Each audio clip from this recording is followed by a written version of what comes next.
microphone also here, so no swearing, please. You're good to go. You want to start playing? What do you choose?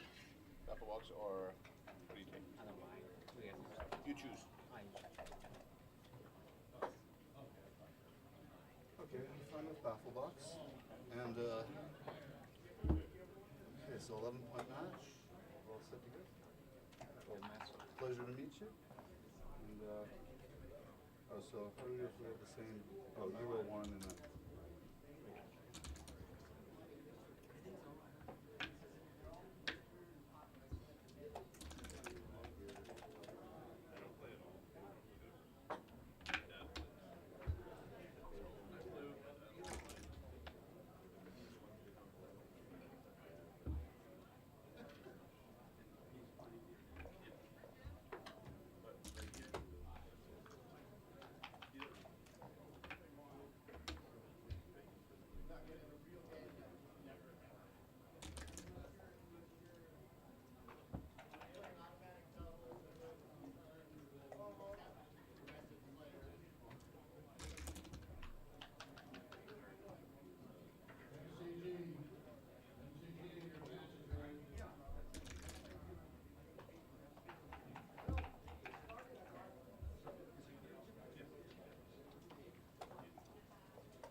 Hello everyone, welcome back to the 2023 California State Championships. Thank you for joining me. Hope you enjoy the stream. This is sponsored by Gammon Stuff and Gammon Guys. Thank you to Candace Mayron and Patrick Gibson for organizing this tournament. It's the last ABT tournament of the year. And I'm gonna start they're playing right now and I'm gonna start the commentary shortly.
Streaming here if you want to watch. Is this the intermediate? No, this is the open. Oh, you're playing? No, I'm commentating. Oh, nice. Nice to see you guys. Nice to see you. Welcome. How are you? Welcome. Good, good.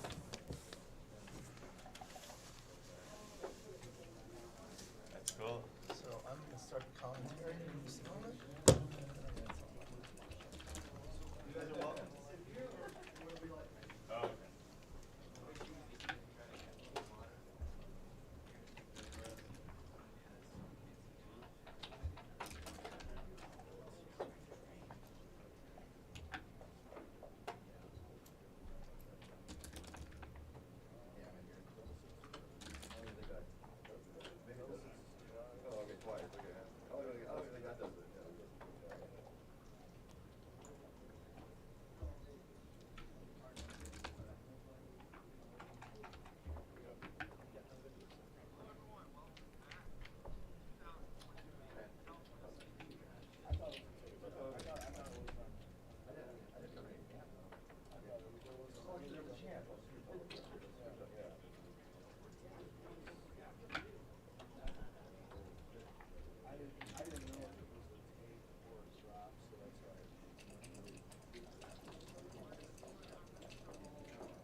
right, I am back. Welcome.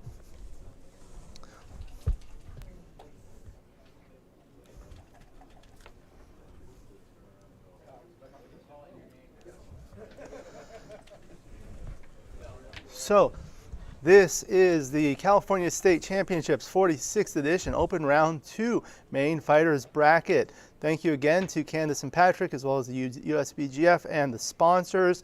We have Fernando Bracconi, one of the top players in the world, visiting us from Italy, playing the blue checkers at the bottom, and Brian Draper playing the red checkers at the top. This one is a different board than yesterday. I hope it's nice and visible on the screen. This is actually my FM Gammon board, so I picked this surface. The surfaces can be changed. This surface is easily visible. Looks like he rolled a double 4 anti-joker. And the red and blue checkers are hopefully visible on the screen. The chat is up, so if you're live, you can type your comments in the chat. Welcome to everyone. Feel free to say hello. We'll mention you, where you're from, what you think. There is a slight delay, so we might not see your comments until later, but you'll see each other's comments in real time. So this is an 11-point match. This is the first game, 0-0 to 11, 11 away, 11 away. Red owns the 2 cube. Looks like the dice are pretty visible, so it might not need to read them. But I will nevertheless. 6-3 for Fernando. So he plays 11-5. And for the 3, he doesn't want to leave a shot, so he can play 4-1 or 7-4, but this gives a little bit more flexibility. All right, 6-5 for red. I think he'll have to liberate the spare and run from the 22 point.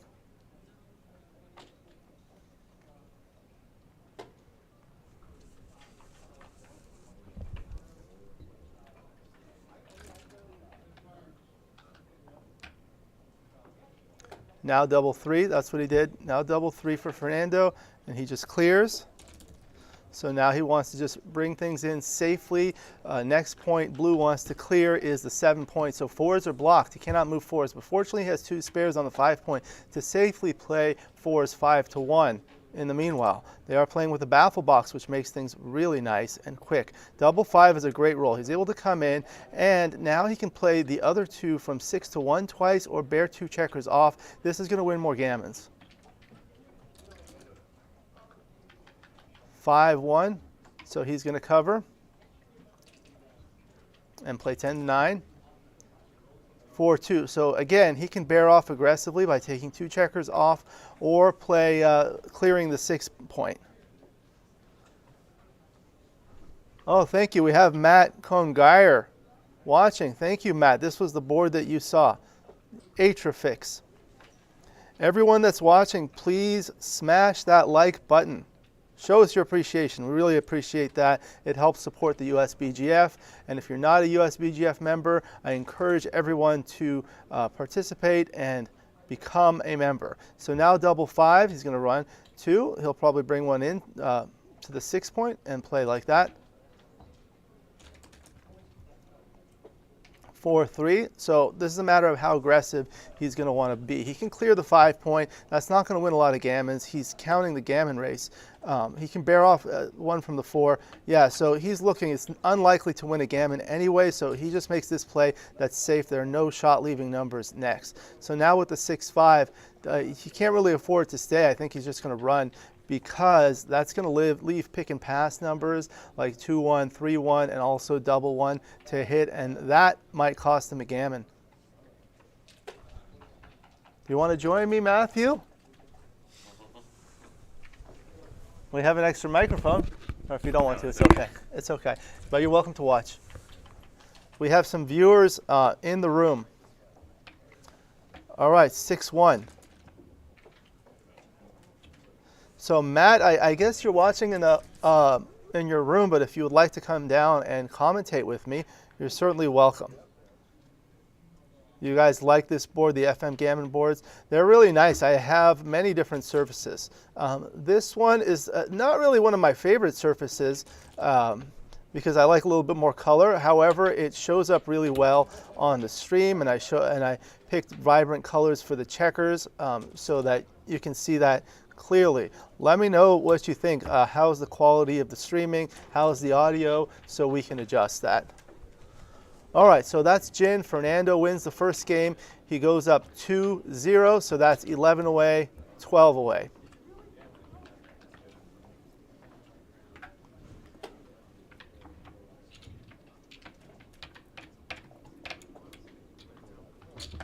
In the last stream, I was requesting recommendations, so you guys can put that in the chat. What would you like to see improved in the USBGF? All right, 4-3. He does the major split. It's a little better to do the other split. Now with the 4-3, the correct play is to hit 8-5 and bring one down 13-9. Someone's saying hello to Fernando. So 3-2, he comes in and hits. 2-1, he's going to come in and hit on the 5-point. Again, that unstacks the heavy 6-point and knocks the checker off the slotted 5-point. 3-2 again. We oftentimes see hitting exchanges early in the game. He's just going to come in with the ace, and it looks like he's going to pop out to the 18-point. Now red's going to look to attack. 6-1. So probably make the bar point on head. What would you do, Matthew? Make that play? Double 6, he dances. What an anti-joker. So now, red has the initiative. What are you going to do? You're going to double here, Matthew? This is a tough one because blue has 4 checkers back. Red only has 2 checkers back in their split. Red has the bar point, but he has the awkward 6-1 formation with strip 7 and 8 points and the awkward stack on the 6-point. And red is shooting at a blot. He can hit with 4s. Let me see. I might be able to put some of these positions into XG.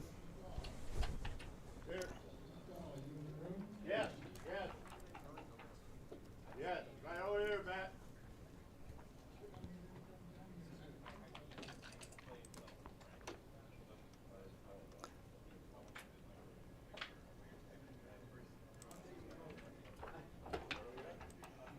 So just Passes. my friends call that the Draper rule violation. The Draper rule is rarely ever double if you haven't made an interval at point, which I actually got from Bill Roberti. But in my Chouette game, they named it after me.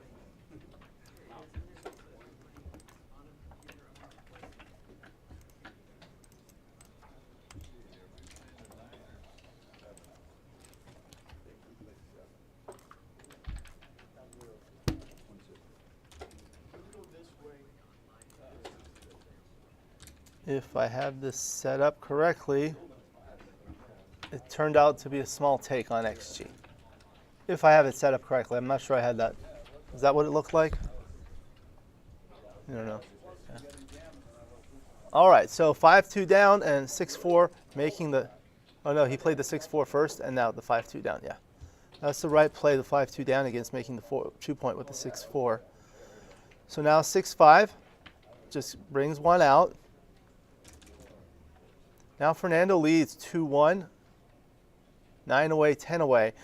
So red has a 6-1. So they are using a baffle box, so the dice are always going to be on the right side of the screen. To tell whose roll it is, you see whose clock is running. So he hit. He could have also made the 5-point.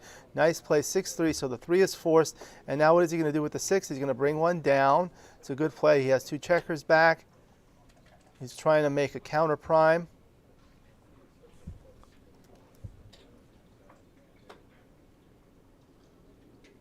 Greetings to Luigi De Lazzari. Thank you for joining us. Really appreciate that. Hope you enjoy. All right.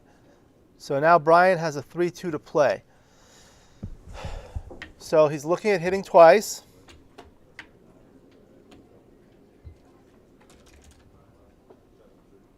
Oh, Veggie Dog's asking which direction they're going in. So you can bear off on the right or bear off on the left. If one person's bearing off to his right, the other person's going to bear off to his left.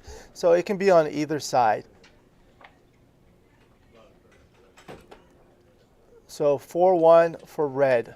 Where are we? Oh, from the bar. So he come in with a 4, and then he's going to hit loose. Okay, Fernando's looking for a 5. 6-5, great roll. He's able to hit 2 checkers.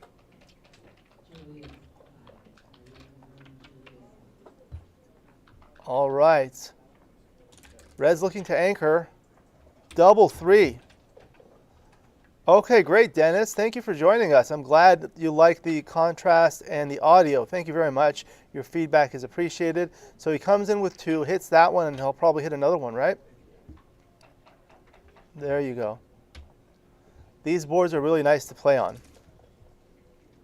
5-2. Okay, so he comes in with 1.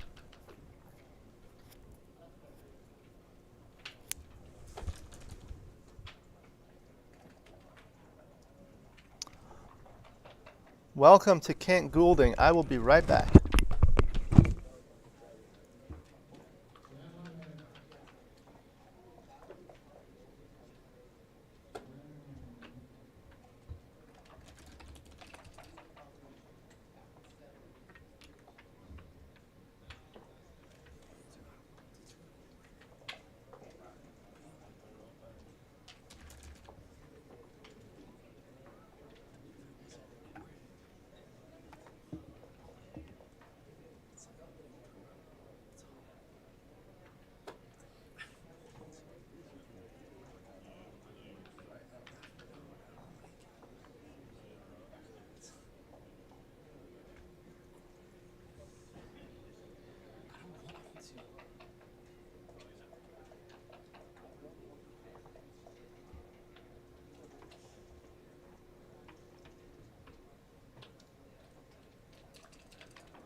All right, I am back. We just moved the cups out of the way so they can put the cube there if they like. All right, we have KG. Kent, I really enjoy your commentaries when you do it. 6-5 for blue, so he danced. Okay, so now red has a cube decision. 2, 4, 6, 7 in the zone, but I think I may have doubled there. 6-2.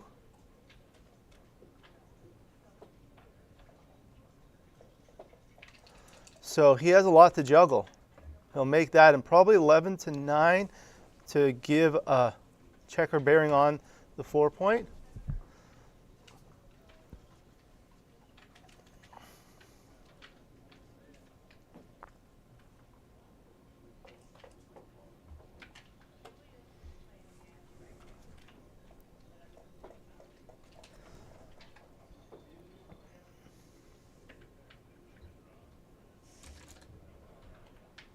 Hello, Bernardo. Da Feltre. Always split. Welcome. Where is everyone joining us from?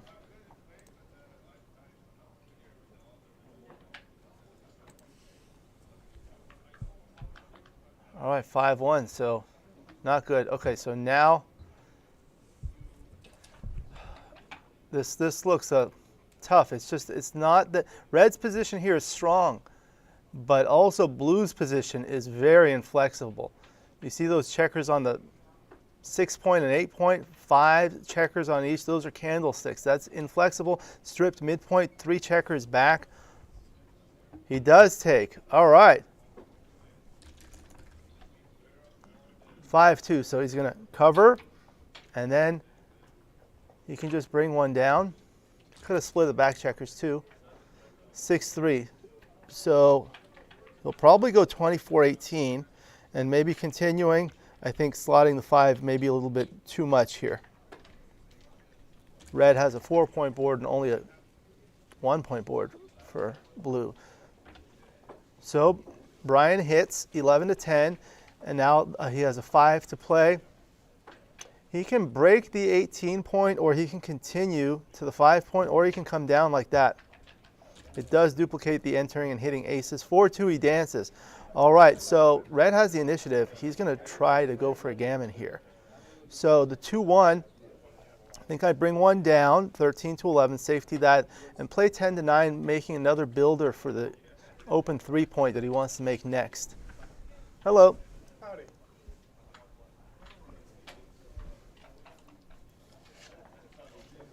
Hello to Christina Dodia. Thank you for joining us. We're happy to have you.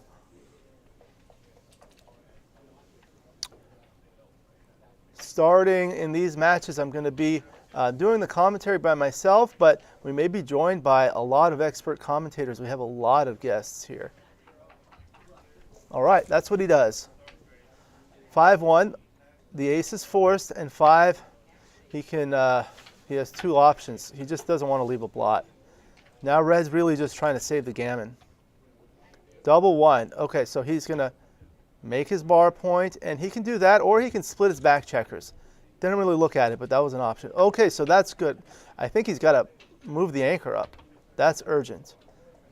And now, that was a really good roll for Fernando. Good morning to Ed Corey. Welcome. How are you doing today?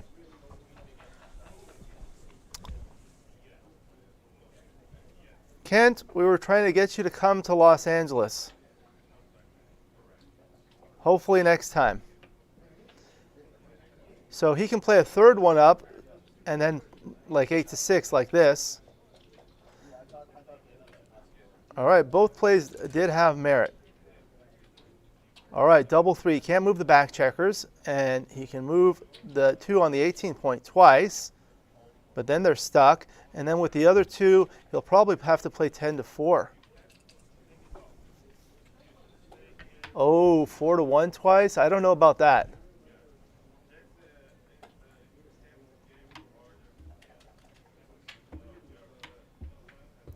Yeah, I think that's how I'd play it. 5-4. So he can run one back checker, 22-13, or he can make his ace point and slot the 2 point. Yeah, I think it's going to be hard if he does that. All right, always split from Stockholm. Welcome.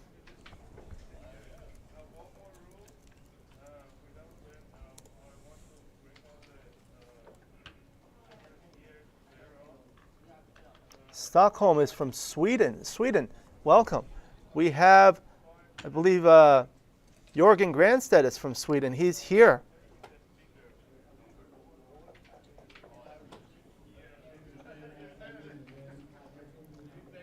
All right, so now he has a double 1 to play. I was looking at the chat. Was this the original position? Yes. Okay. So double 1s. Yeah, he just needs to get going. But he can't afford to split and things like that. So that does block, gives him a really bad double 3s. Do you see how double 3s would have played? Okay, so now he has a 5-1. Yeah. 80 on Amazon, 60 here.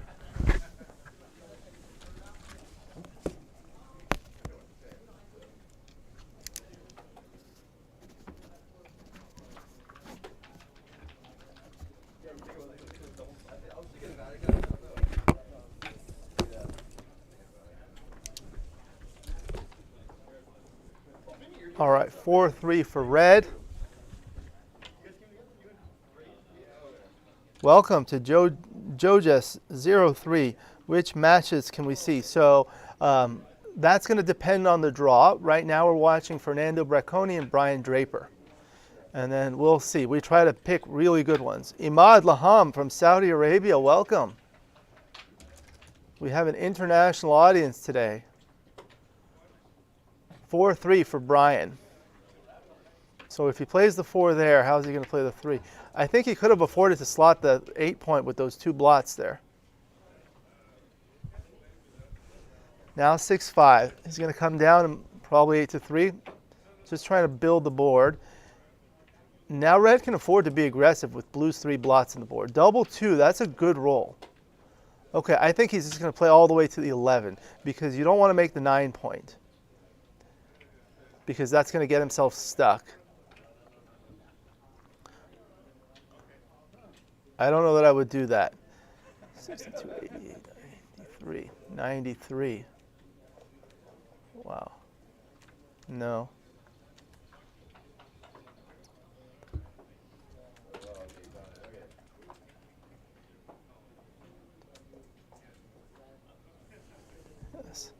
Good morning, Big John. 3-2. So what is he going to do?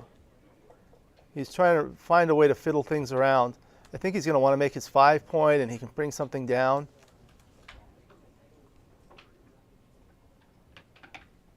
Okay, so he's going to make the board just in case.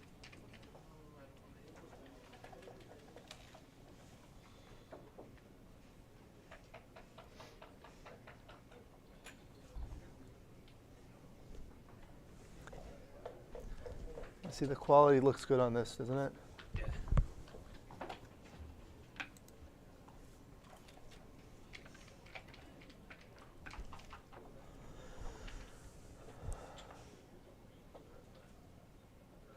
So what did he do? 7, 5, and 13 to 10. That brings more builders. It's just a matter of when he's going to get a shot. He'd like to have more pure board without the gap on the 5-point, but 6-2. So that's not a good shot. He'll probably have to clear his bar point.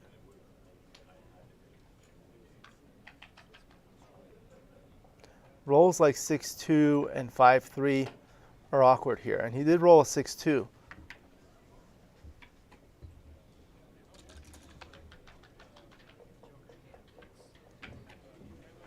Fernando Bracconi is playing. I met him the other day. I had never met him before. Of course, I know who he is, and what a nice person he is. I met him and Sebastian Wilkinson, who came from the UK. I believe they were on the same flight. We're happy to have a lot of the outstanding international players here at this tournament. Double 3, that's a good roll. So he can play 3 and then 1, or he can bring 2 all the way. Yeah, he can play 2 to the 5-point. The advantage of that is that he's not going to have to worry about his 5s. So that's going to be 2. So it's a matter of whether he's going to play the other 2. He can play 1 more, 11 to 8, and then think about the final one, whether it's going to be 8 to 5 or 11 to 8 again. See, what happens now is the 5s are blocked. So from the 8-point, he cannot play 5. So 5s will be forced to play 6 to 1. So if he rolls a 6-5 next, you guys see what happens with a 6-5 next? Yep. Yeah, 2 blots. But other rolls like 5-4, 5-3, 5, that's what you want to look at. You want to look at the, that he's afraid of leaving the fly shot. It does leave 5 numbers to hit. So if he were to leave that 11-point, blue could hit with 6-2, 5-3, and double 4s. But double 2 is blocked, so that's 5 numbers. But he does have that gap on the 5-point, so he doesn't have to be quite as worried about it.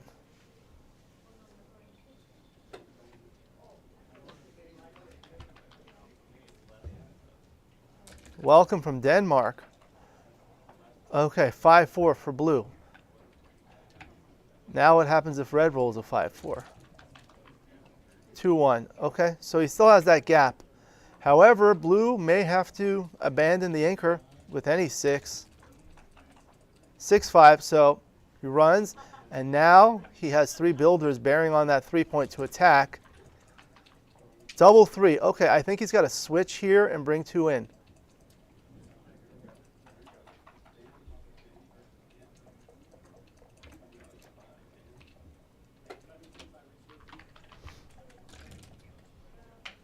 All right, double 5. He dances 3-1. I think he has to play 1 off the 5-point somewhere, right? You don't want 5 checkers there because then double 5s and double 6s leave an immediate shot next. Forza Bracco. Georgiava, welcome. So that's going to be the 3. And I don't think he's going to want to play 5 to 4 because then 6-5 leaves a shot next. Yep. And with only 1 other checker out, not a lot of gammons here for red. 6-5. See, that would have left a shot the other way. Bears off 2 checkers. He comes in with the 6, and with the 3 he'll get a crossover. 4-3 bears off 2 checkers. Blue can still win in the race, but his chances are slim and none. 5-2, bears off 2 checkers. 4-3, 3, and then 4. 6-5 bears off 2 checkers. Saves the gammon. Still may be technically possible, but I think now it's gin. Now it's gin. All right, so Brian wins 2 points to go to 3-2, 8 away, 9 away. Thank you for your comment, Big John. As far as visibility, these checkers and board are the easiest I've ever seen streaming. So I've watched a lot of streams and I've noticed the same thing. I think the important things in streams is visibility, contrast. If you have 5 different colors, like the colors on the board are gray, black, and white, they all contrast, and the checkers are vibrant. They're not the same colors as any of the points or the surface, and they're easy to see, and the dice should be either white or black, depending on the color of the surface. With a dark surface, I prefer white dice. For a lighter surface, I prefer dark dice. So we're happy to have everyone. They're taking a little break. I'm going to pull some stuff up here on a short break. They'll be back shortly. And while we are on a short break, I wanted to, again, thank everyone for joining us. Thank you to Candace Mayron and Patrick Gibson for running such an outstanding tournament, doing this for over 40 years. Thank you to the USBGF for helping with the live streaming. It's my pleasure to be here. Thank you to our stream sponsors, Gammon Guys and Gammon Stuff, who make outstanding boards, the Art Gammon boards and the FTH boards, really outstanding. We saw P40 yesterday, another great one, and this one's my FM Gammon. So this is the final ABT tournament of the 2023 calendar year. Let's see the point races here. ABT points, you can see that on the USBGF website. So currently, John O'Hagan leads with 59.17 points. Kit Woolsey is second with 51.73 points. And both of them are in this tournament. So depending on what happens, one of those two is likely to win. Victor Ashkenazi is third, but he's not in this tournament. And it looks like the next few are not in. So depending on what happens, I saw John O'Hagan and Kit Woolsey. They're both great players and great people, good friends of mine. I was just speaking with Kit a few minutes ago about my book. A lot of people have been talking about that. So I definitely recommend everyone become a member of the USBGF. Go to the USBGF website, usbgf.org. You can see all of this stuff. You can see all the tournament brackets, the results. And I'm going to go through the calendar of the ABT. So that's the American Backgammon Tour run by the USBGF, the United States Backgammon Federation. So in January, the first major tournament of the year is the 2024 New York Metro Open, run by Lynn Ehrlich at the Hyatt Regency on the Hudson. Thank you.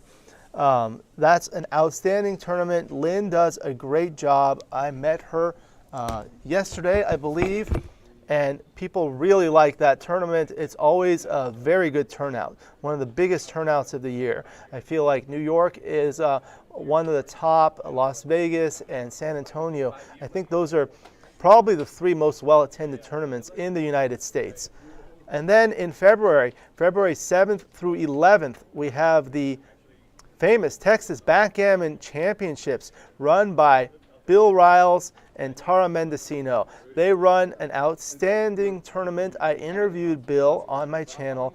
He has been playing backgammon for a very long time and has been very involved in streaming. He does a really good quality on the Ace Point Backgammon YouTube channel. He also sells equipment, acepointbackgammon.com. This is held in San Antonio.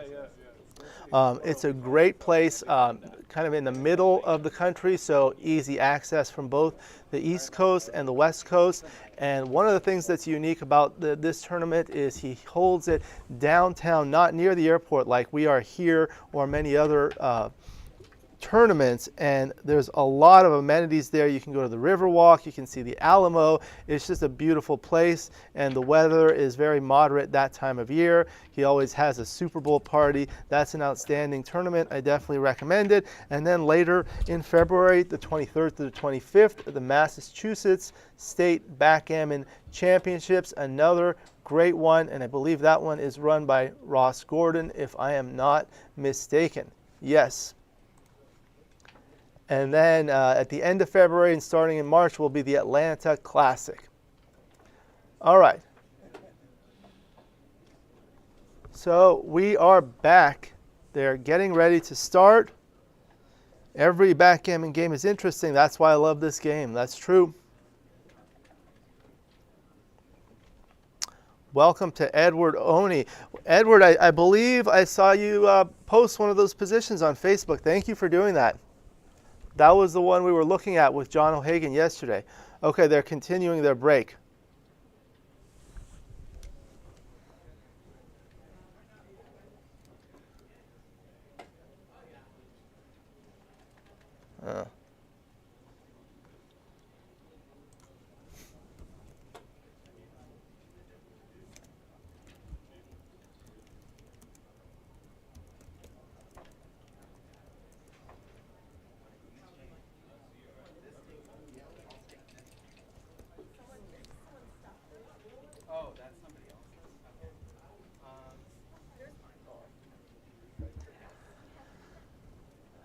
All right, so let's see. Taking a short break. I'm going to see if I can find.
I'd like to take this opportunity to express my appreciation for everyone's feedback on the commentary and all the other things we've been doing. I really enjoy watching these myself, and I'm glad I'm able to help everyone else enjoy.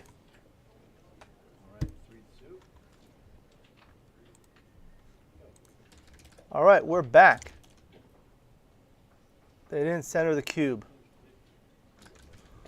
Let me just go tell them to center the cube. Be right back.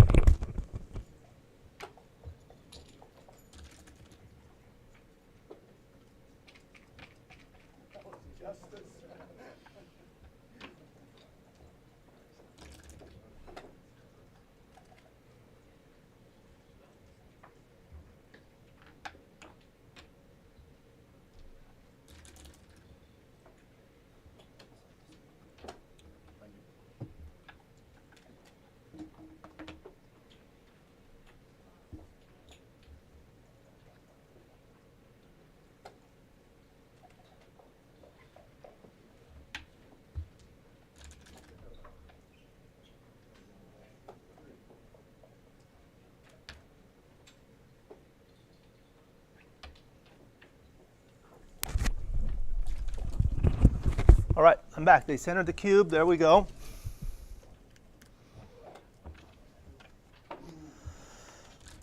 All right, so now it's 8 away, 9 away in favor of red. 4-2. So he's going to make his 18 point. There you go.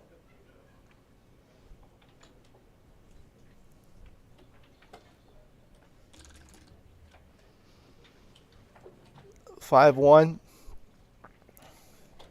Looks like he's going to go 14-8. He's going to slot. Okay, he can do that too. Double 2, okay. That's a good roll. He'll probably hit and just continue unless he wants to play 13-11 twice, getting more builders for the 5 point. And what that does is it blocks 4s from both sides. So you see the checkers on red's 12 point would be blocked by 4s, and the checkers on red's 4 point are also blocked by 4s. So next double 4 would be really bad.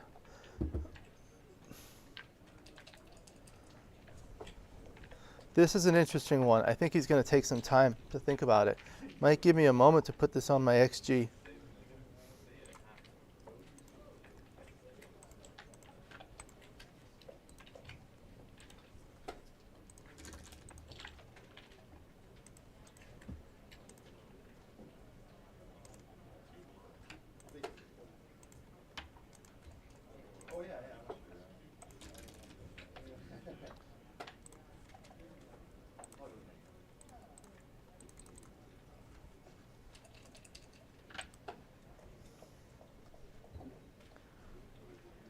Yep, that's what he did. That was the right play. Okay, so now we're back. Red rolled the 3-2, 4-2, and hit and covered. Now 2-1. So he's going to advance all the way.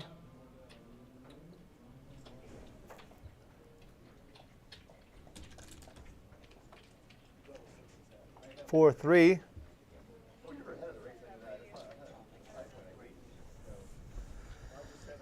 So it looks like he's going to cover with the 3, and with the 4, doesn't have a lot of great options.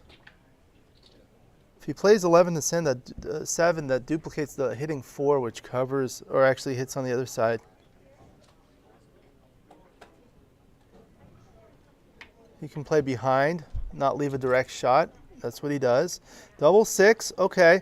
So a lot of options. Anytime you have a double, think and stop and think. Take a deep breath. I learned this from John O'Hagan.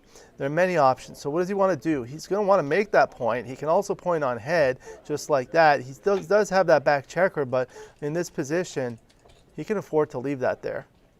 Nice play by Fernando. 6-3. Okay, so he's forced to come in with the 3, and with the 6, he can come out, or he can come like that to the 5 point.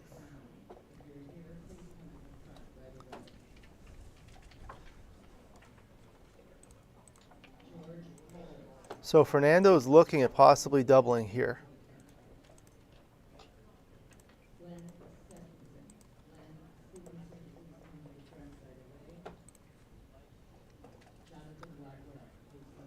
Put this in XG, see what it says.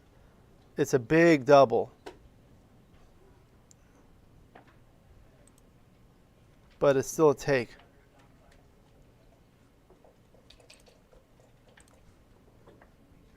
This is a big double. It's a 245 error not to double, but it's close to a pass. It's a 66 millipoint error to pass.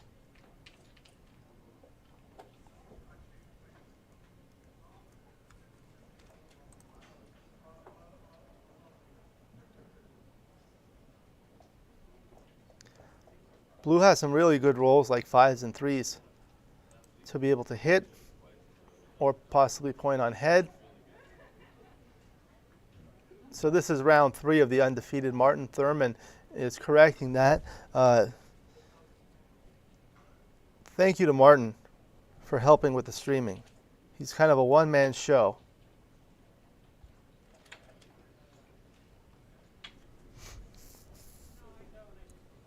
He does take. Nice take. Double 1. So 1, and then 1, 2, 3.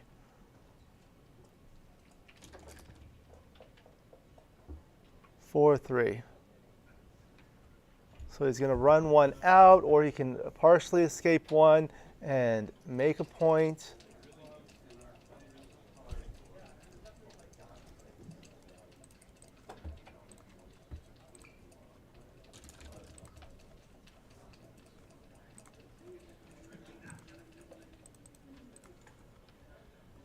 What did he do? He ran 1.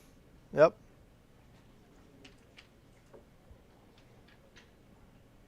Now 5-4, it looks like he's played the 4. Does he want to continue with the 5? That gives a double shot with 1s and 3s. 3 is duplicated to cover. Alternatively, he can play the 5 from 8 to 3.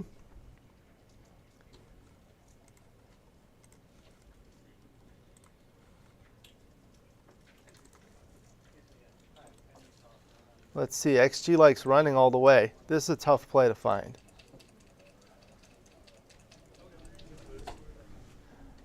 It is Blue's turn, so you can tell whose turn it is by whose clock is running. So now he's looking at the 5. So they are playing with the baffle box, so the dice are always going to be on the right side of the screen, but you'll know whose move it is by the clock on the left. You see the clock is ticking on the lower, so that's Blue's turn. There's also a light there. This is a ZMF clock. These are really nice clocks. Yeah, it's on the right. You can see that. It's slightly cut off, but if you go there, you'll see it.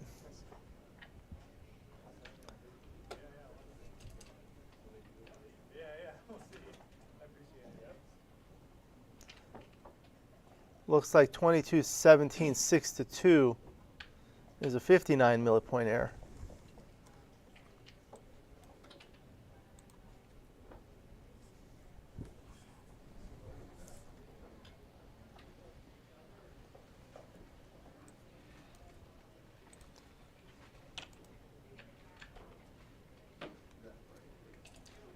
He's taking his time on this. He's thinking about it. That's really the sign of a strong player. That's how the top players play. They think, they see what's going to happen on the next roll, on the roll after that, if they play one play or if they play a different play. So here, this does leave a lot of shots. But he really needs to get things home. So 6-3, and even if he's hit, there's a blot on the board. Just like that. So the 3 he's going to hit.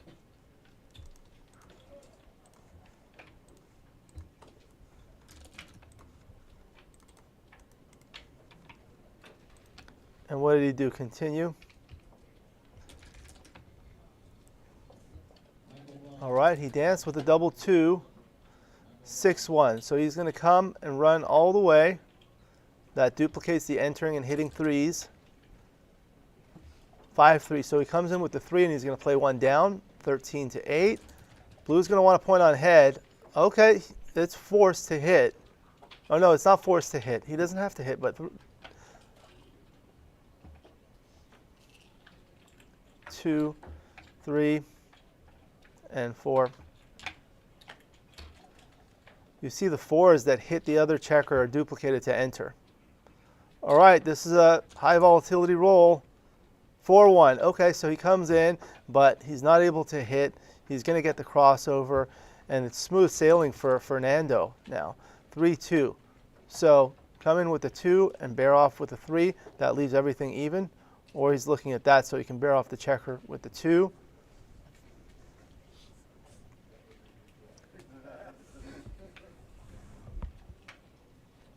So if he bears off a checker with the 3, now if he rolls subsequent 3s, he's going to have to play elsewhere.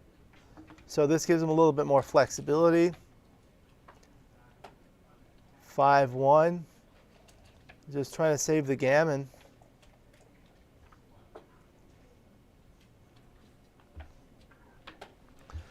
We have 73 people watching. We're happy to have everyone, but we only have 18 likes. Everyone, please smash the like button.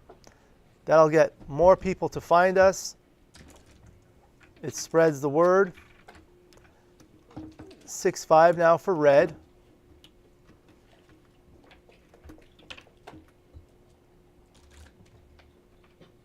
Now 6-1, he's going to bear off 2 checkers.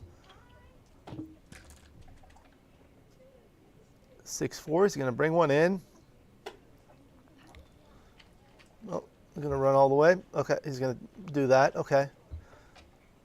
He's not afraid. 6-4, he's going to bear 1 off and play 6-2. 3-1, not a good roll. He can't even get, well, he can get a crossover, but it'll waste the pip. I don't think he wants to do that quite yet. 2, 4, 6, 9 checkers left for blue. 6-4, bears off 1. Can one buy these checkers? These are the FM Gammon checkers. So if you go to fmgammon.com, you can get the checkers. The U.S. distributor is custombackgammon.com.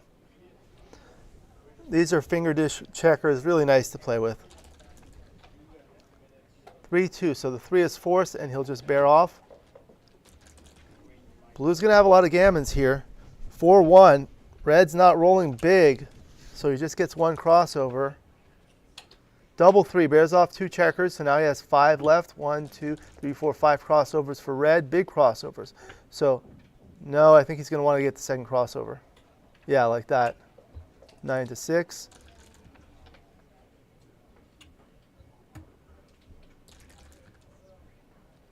Three, 1. Yep. So what's he going to need? Double 3s or better? No, double 3s doesn't work. Double 4s are better. Okay, Gammon, 6 points. So now he's 5 away, 8 away. Well played by Fernando to get that Gammon at the end.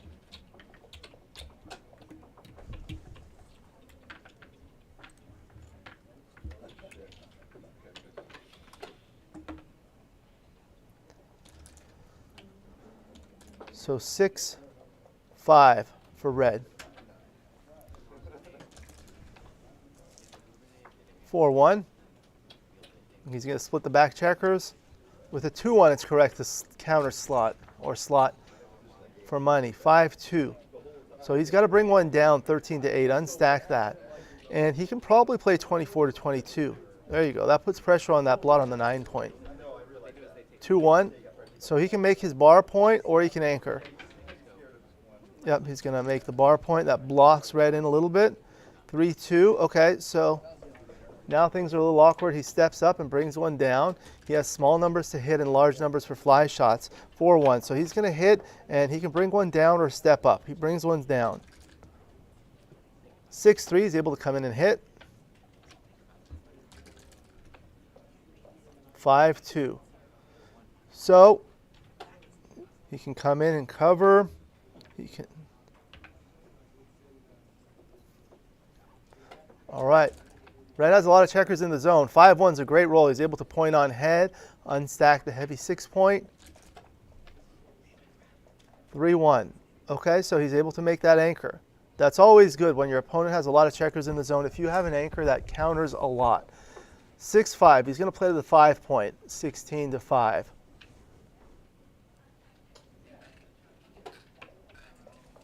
That's a 5. That's a 6. And I don't think he wants to play 13-8. 4-1. So he redistributes the spare 6-5 and brings another checker into the zone 13-9. He's going to try to make his 4 point next. Speaking of the 4 point, red just makes the 4 point with a perfect 2-1. Now 5-4. He's going to make his 4 point. So now red's looking at possibly doubling. Is this a double? Well, that's 36, 68, 20, 41, 150.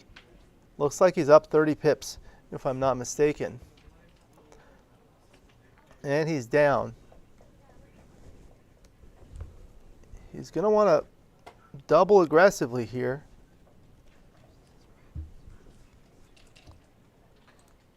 Now, does Fernando have a take? I'm trying to put this into XG quickly.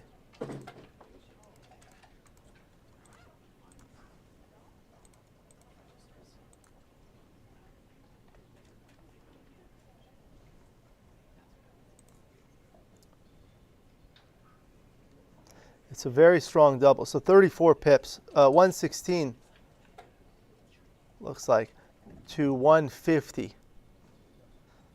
This is a big pass at this score. It's almost too good to double.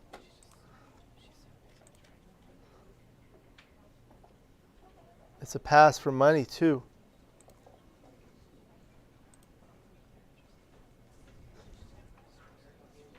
So what's going to happen? Basically, blue is going to need to hit a shot. What's the likelihood of that?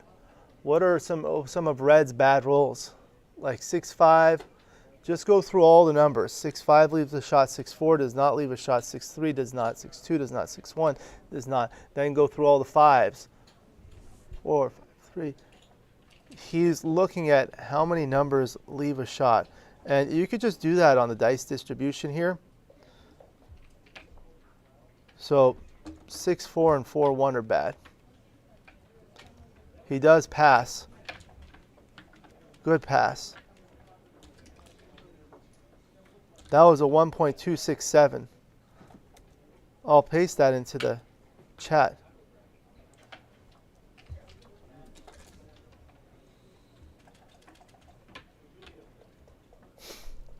So can you hear the drums, Fernando? All right, so now it's 6-4. 7 away, 5 away. Double 3 for red. Okay, so what does he got? He's going to go up and make his bar point. Good roll. 5-3. He's going to run all the way. Doesn't really want to make the 3-point behind and strip his 8-point. Double 2, that's a great roll. So he's going to come down and hit and probably make his 4-point. Good play, good roll. 4-1, not a good roll. He's forced to come in with the 1, and he's going to advance. Now red has some attacking chances. He's looking to double here.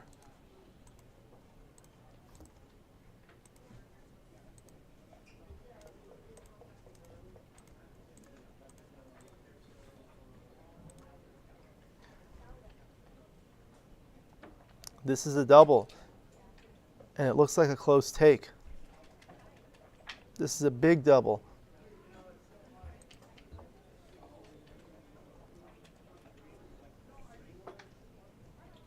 So what are the good sequences for red? Well, 3-1, 4-1, 4-3 point on head, and he can also do that with other rolls like 2-1, 3-2, 4-2, as well as double 4s, double 3s, double 2s, double 1s, double 6s is good. He has a lot of good rolls. And blue does not have an anchor. He's going to lose a lot of gammons here. Red's going to win 24% gammon 24% of the time, while blue only wins 6% of the time. That's a big gammon deficit or gammon differential. And gammons are more important for the trailer in general in a match. So you have to be careful. This is rolling out to be a borderline decision in terms of the take-pass decision. It's a strong double. He does take. All right. 5-4. So not a point on head, but he can hit twice. Yep. Once you start playing these, you'll see these plays more. There are 11 checkers in the zone. Hitting twice knocks off the slotted 5-point. See, that's what he wanted to do. He wanted to do that with the 4. And now he doesn't have a great 5. So in these types of cases, it's better to hit loose on the ace point. Despite the fact that you don't want to make the ace point, but putting 2 checkers in the air does the double tempo. Good play. Good find by Brian. A lot of people wouldn't see that play. 5-1, perfect roll for Fernando. Comes in with both and hits 2 checkers. That was an equalizer. Double 5. These guys are rolling jokers back to back. So he comes in with 2, and what is he going to do with the other ones? I think probably just advancing to the 15-point. He could break his bar point and make the 2-point, but you don't really want to give that up. He certainly doesn't want to abandon his midpoint. That's what he does. 3-1, good roll. So he quickly makes his 20-point. Don't even look at making the 5-point, despite the fact that it unstacks the heavy 6-point. He's going to need that anchor. One of the things people say is anytime your opponent has an advanced anchor, it's more urgent for you to get an advanced anchor. So 6-2. Doesn't look good. He could play off the 8-point there, making the 2-point.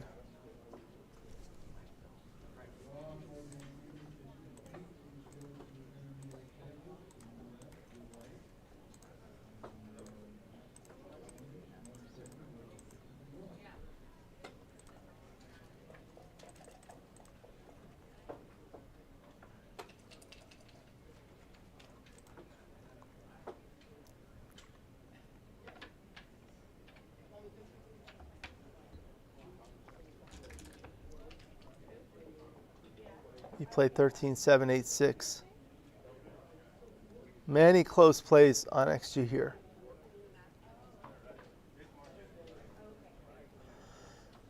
All right, so now Fernando rolls a 4-2.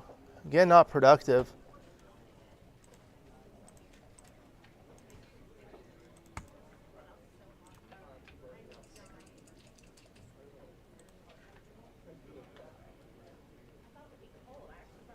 $13-9, 8-6, that's what he's looking at.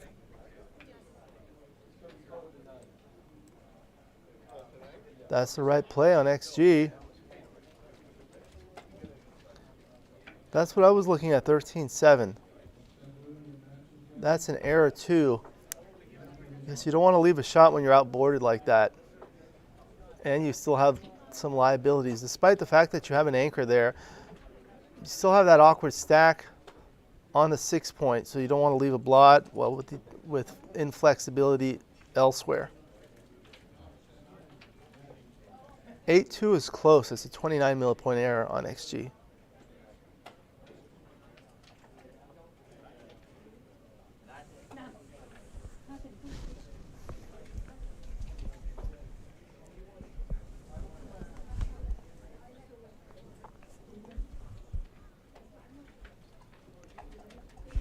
Looks like he's going to find it.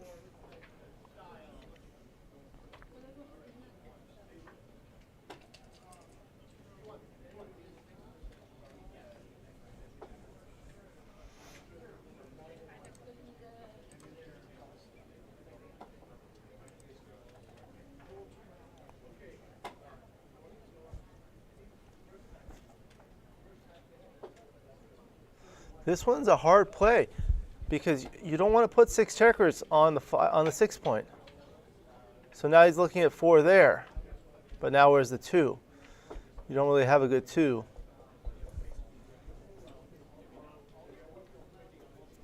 This is what we call a brittle position, a position that lacks flexibility.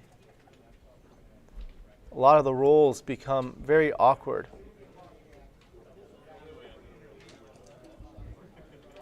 Oh, he played 8-2. That's a reasonable option as well.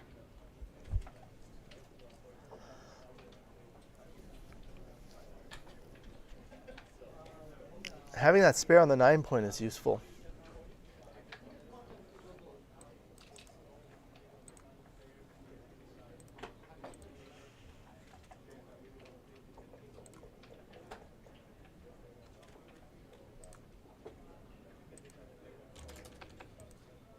He did find the right play. Okay, so double 4 now for red. He can't move his back checkers. So what is he going to do? Oh, this is not as good as it looks.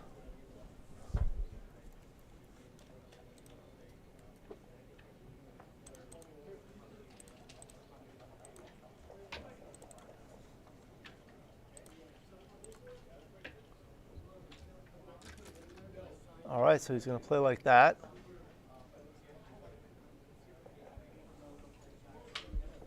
4-3, he's going to hit and continue.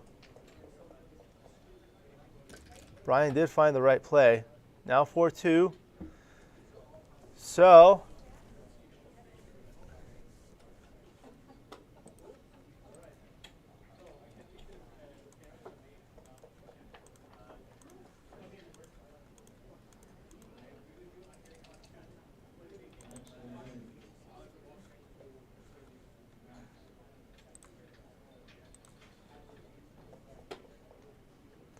let's see, so he can hit, he can come in. Looks like 7-3 is a little better. 6-4 is a small error, is a 60 millipoint error. All right, now 4-1.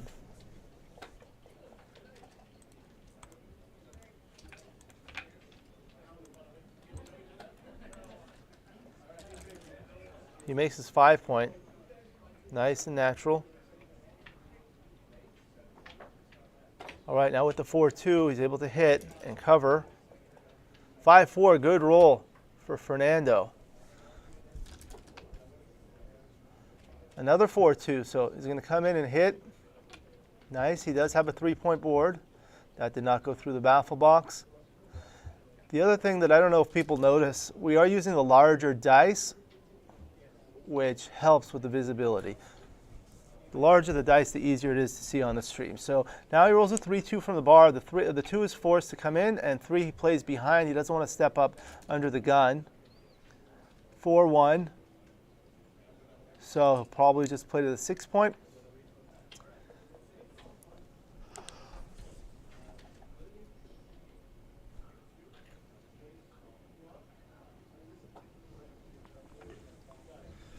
I will be back in just a moment.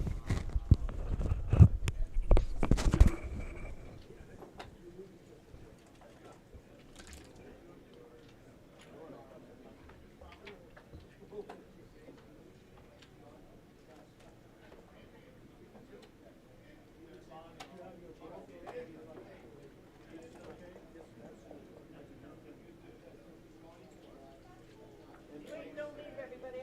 Wait, go back. I need a picture. Don't come back.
right, I am back. I just stepped out for a moment to get some water.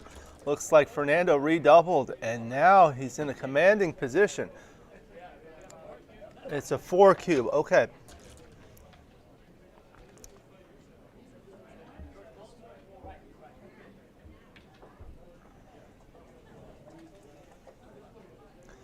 So here's what happens on a 4 cube.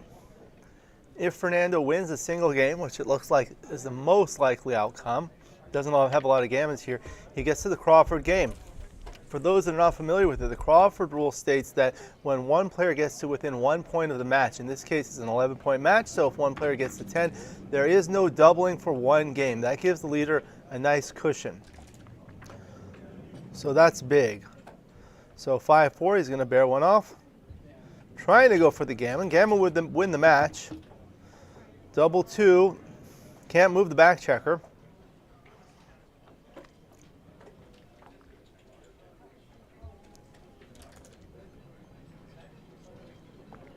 Three 1, he's going to bear one off. Probably play 3-2 or play 2-1. I don't think this is a big difference here. 5-1, now he's forced to run. And it looks like Fernando's going to take a commanding lead. So play the ace first and then 6-2. 4-2, he's going to come down. Double 3, great roll. Looks like it's pretty much gin. All right, so Fernando gets 4 points, goes to 10. 1 away, 7 away. Crawford. What is the equity at 1 away, 7 away Crawford? 91%. So Fernando has a 91% chance to win this match, starting from this position.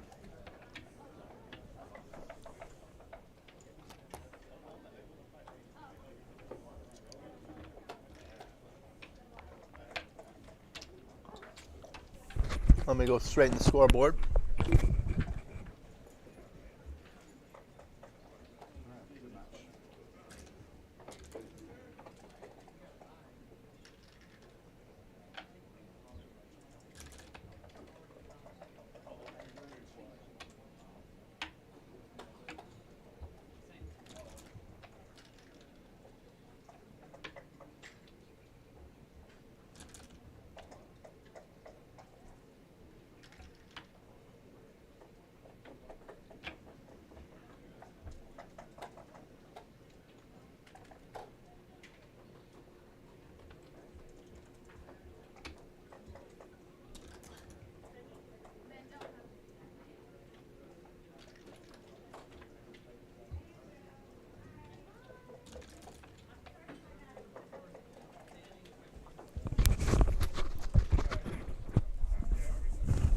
All right, back. So now it's 10-4, 1 away, 7 away Crawford.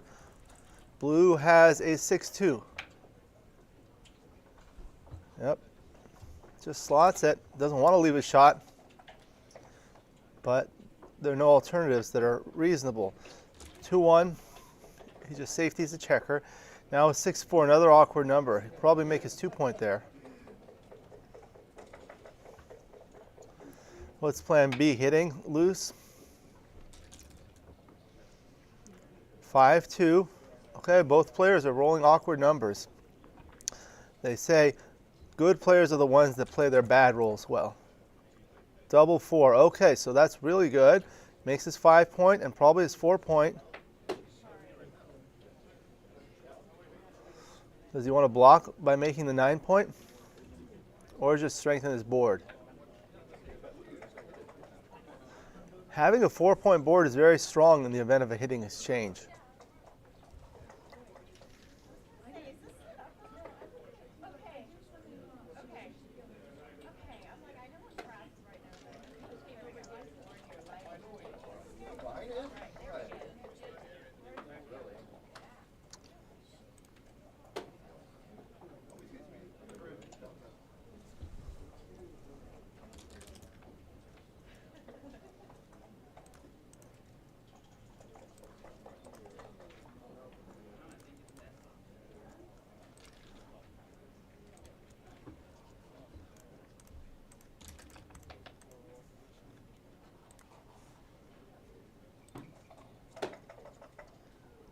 Going back to look at that cube on XG, the redouble.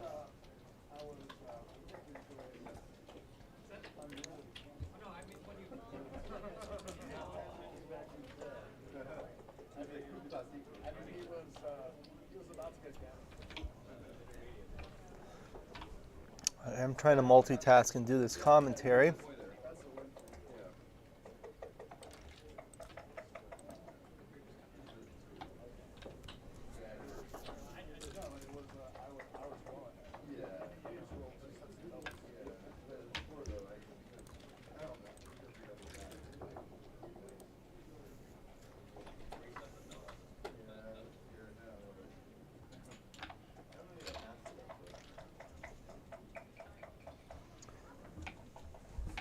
All right.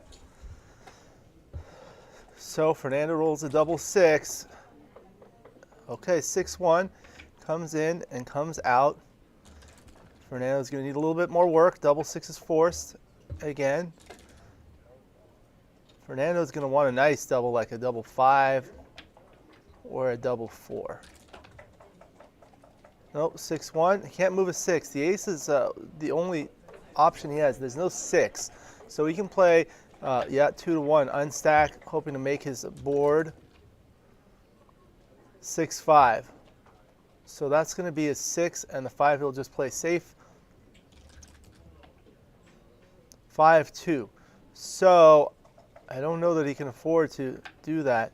Although red is at an auto-way score, so gammon losses are not that big a deal. So he's going to cover with the 5 and cover with the 2. Double 2. So he's basically still trying to hold him. So what is he going to want to do?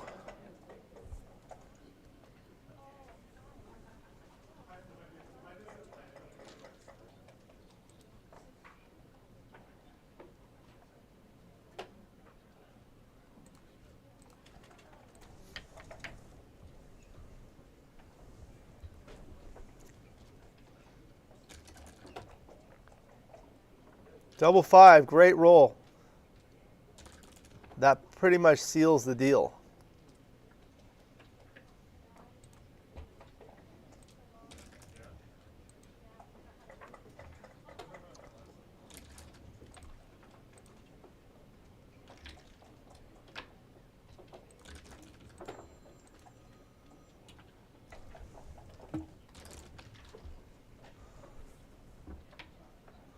Looks like Fernando's going to go to the 4th round. I'm going to see if I can get him to come in for an interview.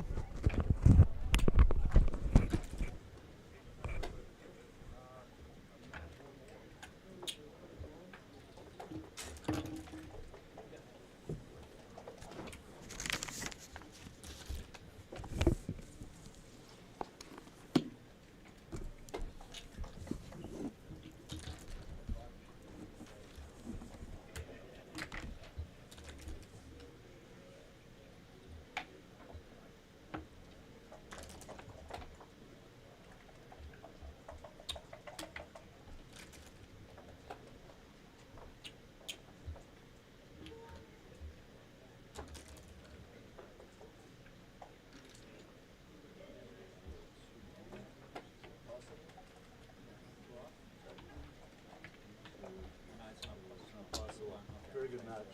Yeah. Yeah, I think my biggest mistake that I can think of is probably taking that forward when I had 4 checkers down. I have it pulled up there. Huh? Congratulations. Good luck. Yeah, thanks. I have that position pulled up if you want to go look, if you want to do an interview for just a couple It was minutes. 18 tips and I had the 6-point and the 3-point. But then he made it. It's close. You want to see it? Yeah. It's I think a borderline no reduction. Here, let's go. So it was a good take. Yeah, it's a good take. Okay. You see? Yeah. You're relieved, no? Well, you know the way the mind works is when you do something and something bad happens, you think you made a mistake, Yeah. right? Right. Yeah, but we're just Fernando won. I have that. Do you want to see the Well, position? I am curious to see what my PR was. I didn't transcribe it. I just pulled up.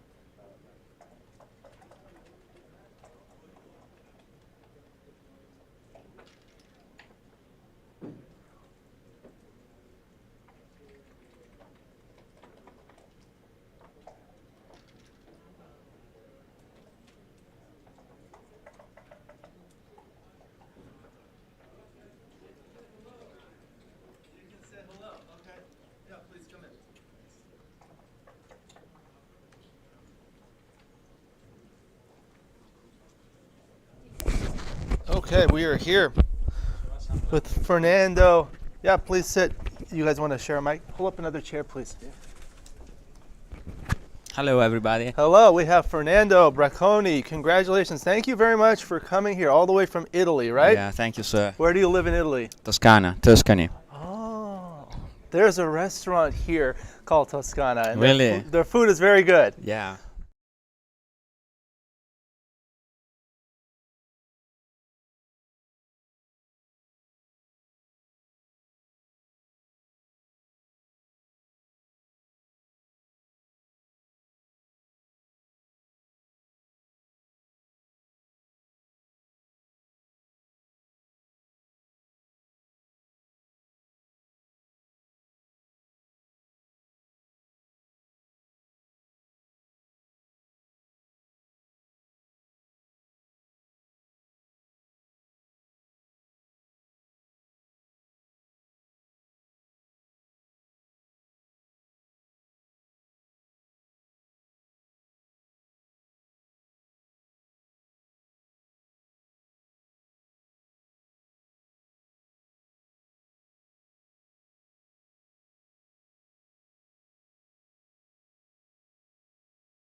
gotta one's change the changed, yeah. clock too. I don't know what they do. I don't know how to set these. But the time settings are a little bit different than the last one. Huh? No? No? Time settings, what do you mean? I think it's not 2 minutes per play. Let me ask you. It is. Oh yeah, there's a threat for your life out there. Round Oh view. yeah. There's a button that needs all the weight. Uh-oh. Yeah. You get a little bit of No, you're fine. You don't have to change it? Oh, it's fine. Okay. I think it's appropriate or you want? Yeah, okay. Nine. Nine, 10. Yeah. Okay, cool. I'm gonna get some of these things.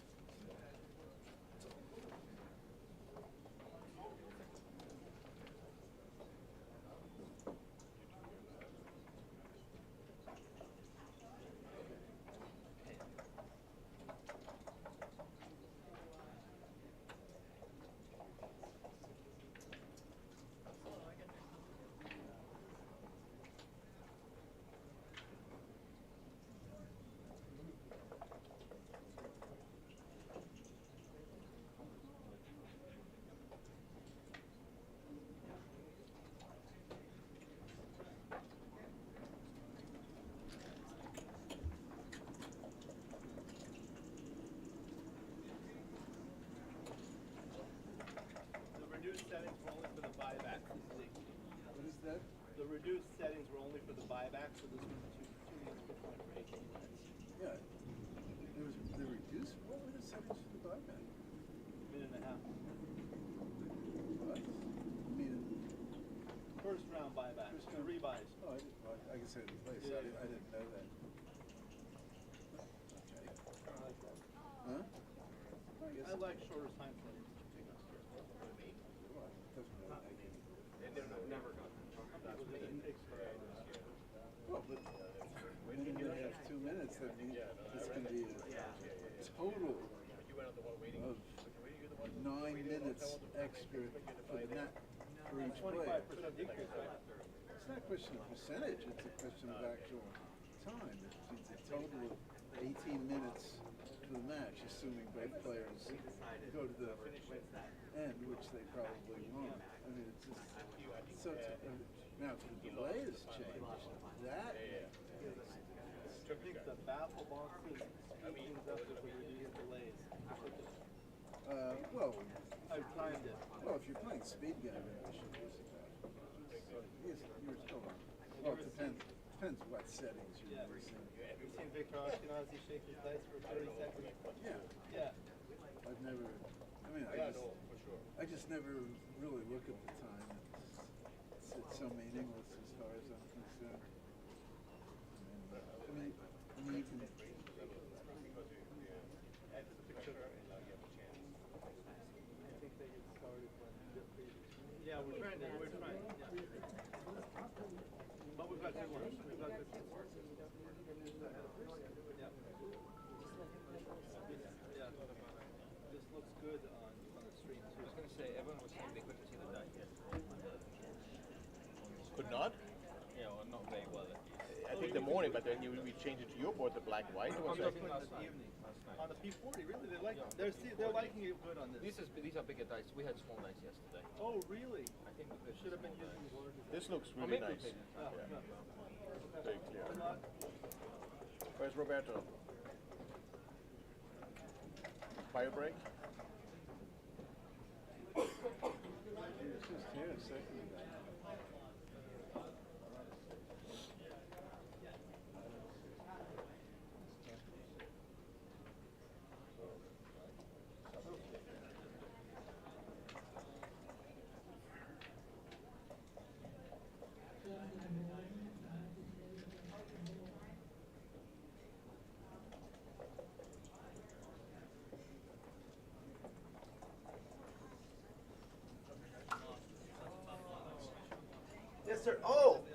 looking for you. You want a book? Yeah. Oh, fantastic. Congratulations. Oh, thank you. Let me sign it for you. Yeah, I want you to take a picture. that's great. It was a time. Come here. Yes. Yeah, it was, certainly wasn't, did better than I expected. So I was talking to Peter, and sort of like, yeah, I just like, whatever I instinctively wanted to do, I just picked the other answer. I was like, okay, that's even, not a bad strategy. Yeah, let's see. Well, they picked yours. Yeah. But I was actually, I was the one that,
All right, we are getting ready to start the next match.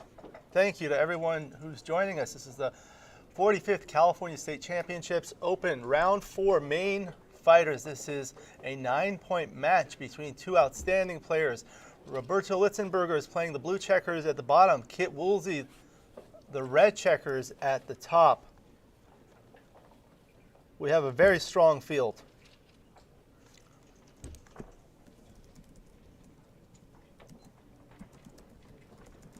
You're on anyway. Yeah, I was, all right. Ninth class.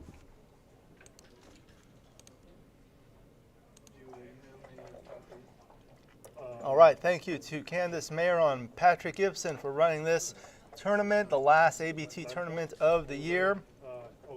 Thank you to the USBGF and our streaming sponsors, Gammon Guys and Gammon Stuff, as well as Chris Lloyd. They say the white No, don't use the other dice. Yeah, there you go.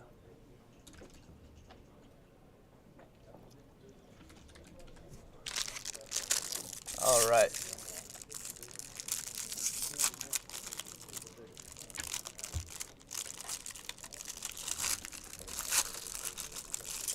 Five, 4, now 2-1. He's going to hit, come down.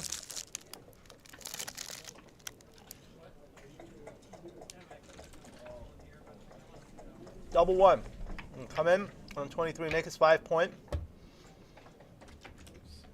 Thank you to everyone who's watching us live. Please smash that like button. Tell us where you're joining us from.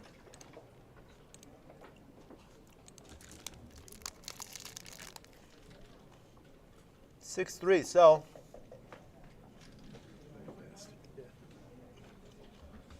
looking to run.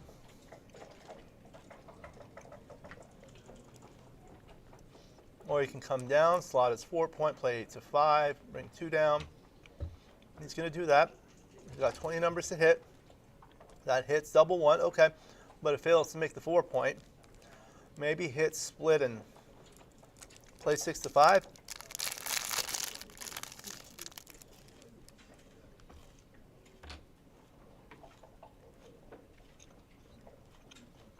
That's what he does. 6-5 he dances. Now,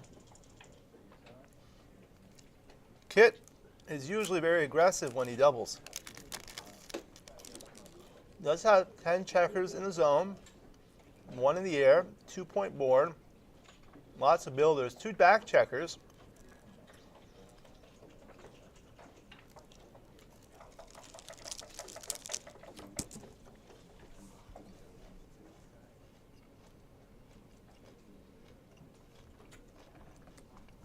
He does double.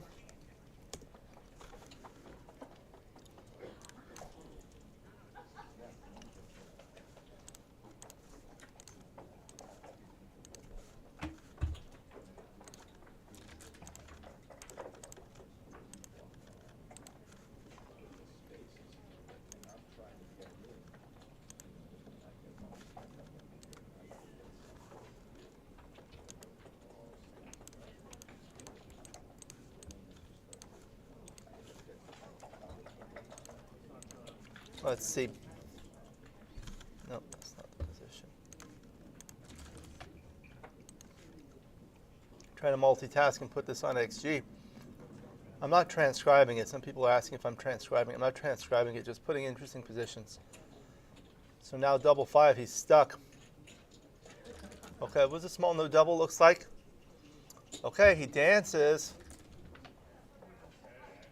4-1, he's going to point on head. Nice, nice roll.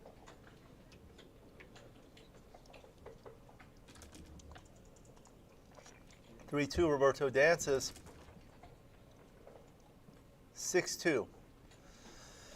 So is he going to come out and play 8-6 to get another builder for the 4-point? That's what he's looking at. He's touching that checker. That means he's thinking about it. And then if he plays out, it does give the double 4, but the other way gives a double 1. Double 4 would be a super joker here. Come in with both checkers and hit 2 checkers. 5-2, he dances. Just looking to take a quick 4-0 lead. 6-1, so he'll bring that down. A 1, he's going to play that there to make another builder for the ace point in case he comes in with the 1.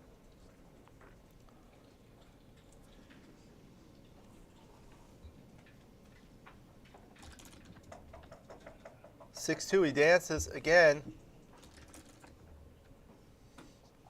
4-2. So make his ace point. Now he has a 5-point board with 4 builders to make his 4-point. Roberto's going to need 4s quickly. He's not getting them. Sometimes the dice don't work in your favor. So Kit comes out with the 5-1. He dances again. All right, another 5-1. So he'll play 18-13. And how is he going to play his ace? Probably just 10-9, like that. 5-3. No, not a double 4, but at least it's an 8. Wrong 8. Now Kit closes boards. He's going to win a lot of gammons here with 2 checkers in the air. So he can play 13-6, or he can play 7-4. This is nicer because he's able to clear his 6-point faster. Okay, so 5-3. He can pre-clear, or he can play the 5 in and the 3-5-2, or he can play the 3 in and 5 off, but that would be awkward. Yeah, this is a safe play. He doesn't need to get aggressive, so that's a good roll for Kit. He's able to clear his 6-point, and he's even on the top 2 points. That means there are no rolls that are going to leave a shot next. Now with the 6-1, he bears off a checker and plays 5-4. Now large doubles next are going to leave a shot. Doubles 4s, 5s, or 6s. Roberto comes in with a 5-2, but still 1 checker in the air. He does roll a double 5, some good, some bad. He bears off 4 checkers, but leaves a shot. Now Roberto can get back in the game, possibly if he rolls a 4. He does. He gets it. He's trying to make it exciting for us. He rolls a 4-3, so he comes in and hits with the 4 and plays 3 down. Kit still can win some gammons, but it's much less likely now. Roberto's going to try to contain him. Comes in with a 6-1, 2-1, so he's going to hit And he can bring a builder down with 13 to 11. Safety that checker with 7 to 5. Right now, Kit can hit with 8 numbers. So he says, so be it. 4-2, so that's a forced play. 4 and the 2. So now he has a lot of builders to hit. 6-3, that point's on head.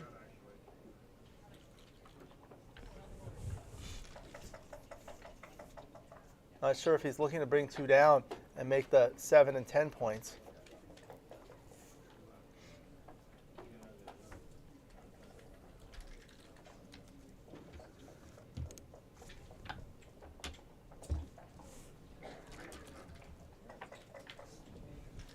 All right, we have Bill Riles watching us from an airplane on the way to Indianapolis. Bill Riles, I wish you safe travels. We always enjoy your streams, and I'm trying to live up to your streams. Thank you for joining us. We really appreciate it. We were talking about the upcoming Texas Backgammon Championships. That's an outstanding tournament. I know we discussed that in our interview. I highly recommend that. The next ABT tournament is going to be in New York in January, and after that, Texas and San Antonio Super Bowl weekend. That's always a great tournament. Bill and Tara are the king and queen of streaming. All right, so now 6-4. He can point on head. He is very deliberate. Roberto also has a great YouTube channel. I believe it's Backgammon Cafe or Cafe Cafe. He has a lot of streamed matches. He does a lot of work with the BMAB. Definitely recommend watching those. Okay, so Kit dances with a 6-5. 9, so he's taken off 6 checkers. So he's going to think about possibly redoubling. Okay, so 6-3. Yeah, bring 1 down, make that point, and then just spread things out. So now he cannot come out with a 6-3. 2-1, he's going to come out.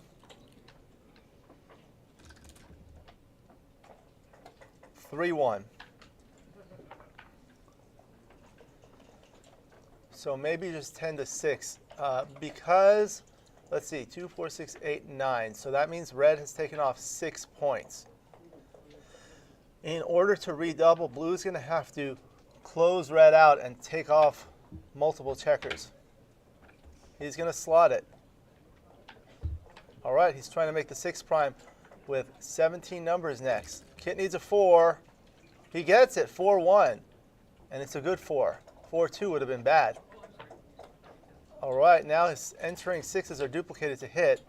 6-3, you see, just like that. So he's forced to come in with a 6, and the 3 might just want to minimize the shots and play a containment game with those back 2 checkers. Kid still can win a gammon if he rolls something really good, like a double 6 would bear off 2 checkers and leave a shot. Double 5 would be great. Double 4 would be very good. Even a 3, 6-3. So he's going to go all the way, and he's going to think about whether he wants to hit or not. I think he should hit because he doesn't want to leave a double direct shot.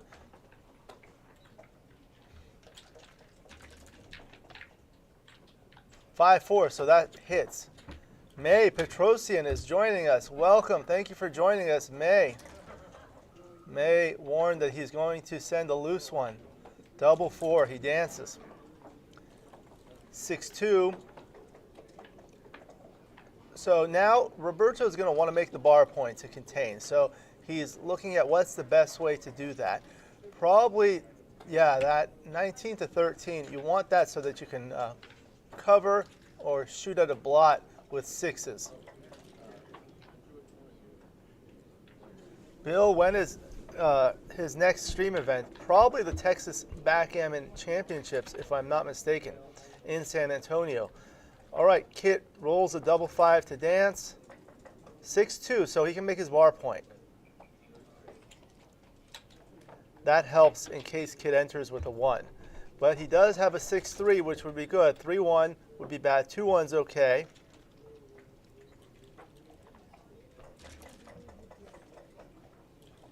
(3-2), so he can make the prime.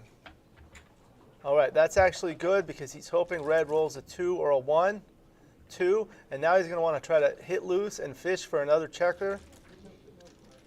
6-1, so he'll hit loose and probably play that back checker up one from 20 to 19. Kit doesn't want to roll a 3, but with a 1 it's okay because he can safety the blot. So the 3 is forced and the 1 is also forced. 5-4. Okay, so is he going to hit again? I think he's going to have to come in with the 4 and hit loose. So now Kit has some good rolls. 6-3 and 5-3 would be outstanding. Nope, 5-4, he dances. He's looking, he knows, doesn't have enough checkers. So 5-3, he's going to cover and play to the 6 point so that he can hit loose or make the ace point. Okay, double 1. Okay, so that's really good for Kit because now no more checkers as targets. Now it's much harder to redouble. So 6-4, he'll have to bring one of the back checkers closer. He doesn't want to break to hit loose quite yet. That's good because now he can hit with eights. You see Kit just hits the clock because he cannot move at all. 6-3, okay. He doesn't want to play 9-3. That's a little deep. Hey, Dana, you want to join us? Yeah, please come in. We have my friend Dana Nazarian. Welcome. Thank you for joining us. Thanks, Alex. We're watching, my pleasure. Kit Woolsey's playing the red checkers at the top. Roberto, the blue checkers at the bottom. It's the first game of a 9-point match, so he has a 6-4 to play. Red has taken 6 checkers off already. Some of them are stacked, so you cannot see that. So the 5 is going to hit loose, and then the 2, probably 6-4. Now red can roll. 6-1 is forced. He was trying to come out. That was actually good for Roberto. He wanted to put his spares in better places. Yeah. Ideally, he'll want to close out with the spares on the 6, 5, and 4. Right. He didn't have one on the 6, so this gives him time to try to reestablish that. So Not clear what's right here. he can't fish for another checker, so he can put one on the 5 point and close him out, or It's not bad to do that. He wishes he could put it on the 6, though. Yeah. I think I'd be a little patient and just bring it all the way to the 11. Hope to get hit again. But this is minor, but I really want one on the 6 point. So this is okay, too. He's giving himself a chance. 5-3 is going to go all the way with the back checker. Yeah, unfortunately. He'd like to have had a 2 or a 1. Right. Hi, May. Thank you, May. 3-1. Beautiful. Okay. So 8-4. I mean 8-5. 9-5. No, I think I bring them both in. I'm putting them both Yeah. in.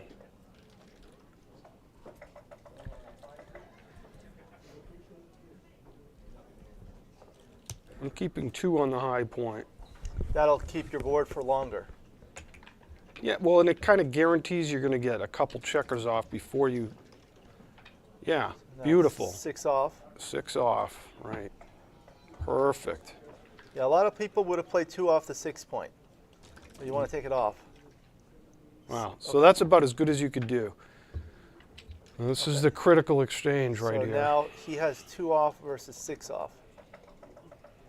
Those are 8 checkers stacked.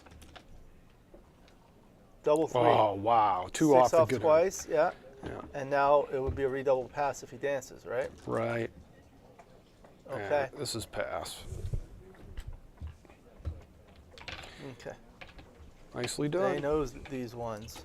So that was, actually, that placement on the 3-1 was huge, because if he put it on the 5, and then what did he roll? Like, 6-3. no, he rolled 4-2. 4-2. Yeah. He would have had to come in on the 5 and then peel one off the 4. Yeah. And he stacked on the 5. It might have mattered.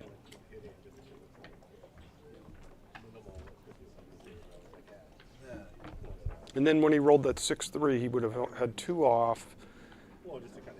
Not as good distribution. Kent Goulding is asking when Roberto should redouble. So we have a few minutes delay here. So their comments are coming a little bit delayed, but that's exactly what we were talking about. So probably wouldn't even help you with the video. 6-5, so pretty easy. 3-2, so it's supposed to be the major split here. That was the one we were talking about, the 3-2 in response to the opening 5-3. You remember that play when we played that match? No. Huh. How long ago was that? A few weeks ago. Oh, come on. That's What do you too think long. I am, MCG? All right, 6-3. So how are you playing the 6? Probably just leap into the outfield. This doesn't duplicate anything. Yeah. It does have those 6 checkers on the midpoint that he desperately wants to unstack, but now. True. Yeah. I definitely wouldn't have been sure about coming out, but I guess, yeah, but I think I would have come out.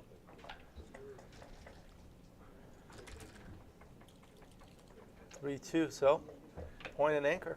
Yeah, with that big stack on the 6, you want to anchor up. Yeah, that puts a lot of pressure on those 2 points because now they can't go to the 3 point. They can only go to the 5 point and then behind. Exactly. 5-2 for blue. Sometimes people get confused with the dice here because they're using a baffle box, so the dice will always be on the right. To see who's on roll, you have to look at the clock on the left side. The light will be on for the player that's on roll. So double 3. That was an interesting exchange. He could have slotted the 4 on the last one, and With the 5-2. and I don't know what's right. Yeah. This stripped his midpoint and puts one on the 11 point, which the 5 is already made. But Right. getting hit is very bad too, and he would have got crushed with this roll. Right. So double 3 now. If you make the 5 point, the other 2 are not great. I think it'd just make the bar Bar point. point. Yeah, that's. I mean, that's a really useful point. It's The a other- landing spot. Yeah, the other benefit of making the 5 point is that you may be able to use those spares on the 6 point to make the 5 point. So you don't keep those builders there. 3-2. Getting awkward. So what's the race? 50, 80, 96, 130. So 140 for green. Blue, what color is it? It's a light blue. 50, 80, 110. Yeah, he's behind. Okay, well, He's behind anyway. You know, No, he he's hits. far behind. I don't know. The 3-2 was tough play. yeah, that's probably what I would have done. He's in big trouble now. The cube's What going is to he be doing coming. with the dice? Cube's going to be coming soon.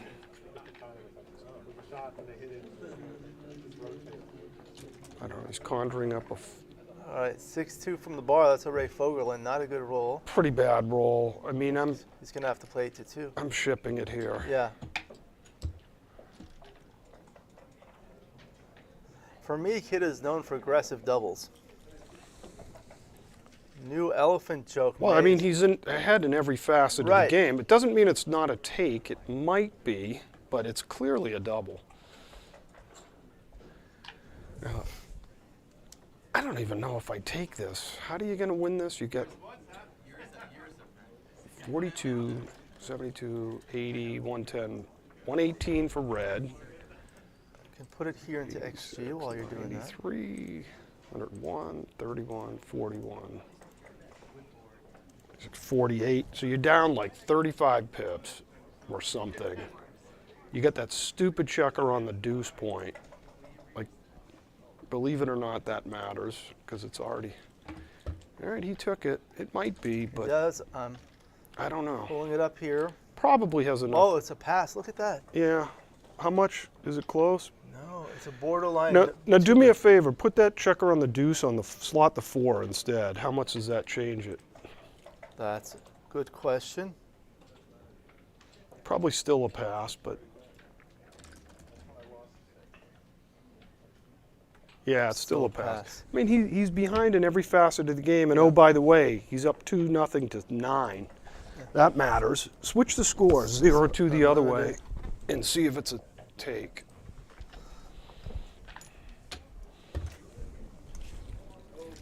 Okay, meanwhile, back at the ranch, Joker comes in, points, and if he fans, he's in huge, huge trouble.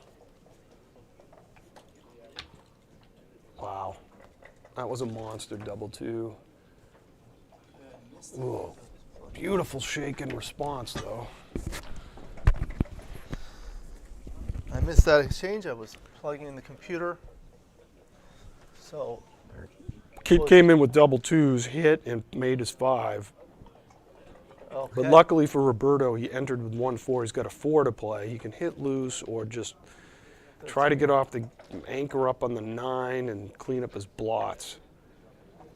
And I definitely don't know what's right here.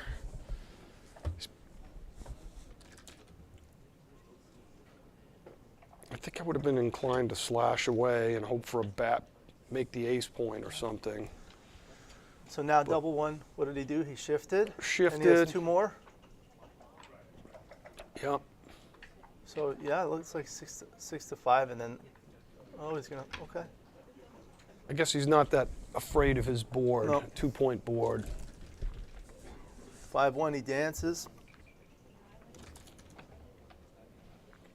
5-1 for Kit. You put a spare in the 8 here. Yeah.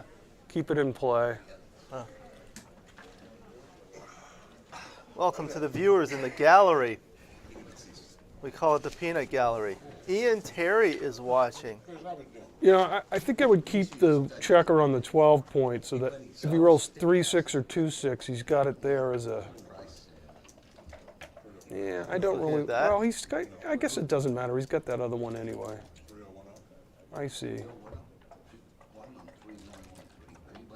Ian Terry, are you in Tahiti or something? Ian Terry is on his honeymoon. Congratulations to Ian. Wait a minute. He's watching this on his honeymoon? He wants to enjoy his honeymoon. Okay, dude, I'm not sure about that's a great idea. Well, his wife likes backgammon too. I know, but Well, he doesn't. you might have- hear this story like 23 years from now. Remember when we were on our honeymoon and Yeah, you were watching backgammon? Be careful, big guy. Yeah, Dana, you're married, right? I'm divorced. Oh, so. you're divorced. So Yes, you I know about these things. Okay. Happily Yeah. divorced. What do they say? I am happy, though. I'm happy. What do they say? I heard this one. Why is divorce so expensive? Why is that? Because it's worth it. That's what they say. It's live. Well, the microphones are not on you, but yeah, they can hear us. No, you guys are welcome to speak.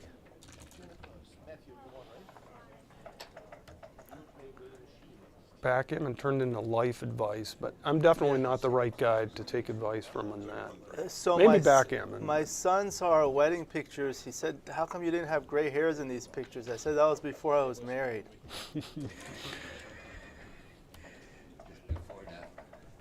That's right.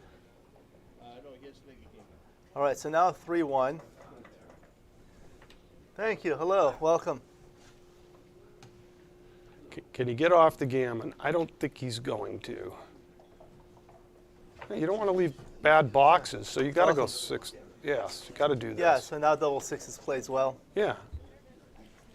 He might be worried about double 4s or something. I don't know, but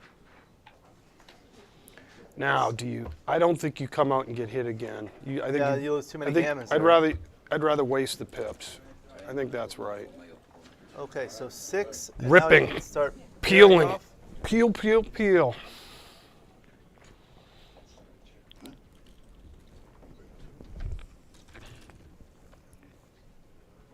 All right. He's going to bring at least 1 out. Yeah, Maybe 2 out. I'm coming out with 2. You never know when you're going to roll a bunch of double 3s. Right. It doesn't really help you to, I guess you could get cute and say, well, if I get a shot, I want to not break the anchor, but this is what I would do. 5-1, 2 off. Definitely 2 off. We also have Ken Goulding watching. I enjoy his commentaries very much. Now 4-2. 2 in. I'm just trying to save. I'm not trying to. 2 win, or does he save a pip by playing 8-6 and then That's going what on the other side? I meant the 2, 8 Oh, to the 6. 2 Oh, 2. Yes, Yeah. Right. I would have done that. 5-2. So now you can. I'm Oh, peeling. see. I'm peeling. Yeah, I think I would too. Now he gets a bad 6-3. I'm not sure why he's hesitating here. Yeah, there you go. So when you're playing live, it's hard. All right, I'm bringing the 6 in. I'm not worried about making my board. If I get so lucky to hit a shot, my opponent's not going to have a board anyway. I can. So he's looking at getting a builder for the 4-point by playing 11 to 10, I think.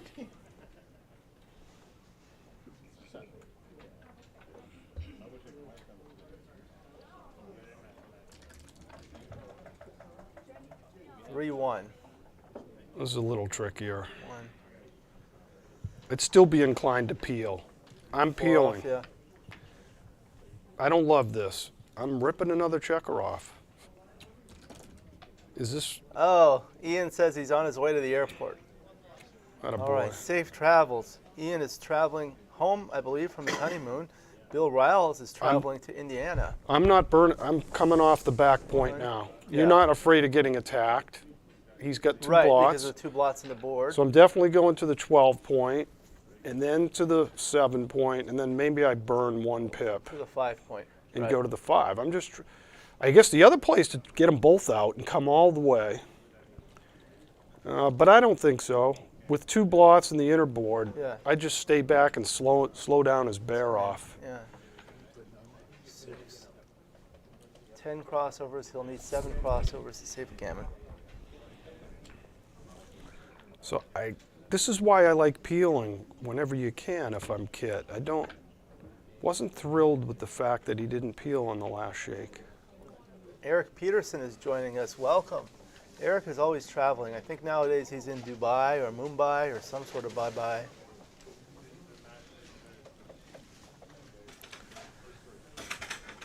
I think I'm burning a pip here, or 2, but putting 2 on the 7 point doesn't feel right.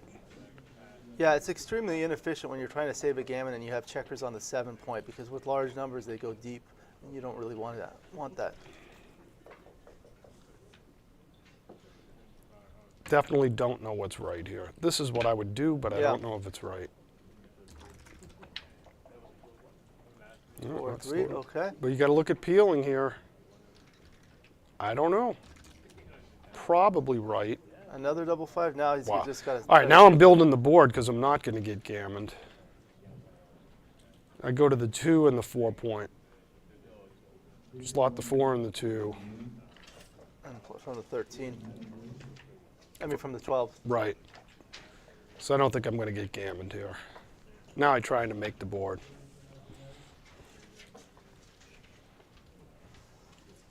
Although maybe he's thinking if That's my play. he rolls a 6-3, he doesn't want to have 2 blots in his board. But he's going to hit and cover. Okay, I think I'm still staying back here. 2-1. Now, do you take the crossover or not? I think I'm bringing 7 to 4. Because if I miss this shot, I think this is my play. Okay. Wow, none off. His worst shake. You have a match? Yeah, I got a match. Okay. Good Beautiful. luck in your match. He probably can watch the win, end and of he's this definitely game. going to get off the gammon. He needs an ace. Oh, he's using the cup now. So 2-3 is his worst. Double 6. Plan B. Yeah, that's good for the race. 1, 2, 3, 4. All right. Now a few more of those and he can win.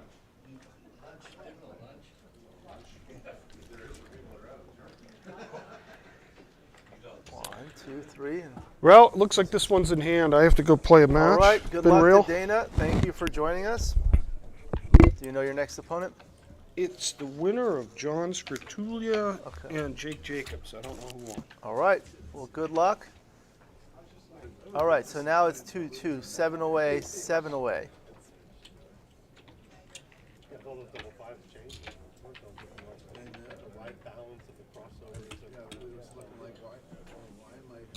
Why am I playing so aggressively? I have a lock in.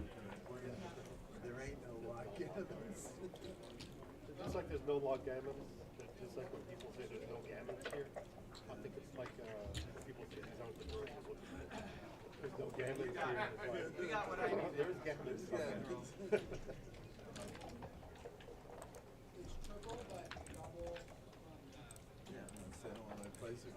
All right, so 4-2 makes his 4 point. Now 7-way, 7-way, 4-3.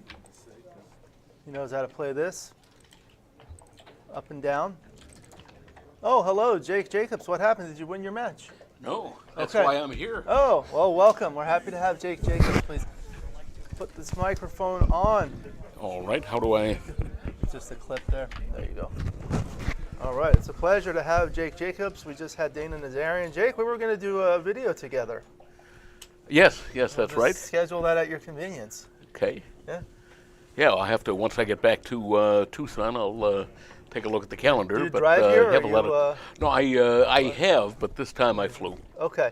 So here we're watching Kit Woolsey playing the blue checkers at the top. The red checkers at the top. Roberto Litzenberger, the blue checkers at the bottom. It's a 9-point match, 2-2, so 7-away, 7-away.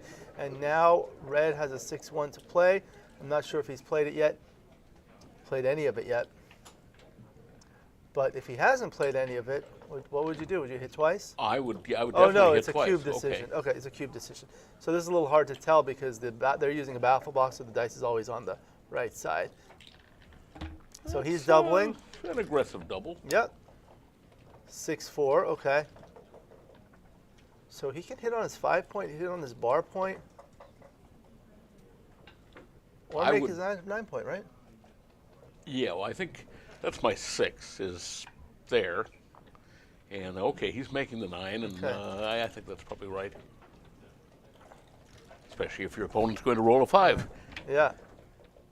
Eric is in Dubai. Thank you for watching from Dubai.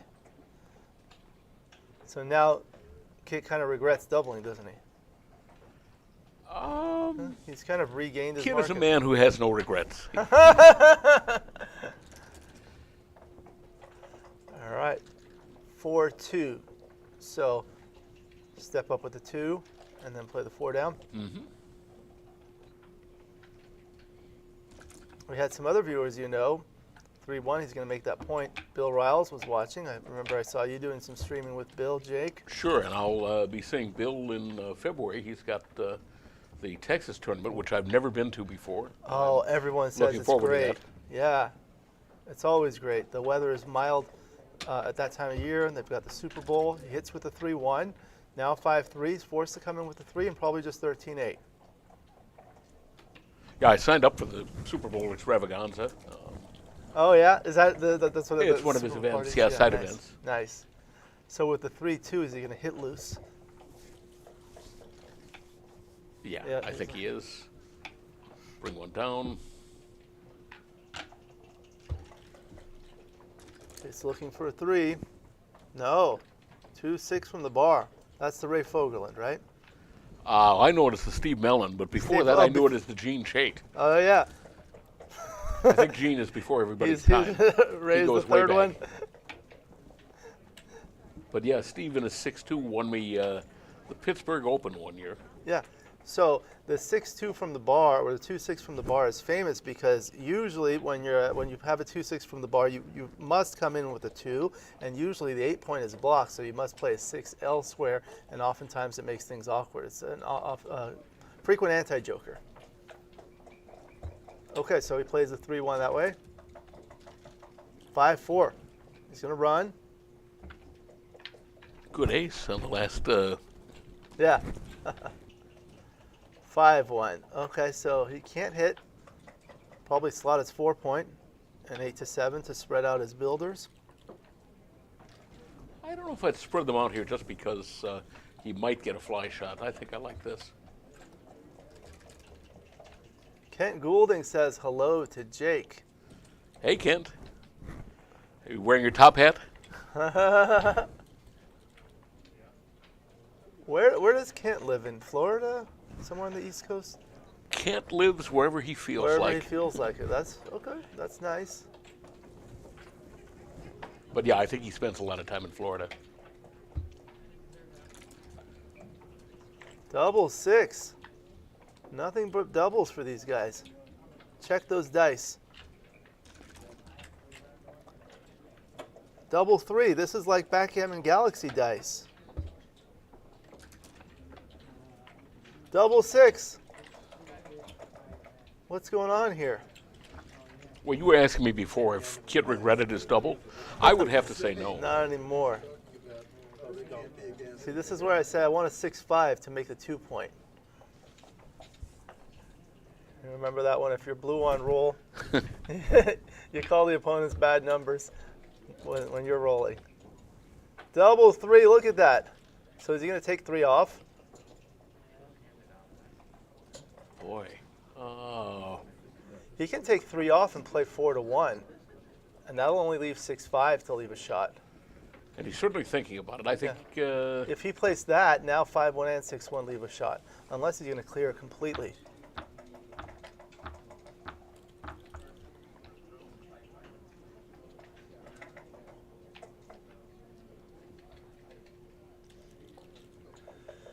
Sometimes it's good to keep 3 checkers on the 6-point when the opponent has a 20-point anchor and you still have 1 or more checkers on the 4-point. That kind of lures him to stay a little bit longer, and now you only have 6-5 as a shot leaving number rather than 6-1 and 5-1. Yeah, I think he didn't, I think he played the 2 off the 6-point kind of automatically. Yeah. And so now he may wind up just clearing because he's made that play, whereas Yeah.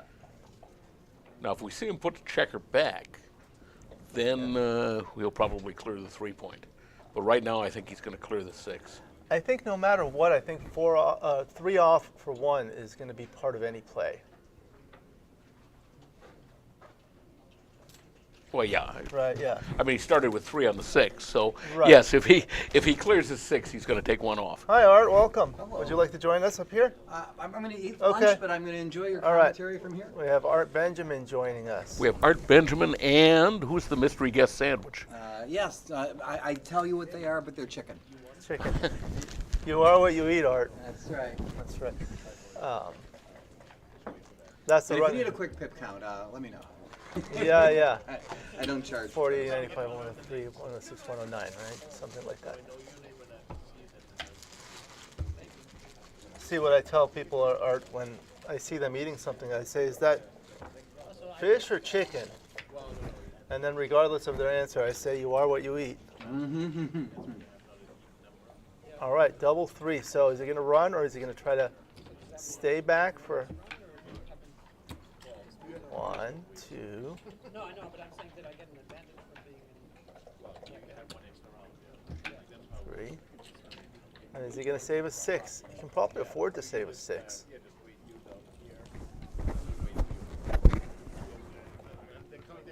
Yeah, with 10 checkers and gaps, I think he can go ahead and slot the 2-point here. That's what I would do. What's that, 86, Art, for blue? Yeah, it is. So you see those 30 and 30 on top of each other, plus another 20 is 80 and then 6, right? Yeah, I see the 3, 4, 5, 6 as an 18. So I see a 36 plus a 30 is 66. Yeah. Plus the 20 is 86. Yeah. I did a whole video on pip counting. People enjoyed that. Thank you. 5-2. Looks like he's going to save the gammon. And red's likely to take a 4-2 lead. 5 away, 7 away. Oh, okay. So Kent says Maryland outside DC, and part-time in Florida. I like the weather in Florida. Well, early on in Kent's brilliant career, Kit was living in that same area. So In I think Florida they, or Maryland? No, Maryland. Maryland. So or Maryland area. I don't know if he was Maryland or Washington D.C. or where he was, but I know that the two of them were playing in the same metro area and bouncing ideas off each other in the late 70s. I remember Kent Goulding was here one time when they had the Paul McGreal Memorial. Do you remember that when he had just Yeah, I passed was away? overseas, so I didn't. Oh, they had a dinner here. I played him in the first round, and it was down to 2-way, and he opened with a 2-1 slot. I doubled, then I rolled a 6-4 hitting twice, blitzed him out all the way, and then I ran into a pay now, pay later situation at the end when I was bearing in, and I paid now, and he hit, and he brought it around. So that's my memory of Kent Goulding. 2-6 from the bar. Jake Jacobs rolled in 2001 in Pittsburgh versus Dennis Culpepper. It was way prior to Fogerland Crown Rule. Simon Bargett is joining us. Welcome. I did a great video with Simon and Nick Blazier. That was fantastic. So now double 4 for Red, right? Has he played any of it yet? He's going to cover. Yeah, he's going to cover and. Okay. Point on head or make the 4-point, or possibly come out and hit. I would come out and hit. Yep. Oh no, he's making the anchor. He's looking to double soon. So sometimes you make a more conservative play so that you can double next. Well, he's certainly glad he did that. Yeah. Well, I just, there's so many options. So double 3. I would still hit though, 1 man back, 3 men back. Yeah. So he can build a board with the double 3s, or he can slot his 5-point, make his 3-point, or do something else, make his 10-point and slot his 5-point. I would make 2 points. Yeah. Sorry, I would make 2 innerboard points. 2 innerboard points, right, the 5-point and the 3-point. Yep. Double 5. Look at these guys. Yeah, we're certainly happy he came out to the bar, because the other way he'd be on the bar. Yep. It's better to be on the bar point than the bar.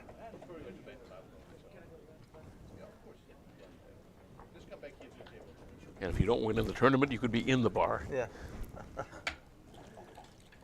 You have a lot of great stories in those books and such, right? Yeah, well, it was because I spent a lot of time in the bar, and you hear some really good stories. So you have a new book that just came out? No, actually, the book has been out for a while, but I got to talking to Carol, and it occurred to me that because it's got gambling elements to it, that it might be a natural. But it's fiction. It's a murder mystery called The Battered Butterfly. Huh. It's set in the Philippines in the late 1980s, and the main character is loosely based on a good friend of mine. Okay. So now it's a double. I know, Jake, you're an avid reader. Yeah, I've slowed down the last couple days because I've been busy playing matches, but this is my second book of the tournament. Wow. All right, so what do you think of this double? Looks pretty solid. Yeah? So then the take. So Red's got 121 and so 10 pips, is it? I feel like I'm fast at pip counting, but compared to the two gentlemen here, Art Benjamin and Jake Jacobs, two of the fastest in the world. So that was kind of like a Woolsey's Law. Do you think it's a take? I don't know, so I double. Double 1, that's a great roll. Well, now I think it's a take. Now he's yeah, I thought it was a take. So that's 2, and then I don't think he's going to anchor. I think he just plays 9-7. You would anchor? Yeah, 2 constructive things like that. You're kind of blocking yourself in when you anchor. Okay.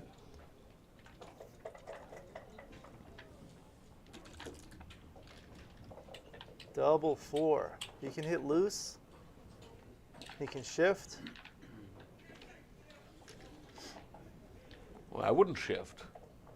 Maybe 8-4 so I think, and hit loose with 8-4. And then he's got to come down. Oh, down, or would you play 8-4? Oh, down. I would come down. Yeah, that duplicates, although it fails to bring a builder. Okay, double 4 for Kit. Now, what's going on? There's some gammons here for blue. Is that blue? I'm colorblind, so it looks green to me, or green. It is a light gray. blue, but it looks like that. Okay. All right, he's got 7s, 8s, and 12s. This score with a 2 cube, Roberto should double if he's a favorite, given that it's a gammonish position. Would you say he's a favorite here? I would. Yeah, I think so. Therefore, I double, redouble.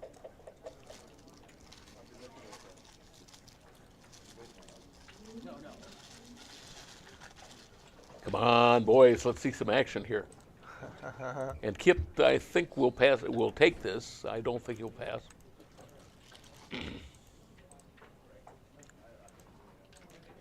I mean, he's got great structure. He's got 2 men back versus 1 man back. Roberto might not cover. Okay. Even if Roberto covers, Is that the position?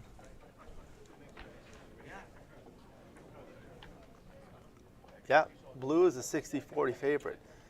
And blue's winning more gammons by a lot. yeah. Now the number that hits outside duplicates the. Yeah. Oh, It's a big pass. is it? It's that score. Yeah. Oh yeah. So let's look at it for money. Money, it's a no redouble.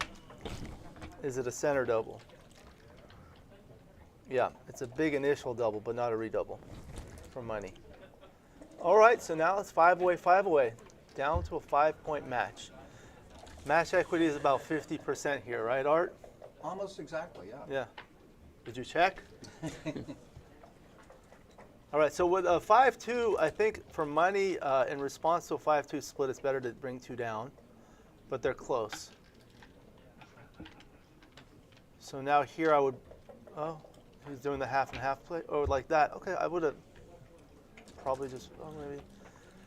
I would have brought 11 down to maybe yeah. 11. Yeah.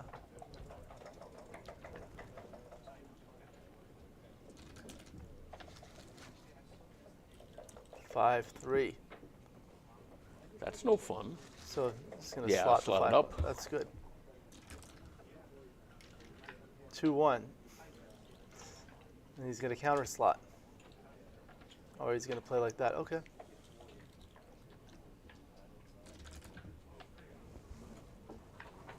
Three, 2. So will he come in on the 2 and then hit? Yep. On the 5.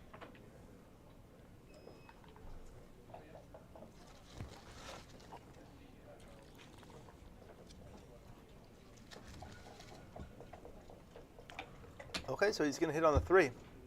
Well, I wonder why he did that, because Yes. this still gives him 3s and 5s. He didn't want to strip his 8-point, I guess.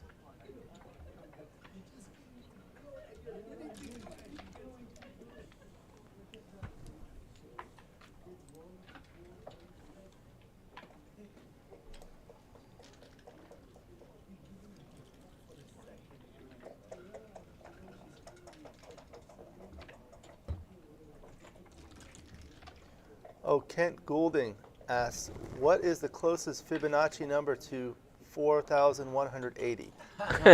And you have 4 seconds. I think it's 4,181.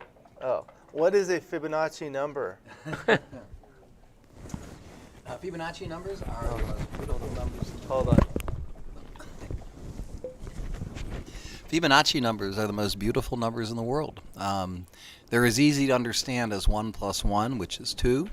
Then you add 1 plus 2, which is 3. And then 2 plus 3 is 5. 3 plus 5 is 8. 5 plus 8 is 13.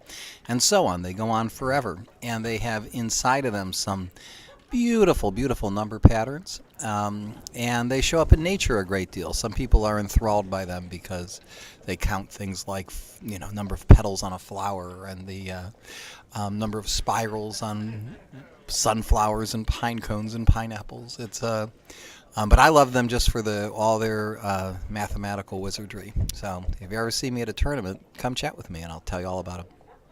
Now, Fibonacci was the guy who introduced Arabic numerals to the West, right? Indeed. In fact, didn't that show up on a recent trivia poll? Yes, it did. Yeah, that was it was funny because I was talking with Dorn Bishop about it over dinner a couple nights ago, and he said, "You will never believe it. This was in a trivia league question the next day." Yeah, we're in the same league. Yeah, he was the Steve Jobs of the Middle Ages. Dorn Bishop was. No, yes, I didn't think he was that old. No, he's good. He invented this time machine that helped him stay young like that. But Fibonacci also really was the leading mathematician. The Fibonacci numbers he introduced as a sort of a textbook exercise, on how just to exercise on using this new Arabic number system, and it basically was add up the first 10 or 12 Fibonacci numbers was the question, and he didn't explore properties of the numbers. It was just sort of put there. And a great mathematician of the 19th century, Edouard Lucas, was the one who discovered all their amazing properties and named them the Fibonacci numbers because that's where they first appeared. Yeah, now he had learned about the Arabic numerals by traveling, right? His father was a merchant who traveled throughout. They were based in Pisa, in Italy, but they traveled all around the Mediterranean and North Africa, and Fibonacci, who was not called Fibonacci when he was alive, he was named. Well, there were no Fibonacci numbers yet. Well, no, he was Leonardo of Pisa, but someone in the 19th century decided to say, but he was son of Boccaccio, so we're going to call him Filius Bonacci or Fibonacci, and so he was never called Fibonacci in his lifetime. But anyway, he was this little math prodigy, and he traveled the world and saw the advantages of this Hindu-Arabic system and taught it to the merchant class. And it took about 100 years or so before it really caught on mainstream. But it was it kind of sparked a little bit of a mercantile revolution. So, yeah. Yeah, it's funny that we don't think about people in the was it the 12th century? Yeah. Yeah, we don't think about people in the 12th century traveling around, hopping on the One World Alliance and flying off to right. Timbuktu or wherever. But obviously, people did. Well, at least they were cruising around the Mediterranean. That's for sure. We do have a lot of interesting numbers like pi and e, and are you familiar with the phi? It's the golden ratio, 1.6. It's in my field of aesthetics. As a matter of fact, if you take the Fibonacci numbers and you look at the ratio of them, like 3 over 2 is 1.5, 5 over 3 is 1.67, 8 over 5 is 1.6. Those numbers are getting closer and closer to phi, or phi, however you like to pronounce it, which is exactly 1 plus the square root of 5 over 2. It begins 1.618. In fact, I've just finished creating a video lecture course on the mathematics of the Fibonacci numbers and the golden ratio, which will be out later in 2024. So, produced by a company called The Great Courses. Since you asked, I have to. Well, the reason why is because in my field of cosmetics that we use the ratio. For example, when you're looking at enhancing the lips, the ratio should be 1 to 1.618 in terms of the height of the upper lip relative to the lower lip. However, that varies depending on the culture. So we study that stuff, but looks like they're playing a backgammon match. Oh yeah, let's talk about backgammon. Looks like 94.89, so that's why he's not doubling, because he's down 5 pips, or up 3 now. And at this score, the take point is about 20%. So if this becomes a race, then the take point is about 1 or 2 pips more generous than you would at a normal match score.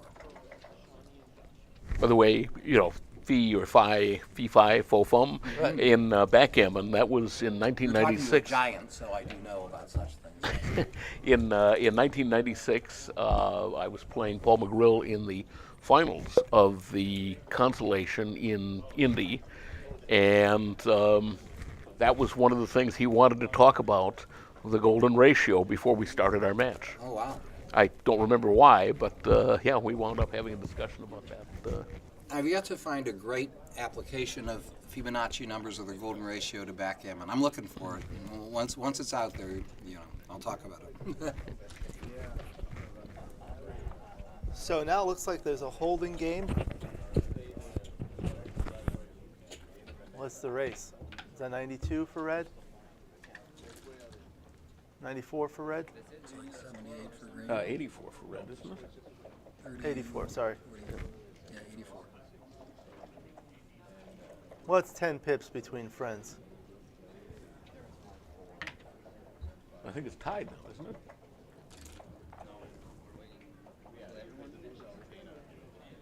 So 6 is forced, and then you can just make it the 2 point. Yep.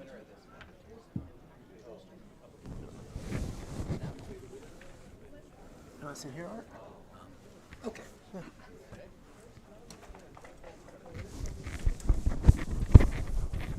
You know, Roberto is going to be thinking about doubling here. You know, despite the pip count, you want to make sure you take into account Kit's wastage, right? The main with the checker on the ace point. I would count that as the third checker on the ace point. I count that as 3 pips. 2 pip penalty. 2 pip penalty for that, you know, and maybe even a half pip penalty for that third checker on the 3 point. Kate Smith is asking who is talking about Fibonacci. We have Art Benjamin and Jake Jacobs here.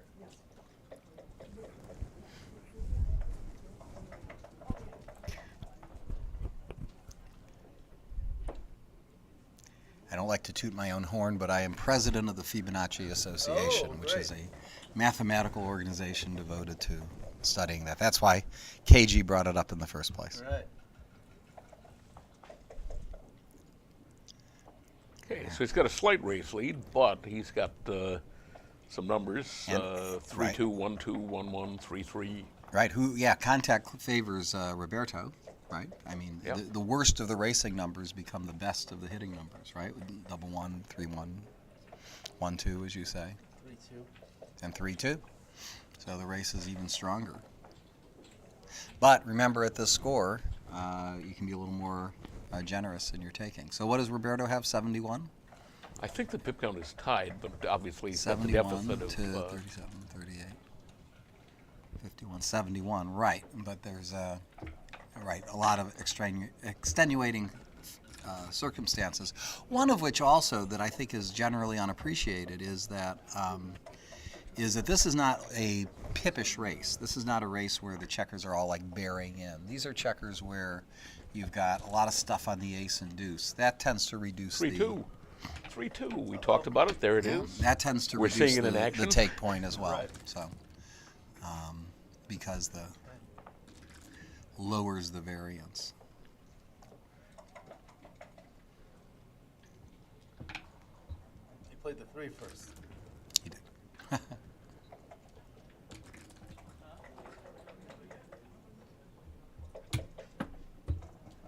Gammons are more valuable at this score on a 2 cube than for money It's true.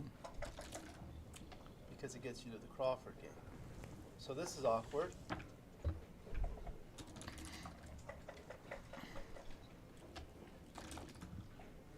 Okay.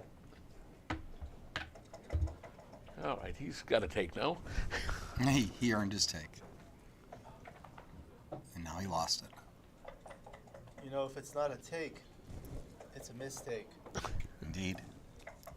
That's Steve Sachs' line. Point taken. Yeah.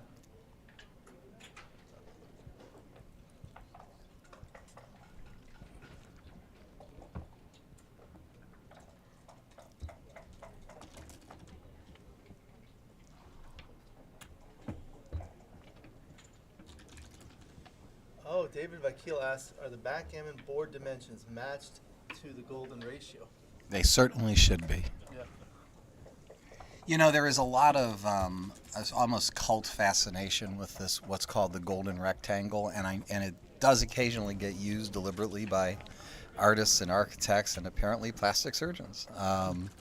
But for all that, when people have done like psychology experiments, you know, they'll give people like a dozen different shaped rectangles and say, choose the one that is most aesthetically pleasing to you.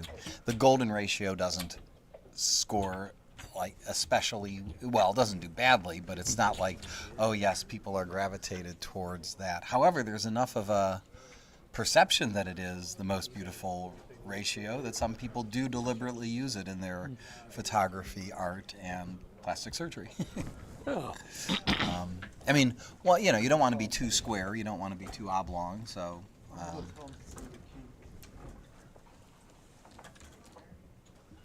Oh, yes.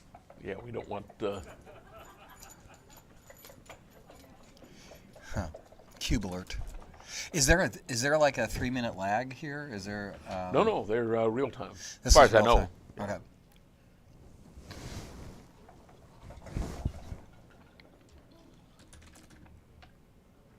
Actually, I'm not 100% sure of that, but I believe it's real time. Okay, there we go. Now we're about to find out if it was. Did Alex get to them, or did that? Is there a lag? I hear footsteps. Oh no. It's the chicken.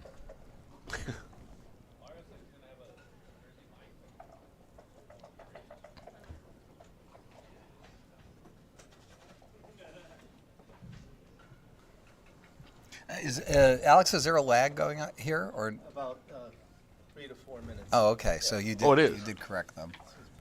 Well, no, Yeah, you'll see because that's live, but this isn't delayed. Oh. oh yeah. Oh, Oh, I look. see. So oh look, we- they're yeah. We are seeing it You're live. seeing it live. They're seeing it live on the other end, but we see this their chat a few minutes delayed. Oh, okay.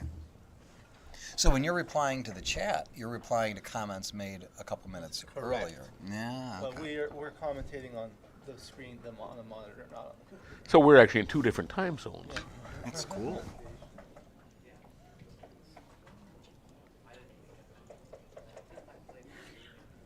Maybe we could go back and change the results over there. All right, now 6-1. What? Has he played any of it? Was he on the bar? I don't know. You can clip that on your shirt.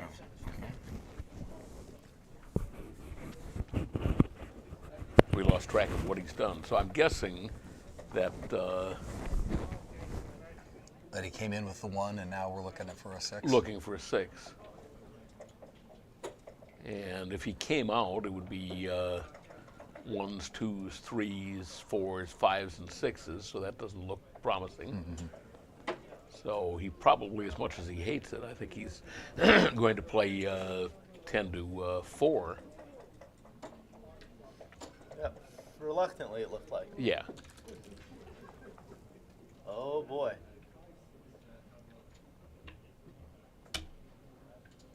And that's 2 more. Yep.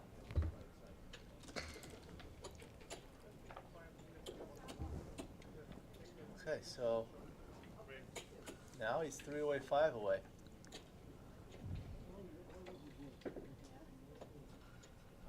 What are you thinking about here as blue or green? Just roll. Well, because of the score, I Yeah. think it seems. He's gonna hit twice here.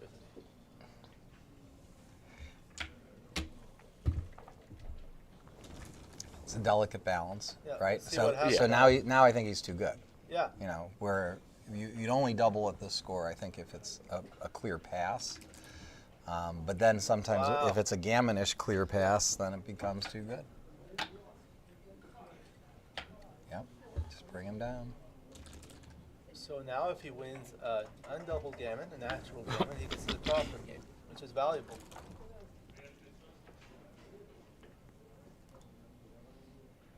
Bring 2 down here. I would. Certainly make the bar point. Yeah, once you make the bar point, what else are you going to do? Right. Right. All right. What a lucky double from the bar. Nice roll. That's why sometimes I tell my opponents when they roll a double 6 from the bar, you roll so many lucky doubles. You're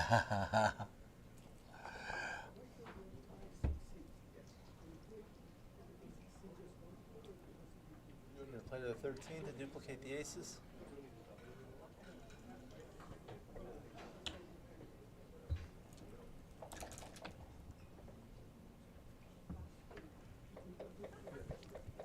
Good thing he did, I guess. Yeah. Well, actually, it doesn't really matter. Not in this position yet. He does have some tiny backgammon chances here.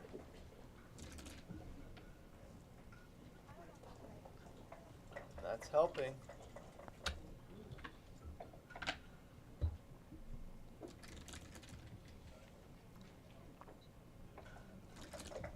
It's not only helping for the backgammon, but if Kit stays out for a while, if he gets a shot, he might not have a developed board. That's right. Right.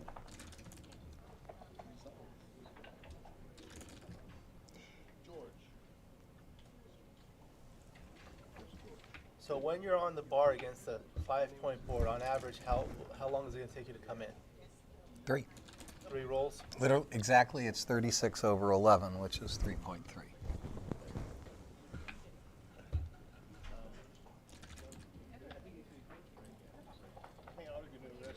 And even if you dance before, it's still 3 on the next roll. Okay, it's always 3 more rolls, right? Yeah. It's like flipping those coins. You know, as much as you'd like to think they have memory, they don't. Some people think the dice have memory sometimes. I don't know if they have memory, but I remember my dice. Yeah. Yeah. People do remember their dice. Not always fondly. All right. Yeah, he's not going to. He could take a man off, but he shouldn't do that. So. No. Maybe 5 to 4. I mean, you do have the horror 6-5, Yeah. but it does start to clear from the rear. That creates the gap on the 3, which I'm not sure is good. I call that a semi-gap, but yeah, I know what you're talking about. Yeah.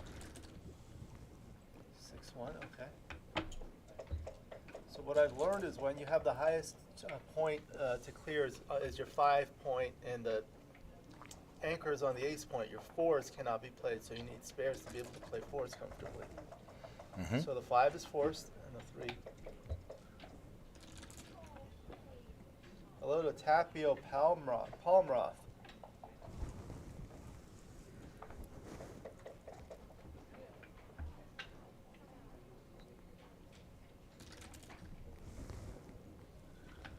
That's not a bad number there. Well, now he has some bad 3s. Next. Thanks to that semi-gap. Yep. I think he's planning to roll 2 sets of 6s here. Oh, 6-4, that's a good roll. Now he'll have a bad 6-3, 5-3, 4-3. Okay, so that's going to save a lot of backgammons.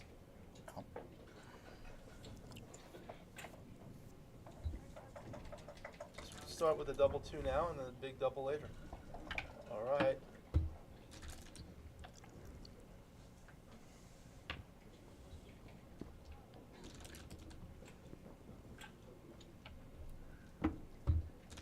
Now he needs to run for the hills.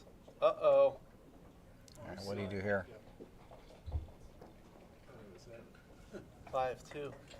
He's got to run out and hope He that just Roberto says, doesn't "It's roll not one of worth 5 it." numbers. No. All right. 1 away, 5 away, Crawford. Have you had these match equities memorized? Yeah, that's 16%. You know the take point at 1 away, 5 away, Crawford? Hopefully everyone does. Oh, it's director.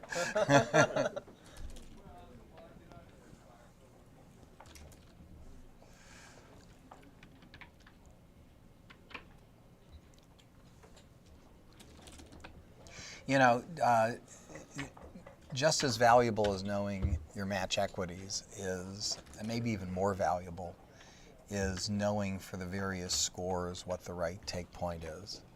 You know, I made the mistake early in my youth. I would try and like derive the take points based on the match equities, and not only was that horribly time consuming, it was kind of wrong. Yeah, because you're not always factoring in your, cube handling. You're not factoring in your gammons. Right. You were essentially calculating the dead cube take point, and so you could, it was bad on 2 levels. These are the Not dead even cube very take accurate. points. Yeah. In a 5-point match, it did a... Right, and that is so rarely numbers that you need. I mean, you maybe need, because sometimes you get them just from the match equities, but sometimes they're just. I mean, the key ones are the 3 away, 4 away, and 4 away, 3 away have unusually high take points. Those are the. This is 4 away, 3 away, 3 away, 4 away. This is dead cube. Actually, the first, well, no, not quite the first, because I, wrote a lot of things for the Backgammon Scholar.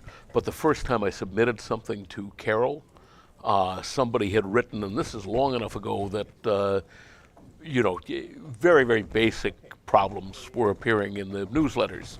And so somebody had, put in a problem. It was like a last shake problem, and it was two-away doubling four-away.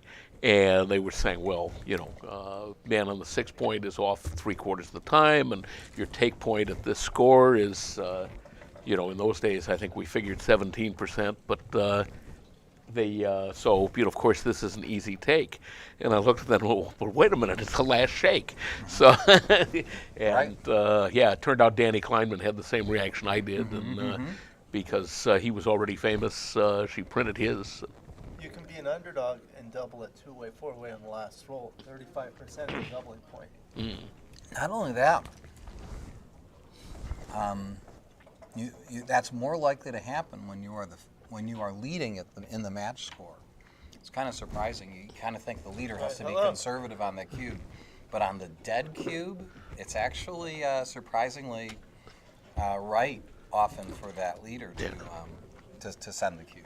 Yeah, a long time ago I worked on a book on match play, and that was in the introduction. I used problem like that. I postulated some player at going to his local club and playing this match, and everything seems ho hum. And then I went back and said, but wait a minute, here's all the things that you did wrong, and so here's why you need to understand what you're doing in a match. It was a long time ago, and I never finished the book. But That's too bad. Well, it turns out that the two-way, five-away is the score in a 5-point match where the leader's take point is the lowest in a non-gammonish position. In a longer match, it turns out it's even lower at 3-away, 9-away. Really?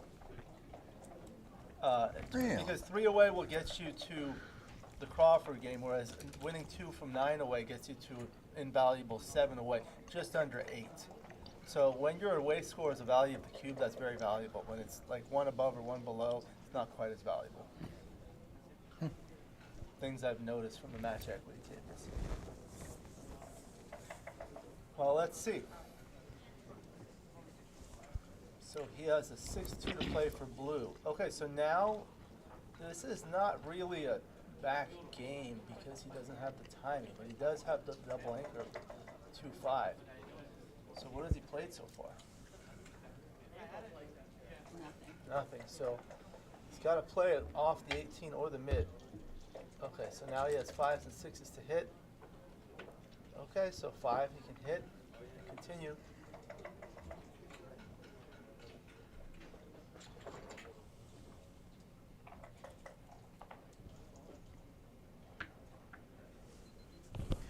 Alex, I'm going to have to excuse myself because I think I have a match to play. Good luck to Art. I should check just to see if I've got any. Would you like to join us here, Kara? Yes. We have the wonderful Kara Schultz, one of the strongest backgammon players, and certainly one of the strongest female backgammon players. You go ahead and. What a beautiful jacket. Candace would love that. Can they see us on here? Or No, is they it can't just- see us. Oh, okay. We're just talking. Yeah, And it's just one microphone. he has one also. Okay. But I'd like to give it to the you guests. take it. I'll just sit in the middle. You'll sit and watch. Enjoy. Just lean over and Yeah, how like about that? inspect the boutonnieres. Yeah. All right, so now he's a double 1. Okay, double 1 in return. Wow, so that's going to come in, and then how are you going to play the rest? Are you going to hit loose or shift? He doesn't have to worry about gammon losses at this score. Well, he can shift to the 2. 2. I think I'd hit loose 5-2. Why not shift to the where is? Oh, okay. He doesn't have it. I think he'd like to have the pure prime. Okay, so he's Kid agrees. cautious. Okay. 6-5, he dances. Okay. So now he has a lot of fly shots. Double sixes. Okay, well, he's certainly So going to that's hit. going to hit. I mean, yeah, he's going to hit that one gonna for hit sure. that Now, is he going to hit a third one? Probably not. But he's going to slot his bar. Where can he hit Well, the he third can't hit a. Yeah, he can. That's his own. Yeah, he can't slot the bar either. Exactly. Yeah, I was gonna, I was gonna hit that man on the 24 with the man on the 12, but Yeah. yeah, that doesn't work. And a good thing he didn't do it. All right. Now, gammons don't help him too much at an auto-way score. But he'll gain a free drop, which is about 1 to 2%. 1, 2, 3, 4. Now he's kind of blocked. That's what happens when you're on the 23 point. So comes in with 1. He's looking for a 5. Double 6 dances. Well, it doesn't move. Yeah, I call it a dance. It's the equivalent. 2-1. Plays behind. 4-1. Okay, that's not a good roll. The 4 is forced.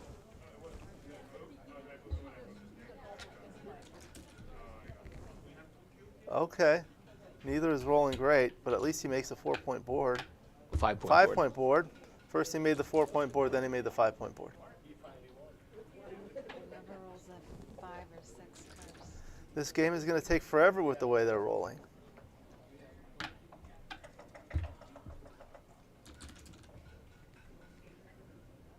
The primes are holding up. There it is. Oh, finally. Oh, no. This is not good. Nice roll. Well, things were really looking up for Kid until now. You come out from the ace with one?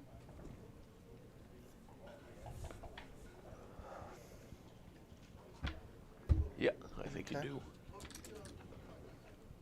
Oh, boy. Super. Super, sort of.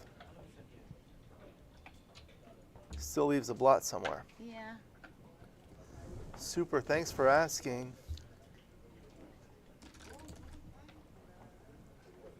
Oh, got it. Okay.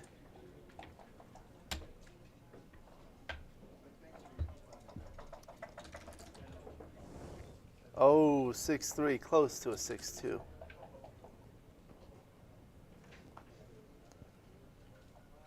All right, double 2.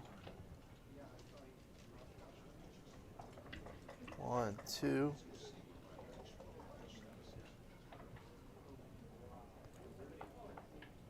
Three and come in, don't give them the 5-2. 4-2, so that's forced. That's an anti-joker. So now 4s, 3s, 2s hit. A lot of hitting numbers. 5-2. He's going to hit that one and keep going.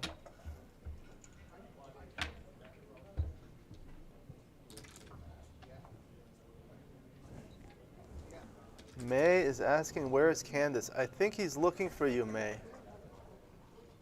All right, 3-1. Is he going to go for the closeout or hit another one? Okay, that gives him a chance to anchor like that.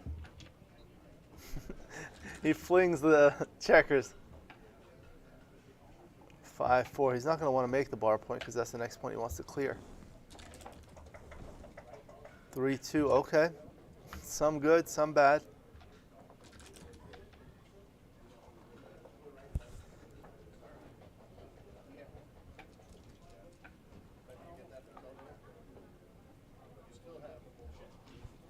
On the wrong point. Like on the 8 point. Still can't believe it. I was back with my computer. Yeah. I was one step away from flipping it. Oh, my. Roberto's in the driver's Boy, he's seat. got a hit. Yeah, I mean, gammons don't matter anymore, so Has he played anything? No, that's the 3. 5 out. yeah. Oh, he played the 5 out. Now he's the 3. Yeah. He doesn't have anything to lose by risking a gammon at this score. 4-1. I don't think he's going to hit the ace because you don't want red to come back and make the 4 point. You wouldn't mind red to come back and make the ace point. Oh, maybe he does. I think it's harder for red to make the 4-point. It's easier to make the ace point. So. Right, that's a good point.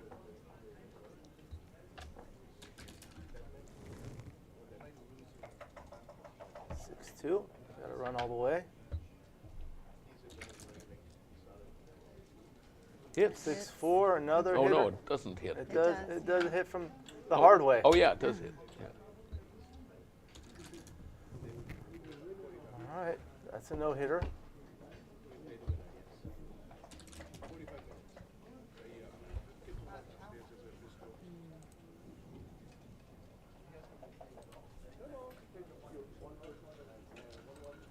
I don't think that's what you want to do, kid. Four's got to play. I think you just play behind, or even leave the ace and make the 1. I like this play.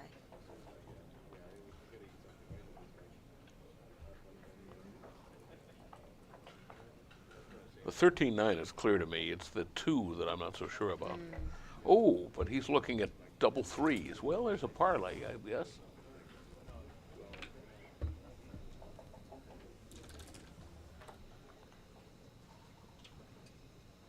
Okay.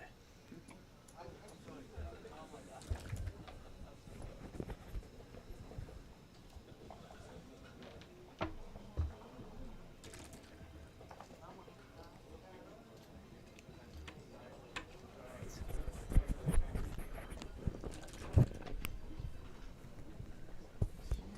Oh, my. shot.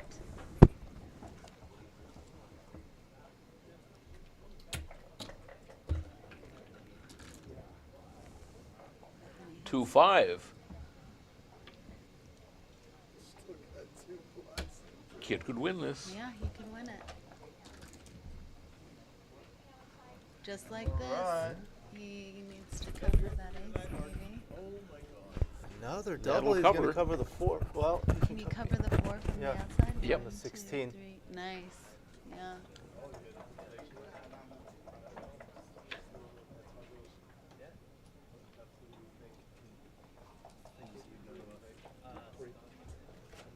Yeah, and then if Roberto comes in with a 1-4, yeah. 1-3, 1-3, 1-4. This is exciting.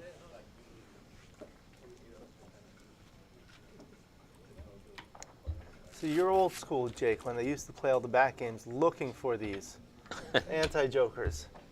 The guy that was really great at that was a friend of mine named Dean Mensch. He used to live for that kind of. Yeah. I play with Jim Pasco, who's the same way. Yeah, I was at a Vegas tournament one time where I played 3 matches against Jim, and I think I won all 3, but one of them he got all 15 checkers back, and I think that made his weekend. Yeah. It didn't matter that he, lost all the matches, but he, got to play a game with 15 checkers back and win that game. And he was just glowing. Yeah, quite possible. That's bad. 6-4, 6-2, 5-3, or 5-2. 3-2 clears. 3-2. Yeah, he's got to play safe.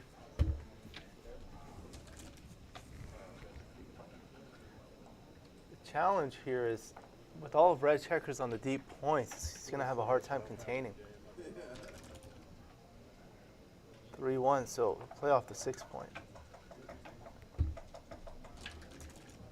Needs small. No, he's forced to run. Blue's in the driver's seat.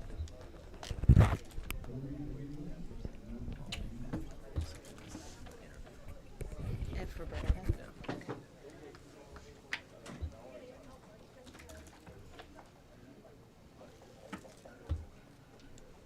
I don't think Kit's even got a theoretical at this point, does he? No. No. That's a weird last one. That was a weird last game. All right, so Roberto Litzenberger is our winner in the I think I was 4th round. This is the 4th round of the fighters bracket. So he's still coming from behind, having lost a match. Do we know how many more matches he needs to win to make it to the... 4th round, I think he's probably going to have to win probably at least 2 more to get to the finals, at least. Okay.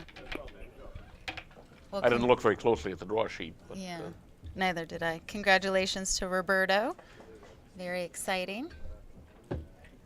I think it's probably 3 rounds. He's probably got to win 3 rounds to get to the finals. Mm.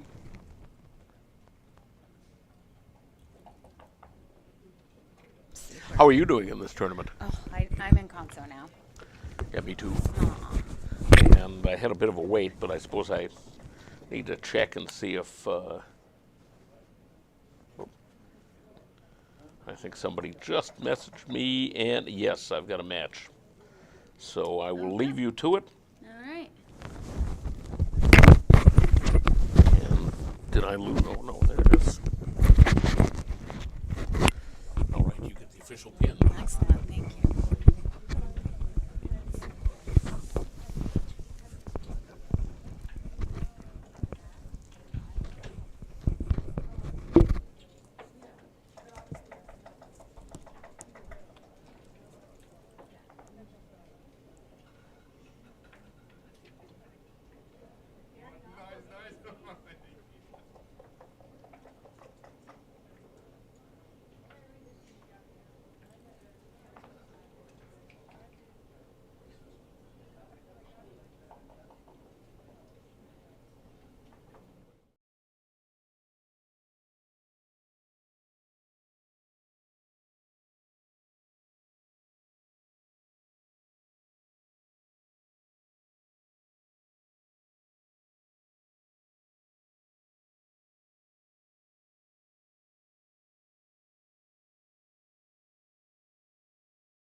Okay, we are back live. Next match. Al Hodis playing the blue checkers at the bottom versus Fernando Bracconi, the outstanding player visiting us from Italy, playing the red checkers at the top. This is the semifinals of the undefeated bracket in the Open.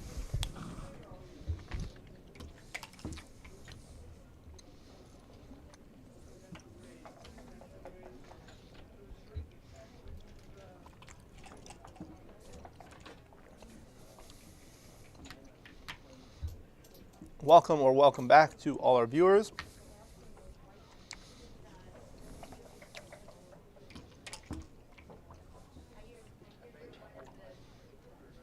Looks like he'll make his 4-point there.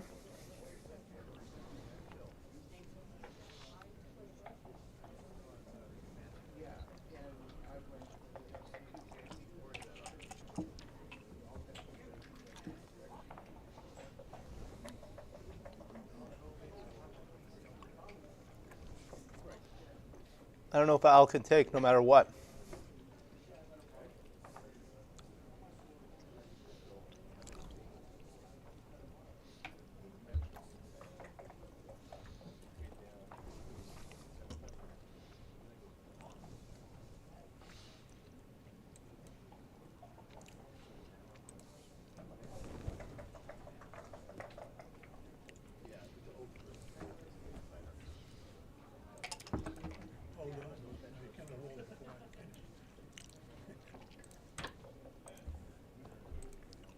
You cannot roll. Do you understand what I'm saying? You cannot roll. Yes, I did. Okay. But how do you not? Okay. I thought I had to make press, right? Oh, okay. That's all right. Yeah, I think actually looks like that was a pass. Okay, so now I was just finishing up my lunch.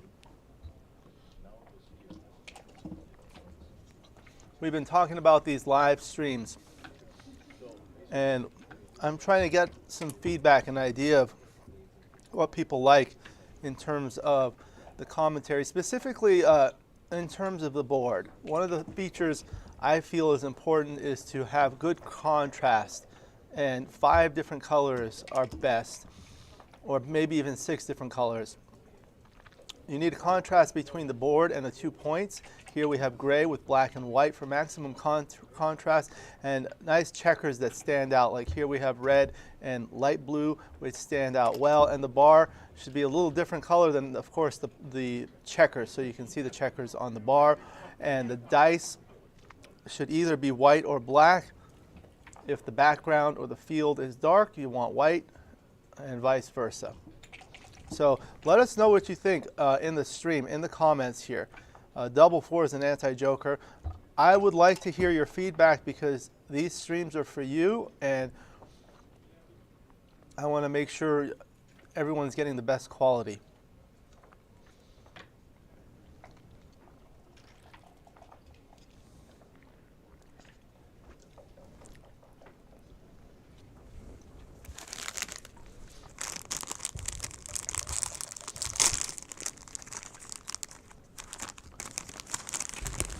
All right, blue has a bad, poorly timed 1-2 back game. Double 4, another anti-joker. They're just rolling anti-jokers back to back. He wanted to pop out a spare, so now he's going to need a 5 or a 6. Double 2, okay, that's his worst roll.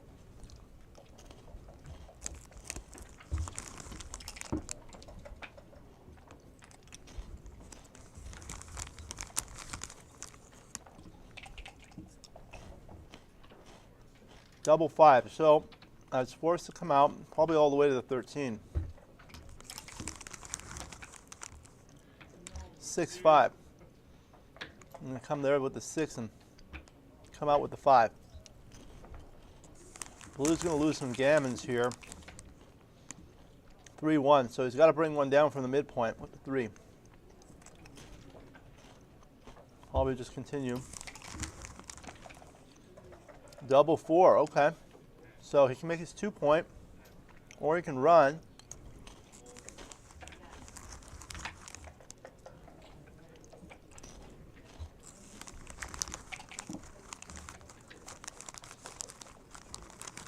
Five, four, so bring one down.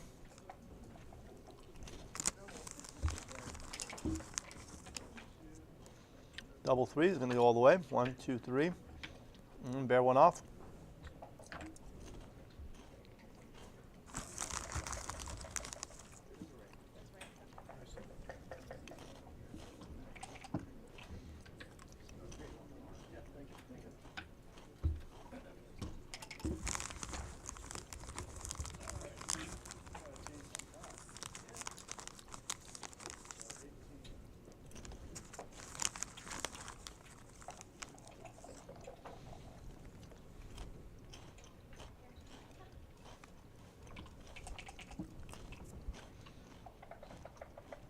Six, four is forced.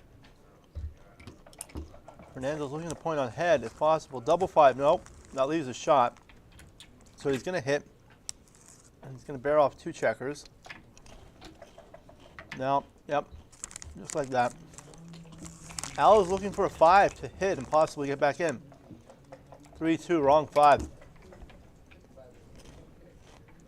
4, 1 bears off a checker.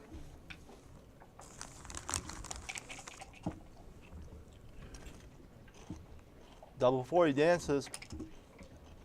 Fernando has some gammon chances now. Double four for him. That's a very good roll. 1, and then it was cocked. Double 1. Oh no. He has some. Oh no. Now there's some backgammons.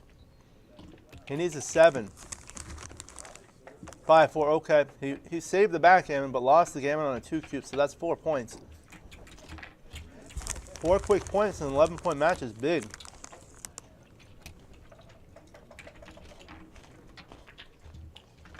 Seven away, 11 away.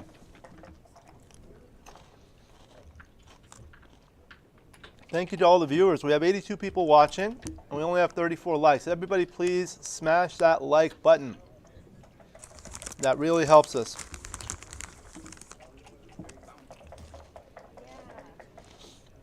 Adam and Valencia. Don't like the checkers. We picked the colors so that they stand out on the stream. I am eating some Cheez-Its. Crackers.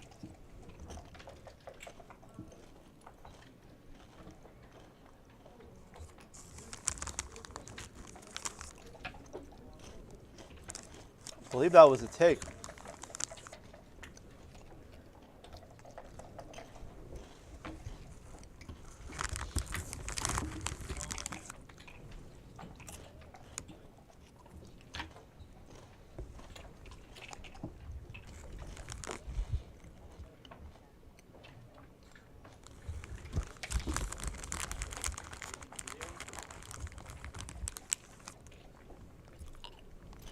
He's looking at bringing 2 down.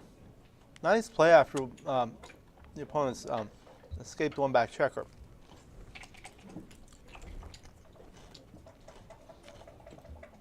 Good 6-3 for Al.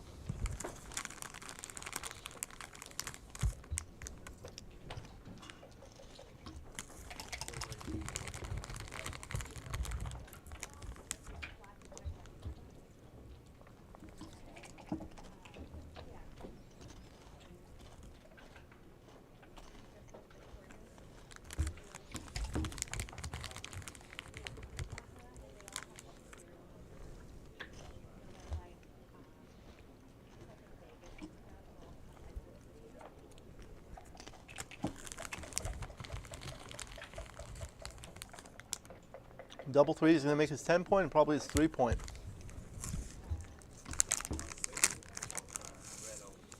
Double 5, okay.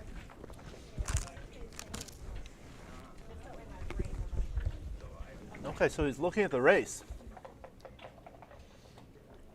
4, 138. Tapio likes the colors.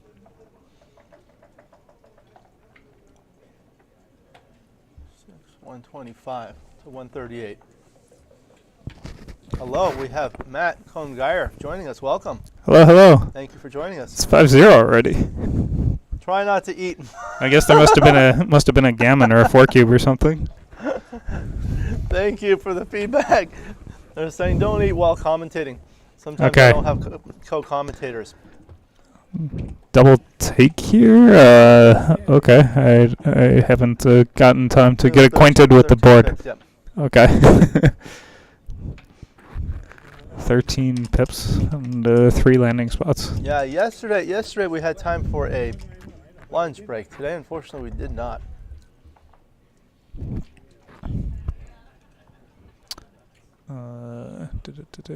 Six. So 4-1. Is he going to make his 4-point? 6. We're coming down. Guess this is better for the race. What is it? It's He's down about 8, I believe. 8 pips. You're saying? Is that right? All right. Plus It's 9, 17. it's gonna be a long road from here. But if he just rolls one big double, he's back in the race. I don't really want to put checkers on your 6-point rather than go past the 6-point. But He's looking to possibly, if he gets a shot, I guess. yeah, it's Well, that's pretty unlikely. Yeah, you just got to go for a nice race. So when people whatever. are bearing in, Doesn't really make too much difference. But, you know. in terms of bearing efficiency, you like to have checkers on the highest points. Yeah.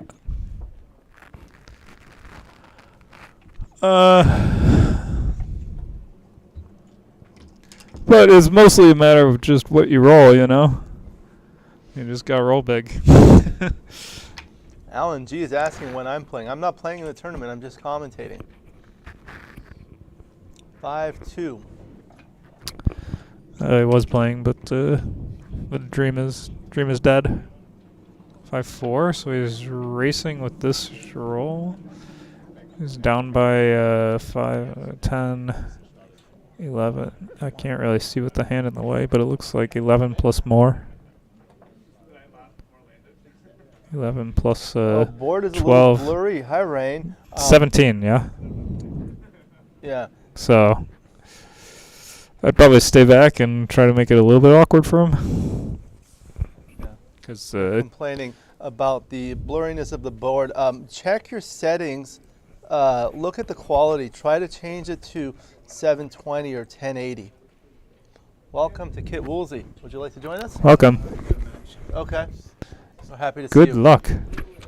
There's a very strong field in this tournament.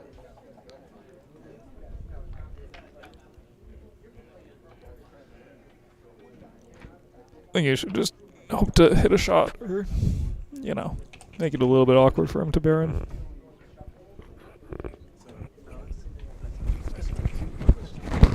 Yeah. 5-4 clears the 9, and now he's just down to one last point to clear. 6-5. You can go 18-7, which makes a 5-point prime, and you still get a shot on 6-1. I mean, you're going to be down 15 pips after the roll, so if you go with both, you're probably losing the race. And if you make the ace points, you're probably going to have to run later anyway. So I would go 18-7.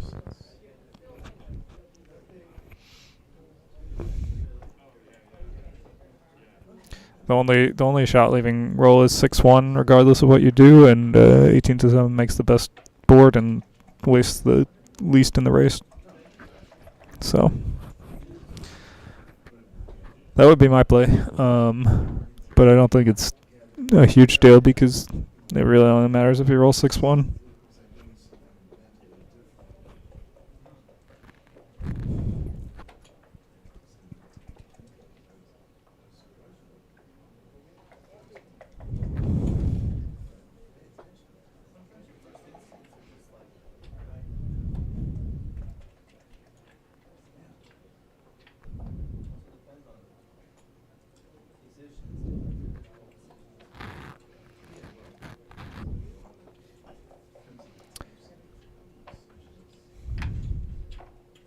So he's making the ace, weighs a tiny bit in the race, but probably doesn't matter that much. 5-2 clears, and it's just going to be a single game unless Fernando can roll at least a big double and maybe two of them. They're saying one microphone is louder than the other. I think Matt just has a soft voice. Are you talking about this microphone is much Probably. louder than yours? I think that I don't know. They didn't mention. I have this microphone much closer than yours is. Yeah, right? yeah. So maybe I need maybe. to move it somehow. I don't know. All right, whose microphone? It's going to take a little bit of time because there's a delay, but that's fine. Let's continue. So I stepped away for a moment, and now Is that better? I guess I'll find there's out in like a 3 3-minute, minutes. yeah, there's a delay, yeah. I don't know. All right. I don't know about the delays on this. What is your opinion? They like to have a delay by like 3 minutes. I don't mind it to have some sort of delay. Then what happens is on the chat, we're not able to interact directly in real time. Right. It's just like That's true. I don't think people are really getting assistance from the stream, you know? Like, yeah. it could be Bill Rouse so does hard his to- live, yeah. It'd be so hard to get assistance without, having some sort of, I don't really think it's a problem that's ongoing in the community. Oh. So. I'll be right back.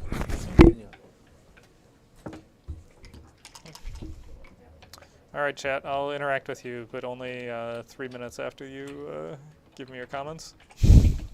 So it's mostly just going to be me watching Al Hodis bear off.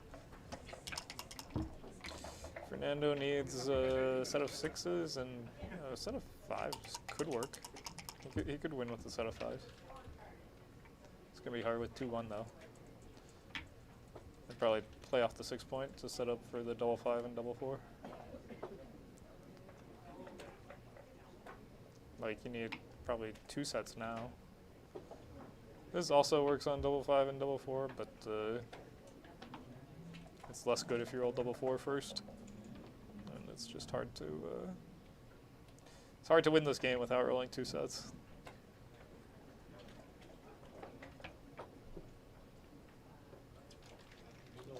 Anyway, I don't think it's a big deal.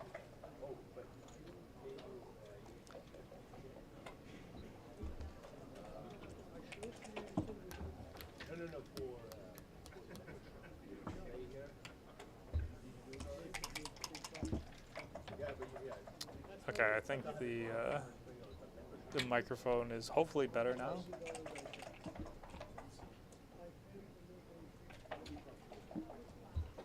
But if it's if you guys can't hear me or if it's too loud, let me know, and I'll update it in 3 minutes or so.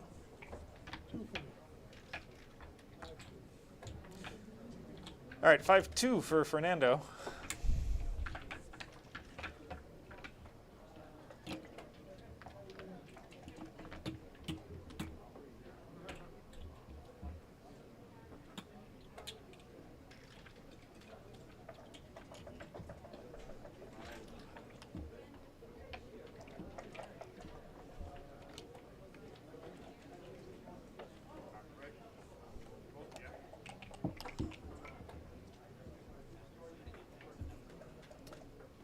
Okay, so Al opens with a 5-2 and splits. That seems pretty reasonable. 6-2 should come out to the 18 and go to the 11.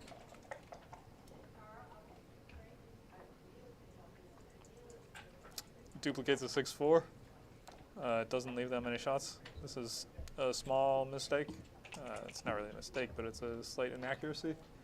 4-3 hits and goes 24 to 21.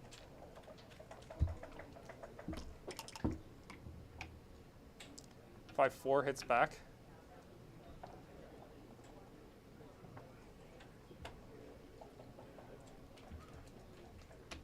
You like to just gain ground in the race. You know, you're not under so much threat that you need to make an anchor. 5-3. Man, you can come in on the 22 and go 6 to 1. That seems like a reasonable play. You could also go. You should make the 3 point, and then you could come out with the 5. This makes some sense to me too, actually. Double one making the 5 point, and now 24 to 22 seems like the last two to link up the back checkers. Definitely don't want to stop on the 23 point. There's a little bit of duplication. 3-1 should make the 5 point. Hitting would be pretty loose, I think. This unstacks the 8 and the 6. Makes another point. 6-3 can make the 22 to 16, and then 8 to 5. Play safe, no blots. Everyone escaped.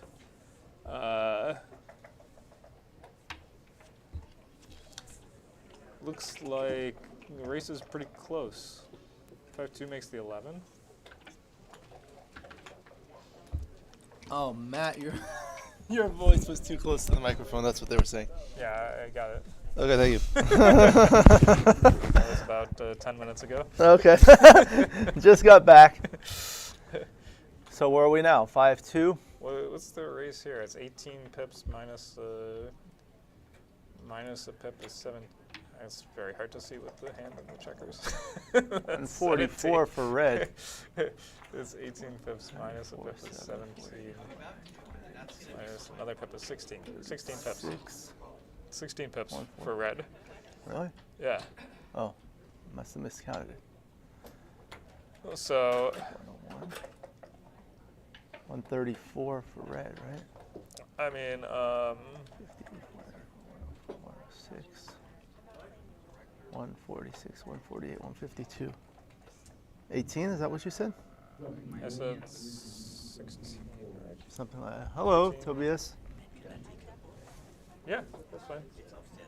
No, it's down here. Yeah.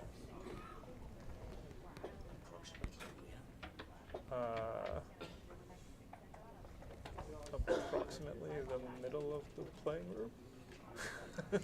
Okay. Yeah. So not sure why he's doing this, right? Why double 3? I didn't see. Oh, you made the bar point? Yeah, he made the bar point. But, like, I think you want to get off the 16 point. Like, I don't really see the idea of keeping the 16 when you're up by a pretty huge amount in the race. You know, bar point, I guess, maybe it's better than the 10 point. I'm not even sure. But, like, you definitely want to get off the 16 point. So, I don't know. I didn't like that play.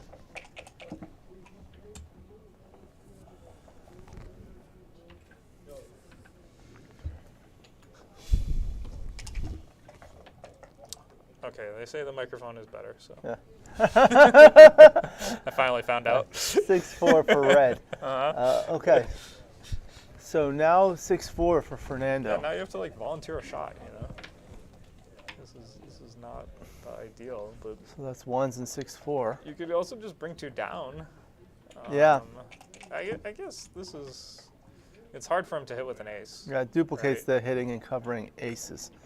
I mean, so that's the 1. It's not even so clear that that's the 1, but I guess because you're gonna leave blots all over the place if you do this. I mean, but he has a blot on his board on the other side. Have a blot on his board, and that's a 3-point board versus a 2-point board. 6-3 he danced. Okay. Mm-hmm. So you're gonna look at this, or you still have 2 more? You have 2 guys back, and he has 1 guy back. You know.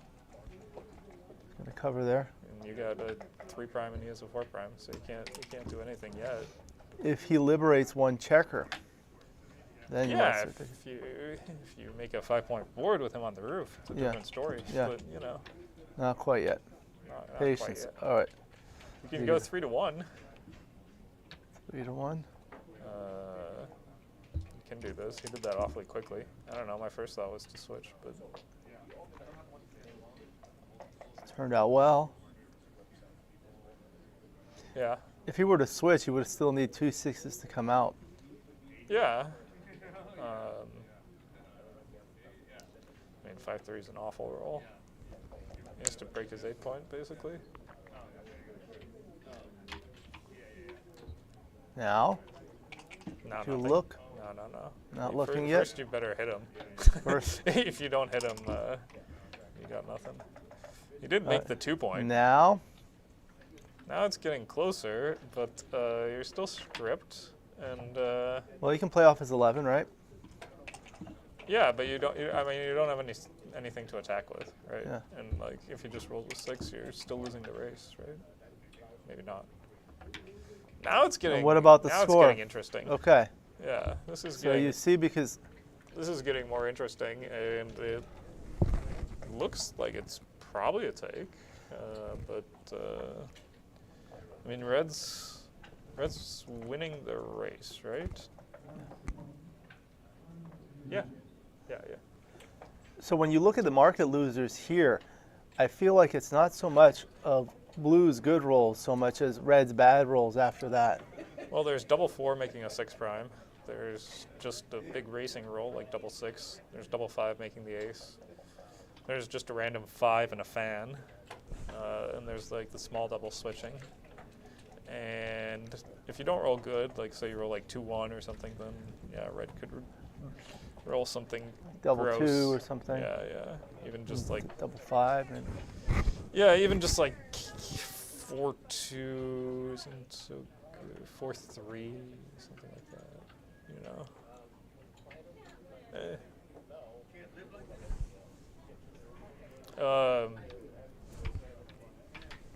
It looks like it's probably a tip to me, but maybe not with the blot on the 3-point. I mean, you do have the blot on the 3-point, which is pretty annoying. And I haven't really looked at the race. Could easily be a pass. What was the race? Yeah, Red was ahead in the race. You have some play against the back guys, but there's a blot on the 3-point. Yep, that was a big pass. Yeah, okay. So with the 3-point made, it would probably be a take, yeah? Did they It would change be the like score? A double take. There, they changed the score. Yeah, I think the blot on the 3-point is just too much, and you get gammon too often. And the race isn't. Maybe the race isn't as big as I thought it was.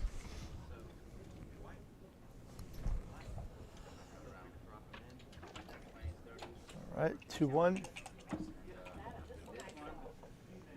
4-2. Which one? 20 points seems good. You create contact with the blot, and the 5-point is just better than the 4-point. Should make the 11 and go 22.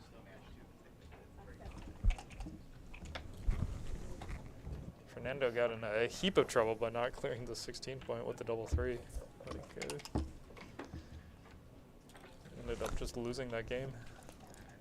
See if I can find that position. 6-5 for Red. You just go 22 to 11. Right, this is like a clear play. You keep contact on the. You keep pressure on the blot on the 2-point, and you don't leave like a 5-1 and stuff to pick and pass. I mean, 5-1 would make the ace, but you also put a spare on your 11-point. It's always good to have spares, just because you know those points come in handy later. I think I make the 3-point here, unstack the 6. 4-3 is probably 8-4-6-3. Stepping up doesn't look like the right idea at all. And 13 to 6 just kind of delays the inevitable, so you should just start making a board. I think 6 to 3 is better than 11 to 8. You start to make the 3-point as well. And the blot on the 24-point isn't in so much danger. I mean, I would hit with the 5-1 for sure. I'd go 8-7 and 6 to 1. You know, you have them outboarded 3 to 1, and you're just waiting. You know, 7 to 2 is not a place you want to put that checker.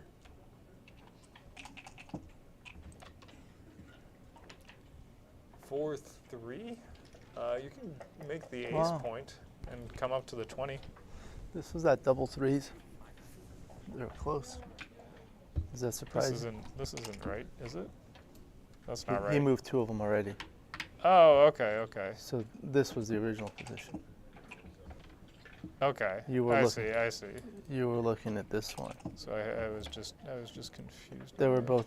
Okay. They're close.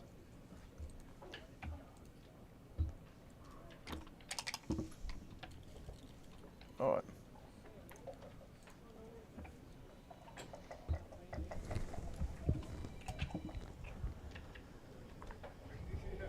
So it's 6 away, 8 away. Well, Al is hitting a shot here, but he kind of mangled up his board.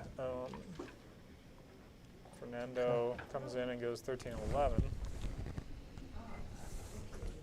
Missing all the fly shots from the roof. Double 3. Oh, You doesn't could look hit on good. the ace, but then, I mean, what else can you do? You can go 8-2, 9-3. Looks really ugly, but at least if you get missed, you just try to somehow turn this into something that resembles a position. 5-2 makes the ace. Okay. That was constructive. Looking for a 10. That's not a 10. Double 6. Nope, it's cocked. It's not a good roll. 6-5, much better. Comes to the 9 point. He has some fly shots. 4-2. 4-2 is not a hitter, but he at least goes 6-4. 5-4. And make his 5 point. Yeah. Make the 5. I mean, I guess you could hit and come out, but this looks normal. 5-4, man. So he has to go 11-6 and come out with a 4. And hope that Al can't get by him.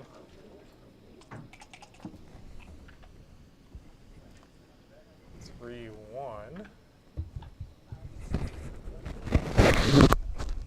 So Fernando's trailing by a lot, it looks like. 4-2. I think you should hit with 11-5, right?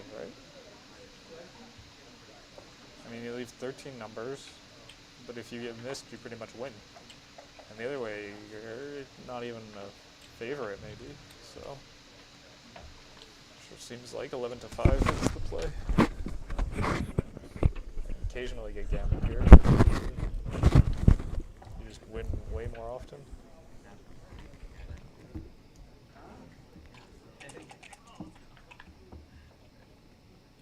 2-1, okay. So now what? Cube action? Looks like double take quickly? Wow. Wasn't, Okay, 6-4. So wasn't he's so gonna sure about what was going on there, but cover and then cover and hit. hit. Yeah, 11-5, So 6-2. doubled gammon gets you to 2-way, which is really valuable. Yeah, it's not too likely you're going to win gammon, but you can always dream. Well, single gets you to 4-way, 8-away. Yeah, yeah. That's a good. That's a sensitive score.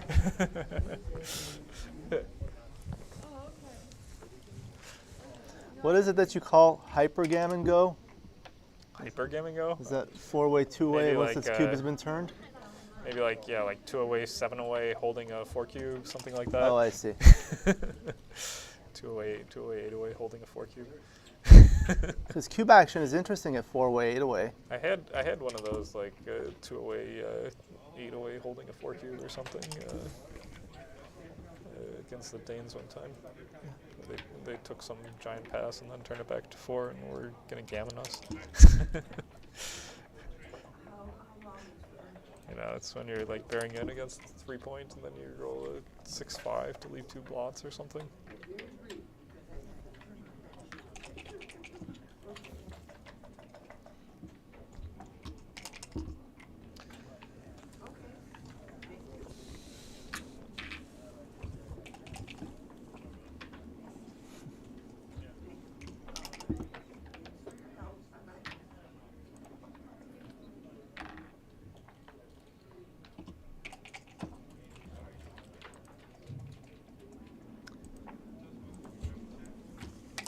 What was going on when Fernando doubled? He had a million rolls to cover.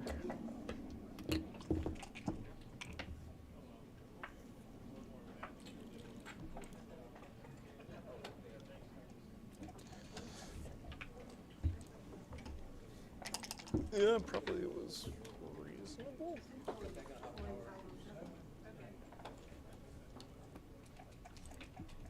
Oh, look at that. Ah. All right, 4 away, 8 away, as predicted.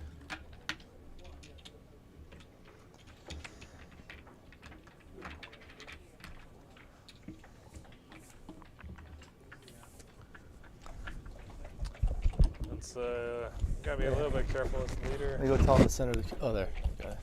Because, you know, you are leading by 4 points, but Right. on the other hand, you know, That's what I was going to ask another you. 4 points is the match. So, you know, you got to be a little bit careful as a trailer, too. 6-1 makes the bar. Pretty good start for Al. 2-1, you should go to the 22, I think. Yeah. I mean, Oh, like this? This is not crazy, but I tend to like it more with the guy on the 11 point rather than a guy on the 10 point, because you have 6s. Now. And this, he needs to perform. yeah. No. Now is This it is like, too good or is it? it what do you looks too good. You know what it is if it's not too good. It's too bad. Too bad. It looks like it's too good. But See, I wasn't sure about that previous 3-2. We brought down the 2 rather than the 3. Now he doesn't have a builder. yeah. Double 4 hits once. It's one and brings something down. Should hit once, come down with 2. And 11-7. Down with 3, maybe? Or just, yeah.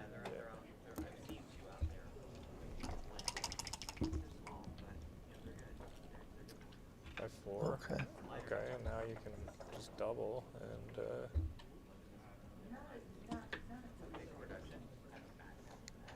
6-4, 1-5. 3s and 2s are not the greatest. Fernando could make a back game, or he could just win the anchor game. What's the recube big here? Not much. Not, right. Right, that's the thing at this score. Yeah, you gotta be a little bit careful when you're taking cubes. You're going to cube more aggressively as the trailer at 8 away, 4 away because of that. Because if the leader redoubles, it's an automatic redouble to 8. Yeah, I mean, the leader's not going to redouble until it's like a dead race.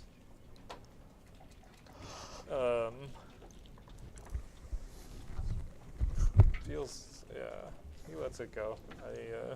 Yeah, okay. I think I agree with that decision. Like, you know, he does have an anchor, but he has no development whatsoever. They're speaking to Fernando in Italian. Grande rischio di Fernando, ma il rischio si sa paga. Do you speak any Italian? Nope. No Italian, but grazie. I found if you speak Spanish and just add an O to the end of every word, it's almost Italian. I don't know about that, but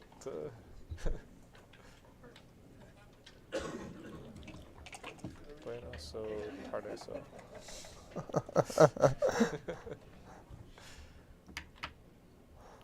Or maybe it's French, I don't know. They're all Romance languages, right? They're all very similar. Yeah. 3-2 makes the 5 point. Yeah. 5 point is. Oh, this makes the 22 Double and two. the 4. Yeah. It's a good roll. Like it threatens to make a stronger prime, basically.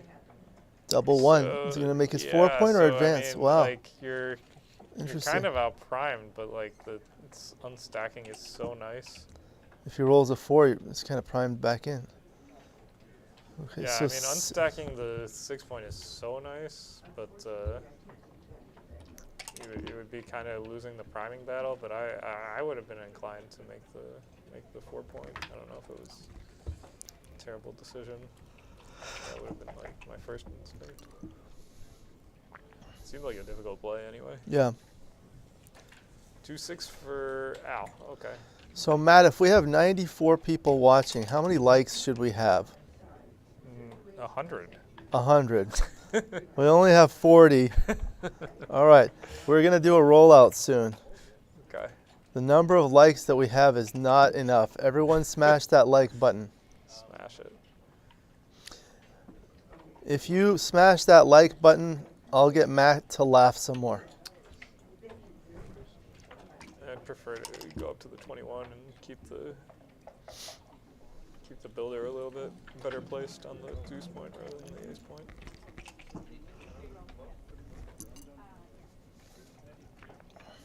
One.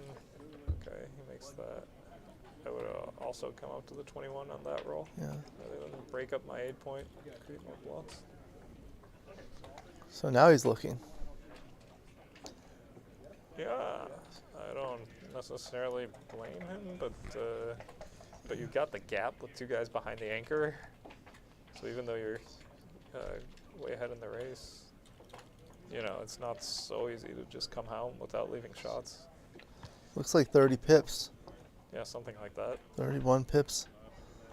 I mean, Al doesn't have the greatest board in the world, but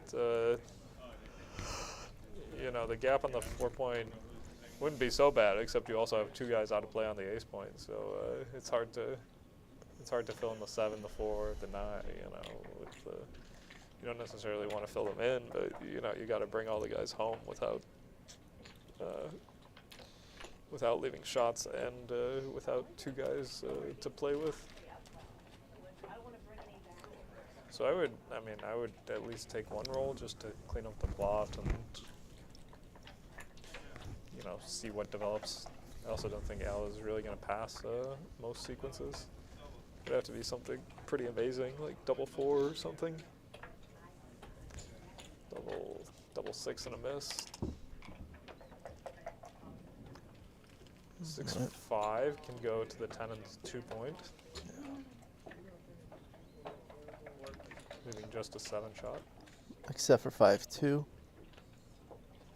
By the way, it would have been a direct shot if he had played the other ace. Okay, 5-4. So you can run out or just make the 3 point. Now you got 3 guys behind the anchor.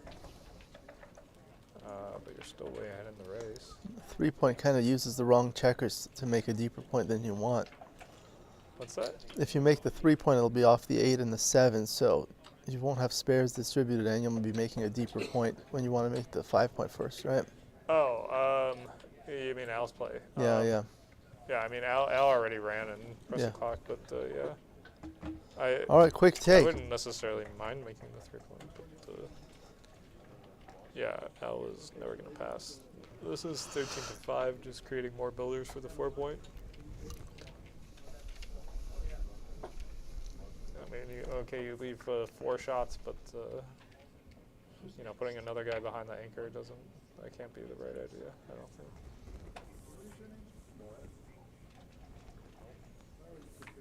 Yeah, I don't like this play.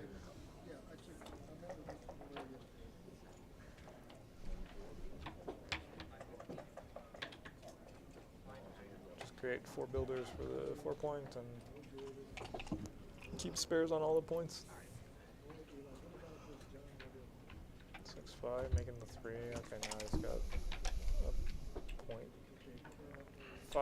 5-4, you can go 10-1. Why not 10-5, 6-2? Well, because you want the those spares are more important than the points behind the anchor. Yeah, he's not going to leave. Like, yeah, he's not leaving the anchor, and the point only matters if you like hit and you re-hit, and then since there's no blots. All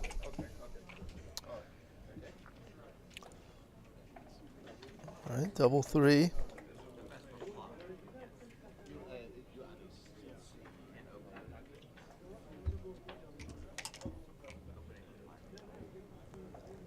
Five 3 just leaves an indirect shot. Not too bad. Pretty good result for Fernando. 2-1 makes it 5. I mean, even here, Al would have a pretty easy take, right? Because you know, he's got the the gaps and 5 guys out of play. So Long Live Crow says, Matt, can you please order a box of donuts and eat them all into the microphone? okay, just for you, Long Live Crow. Can we get somebody to go to what is it, Pink Box?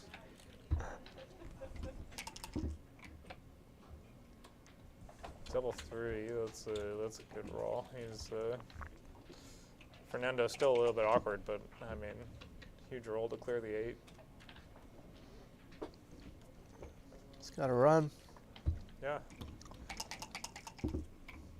Let's have some bad rolls. That's one of them. Yeah, I was gonna say this is like, you know, probably close to a take even here. I mean, you know, it's a pass, but not that far off. You mean if the cube were in the middle? Yeah, yeah. All right. This is So just a gin position now. now he's just. Yeah, 7-6. All right, 4 away, 5 away.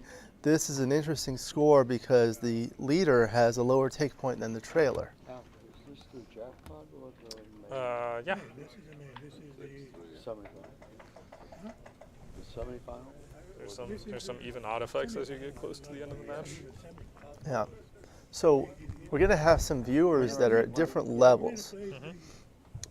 Can you please explain what you mean when you say even odd effects, like the even away and odd away scores, right?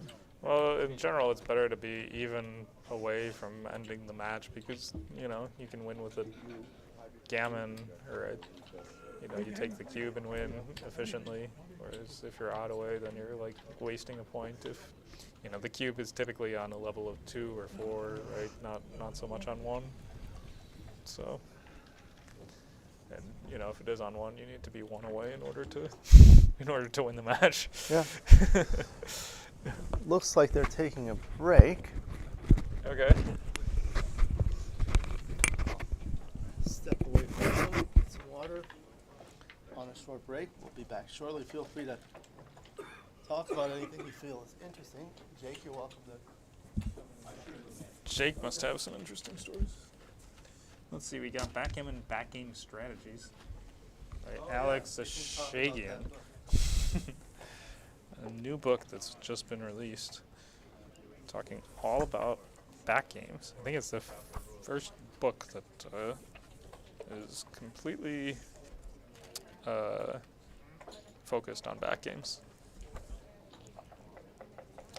And it's an interesting book. It's like 300 pages, so you know there's a lot of backgames in here. And yeah, I just got a copy this weekend.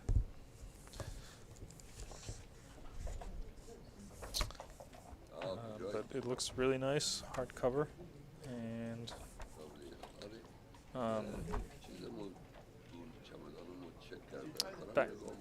did I try the quiz? Not yet. Behind me. Herk. Money game. Okay. White to play 3-2. 7-3. That's illegal. Yeah. Okay. That's the wrong answer. Okay. Man, I'm doing good so far. Okay.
4-3.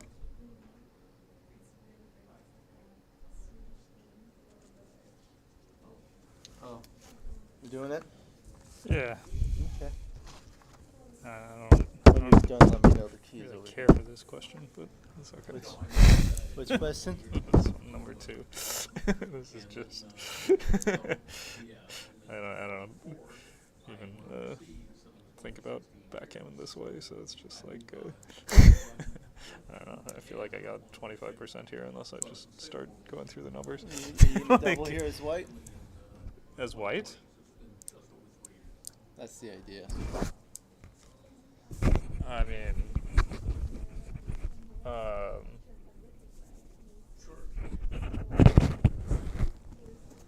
Matthew Adrian says Fernando playing a 2.0 so far. Very good. I think I would roll. Oh man, you have a lot of market losers. If he just misses you, Right. then you're like playing a gammon. Matt and I are looking at the back game quiz. I did it on streaming, but I don't know if it showed up, so I might make a separate video. But I'd be inclined to roll, I guess, if I was white. I don't know, but that's not one of the options. So what? 3-2-4-1. Right? 3-2-4-1. Double Don't do threes. anything. Double 3, twos, double 4, Double twos. double 2. So 3-2-4-1. Matt is talking about a question on the back game quiz. Oh, they're playing again. Yeah, we just started. Okay. Okay. So now 4-way, 5-away. Yeah. So now he's going to do that. So at 4-way, 5-away, yeah, he could have played 13-7, right? No. If you're gonna do something else, you split the back checkers so you don't get primed. Like, Okay. you don't want to get into a priming battle that you're losing. This looks like a strong cube, right? Yeah, right. At 4-way, 5-away, I was going to mention you win a double gammon, you win the match perfectly. Yeah. 5, 3, 4, 5. Fernando up 5 pips. So the dead cube, oh, this is dead cube double point. Fernando up 5 pips, and he's shooting at 4s, 3s, 2s, some doubles.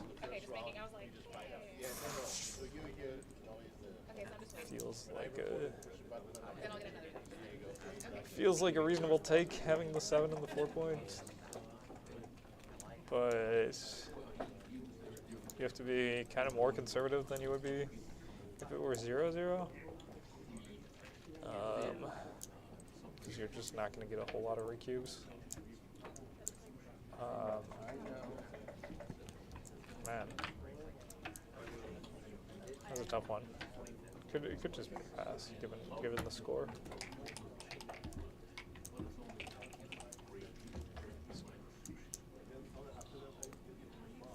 Like I would for sure take it 0-0, but.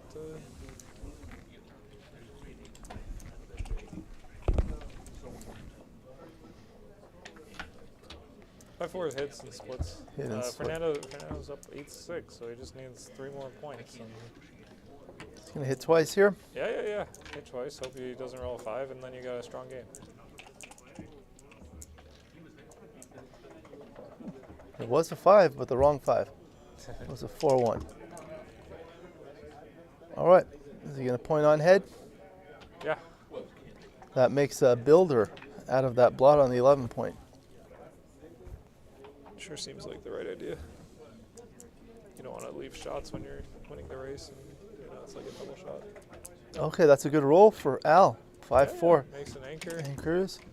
Fernando winning the race, and he just wants to 6-4. So make the 7 point. yeah, make 1 bar point. Yeah, well, if you make the 18, you can't really play a 4, and the 7 point is just safeties up the most pips and kind of works well with the 4 point.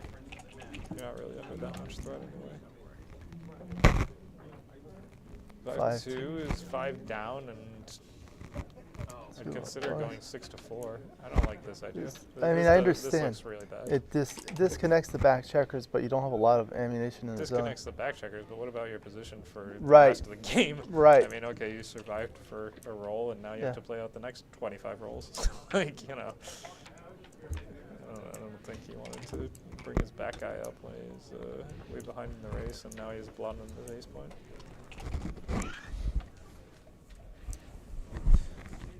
So if red can clear that 18 point, probably yeah, have a I mean, good double. I mean, he could just do it with like 5-4, 5-3, maybe even 4-1. You know, 4-1 With those looks two like you blots, just go yeah. 18 to 13. And, yeah, I mean, you know, he may hit and cover, but it's not too likely, and you know, he'd have to roll like 6-4 to clean up both, or double 3 or something would be amazing. But yeah, I don't know. I'd pay off with 18 to 13. Seems like you're just massively ahead in the race. 6-2 would have hit and made the 5, but at least he makes the 5 this way. Double 3, okay, so he gets by, cleans up 2 points. Okay, so that's good. Now he's inching Now up to a he's- double. Yeah, he's probably looking at the cube at this point. I mean, you're up a million pips, right? 10, 20, 124 for red, right? 28, 29. Not up that many. 28 pips. Yeah, 124 to 142. 28 pips. Probably a good double anyway. I mean, you know, Al doesn't have a board quite yet, so you can pay off with rolls like 6-5 and 5-4. And if you roll double 5, double 6, double 4, double 2 also is pretty good. Double 1 is pretty good. You're not really facing a whole lot of super strong recubes most of the time when you're, you know, up a mile in the race. Possible. But I would think it's a double. You know, the trailer's take point is actually quite a bit higher than it is for at a 0-0 score, and you can kind of get back to a normal take point with like super strong redoubles, but it doesn't look like he's going to have too many of those, so feels like even possibly earlier cube than it would be at a 0-0 score. And I think with you know, double 6, double 5, double 4, double 2, double 1, that's 5 rolls plus 6, 5, 5, 4. You know, that's 9 numbers. You don't always win on those numbers, but you know, he needs to. You're gonna have a pretty sizable advantage if you roll one of those. You got them repeating over several rolls. Maybe not the 6, 5, and 5, 4, depending on how Al's board looks. But I like the double, easy take. You still got contact. Double 1, very good roll. There you go. Yeah. Now you got all the doubles plus any combination of 6s, 5s, and 3s. So Was that a market loser? yeah, I think so. I mean, you got all the doubles plus any combination of 6s, 5s, and 3s, and you're up a mile in the race, right? So even if you clear the 10 point, it's like a known position where you have 6, 5 plus all the doubles.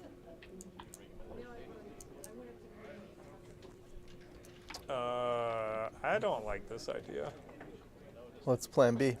Clear the 10 point. Oh, Like, I don't think you want to strip the 6 and put everybody behind the anchor. I mean, I guess if you were going to do this, my 2 would be maybe 4 to 2. But I think I would clear the 10 point. he's looking I at mean, okay, you get off of 6-3 and 5-3 to clear the midpoint, but you create a lot of spares instead of like stripping your position, and then, you know, you just end up way more awkward later. So I like this play. 6-4 comes to the 10. Still 21 pips up. Yeah, this would just be double pass. Oh, You know, he's certainly going to lost do it. that, yeah. Yeah, He doesn't yeah. need to make it the 3 point. No, he likes keeping the guy outside in case he rolls a 6, 6-3, 6-2, 6-1, stuff like that. You don't need the board for a particular reason. 5-2 makes the ace point. You could make Or the maybe 2 point. 2 point, but yeah. yeah, I don't think think it makes a big That's difference. not a big deal. I remember when we were doing a video, we were talking about the holding games. Mhm. You could take with almost anything. 4-2. 5-4 clears the 8, I think. Certainly looks that way to me.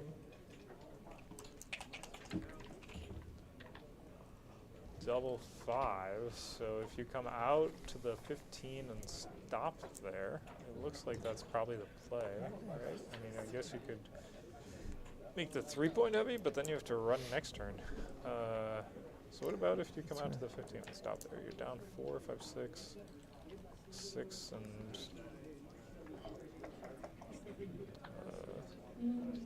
80. 6 and 3 more. You're down 9 after the roll.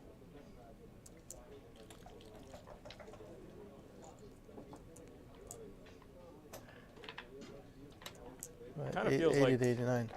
Yeah, it feels like if you make the 3-point heavy, you might get an 8 shot, but you might get out timed.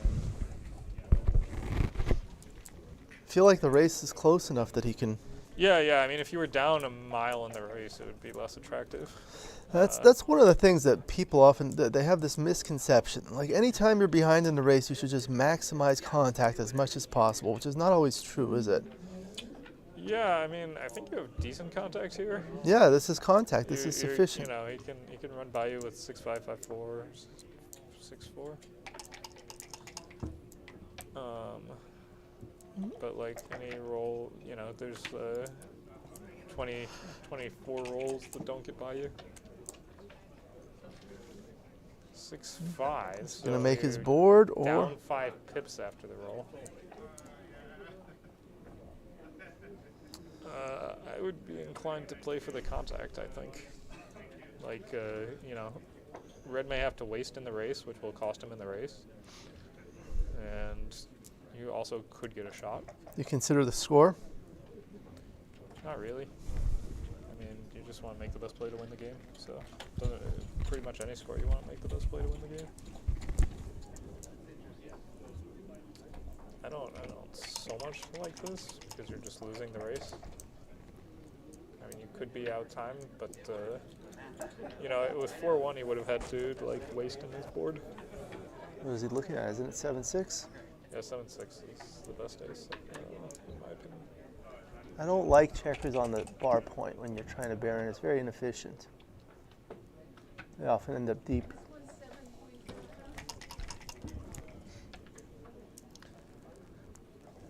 One, and then 12-6. Yeah.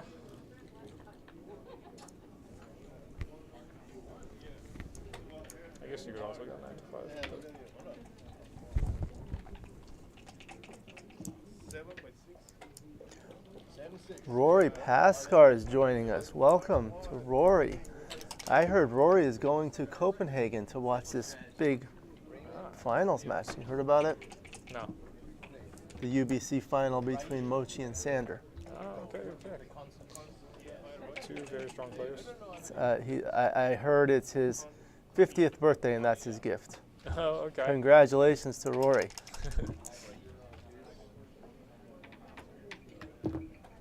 Big 5-0. 70 more years, right?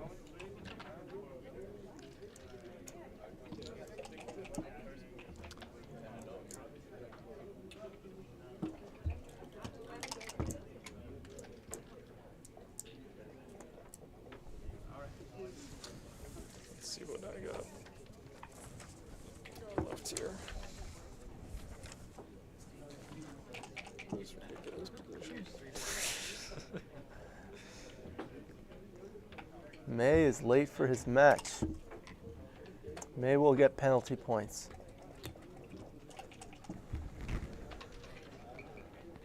So it looks like it's likely to go to 1 away, 5 away, Crawford.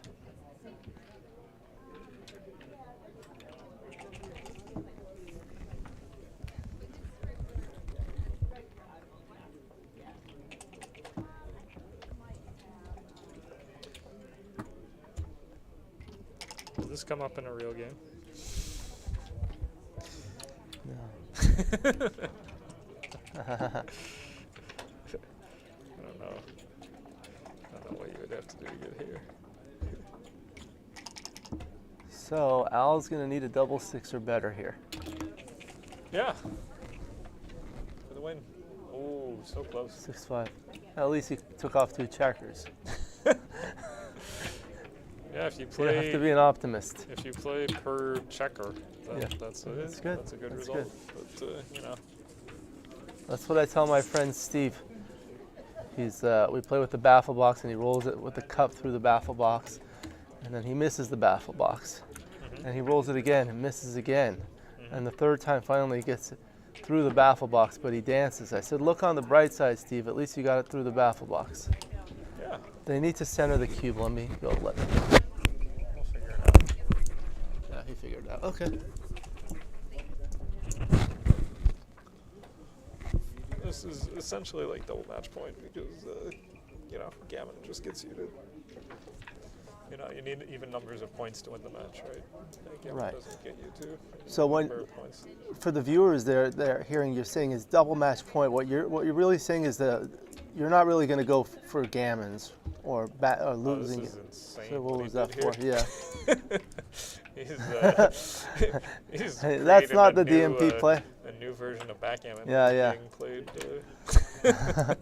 Well, we have Istvan Lilik. Hi, does anybody know what kind of board in checkers this is? Yes, I do, because it's my board. So he's This, gonna make his 2 point and Yeah. slot his 4 point. Okay. Wow. I don't know what he's Okay, it's playing trying aggressive. to accomplish. I mean, okay, This is- aggressive, but yeah. you know, if you're going to be aggressive, you at least want to start points that you want to make, right? Rather than Yep. like you're going to aggressively play for D points in your board. Yeah. Like, it doesn't really make a whole lot of sense. Yep. So for Istvan, this is my FM Gammon Talat board, and it's the FM Gammon checkers. This is a custom surface, and I specifically chose this surface because the gray and white and black have nice contrast, and the red and blue are very visible. 4-2, he danced. Okay. Yeah, nice to see you, Rory. Good luck, safe travels. Rory is the famous director of the Chicago Open, and he's running the Las Vegas tournaments now, right? Yeah. Were you at the recent Las Vegas tournament? Yeah, I was. Yeah, yeah. At the finals of the Super Jackpot. Oh yeah, I remember that now. Hitting on the ace point. Against Very aggressive. Carl Sellers. Yeah. Yeah, he's a great player out of Canada. Yeah. All right, now bring another one down. So this is what you were talking about. He doesn't really need to go get aggressive and go for a blitz to win a gammon because it doesn't gain him that much. Well, I mean, Gets him you to know, free drop. You typically want to play pure rather than like make low points in your board. Oh my gosh. He's Wow. hitting loose. I would make the Made the 5 5 point. sure. You could have also made the 20, but the 5. I mean, All right, so he's looking to pick and pass.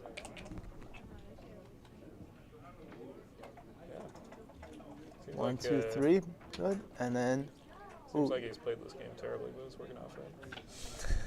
no, that's too many. No? No, that was. 1, 2, was it? 3. Oh, he played one more. Yeah, played 2 down. Yeah, he played one more than the legal amount. Okay, so 24-20 and then split off the 11 point, or? Okay. Yeah. This looks good.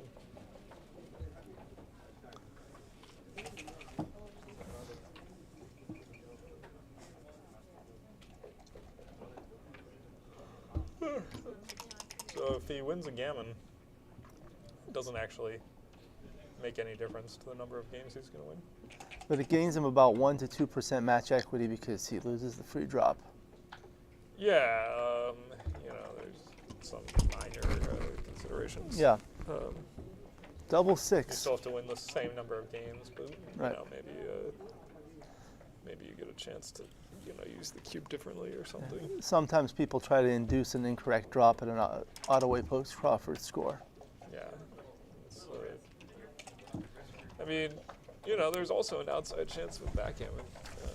It's pretty unlikely, but you never know.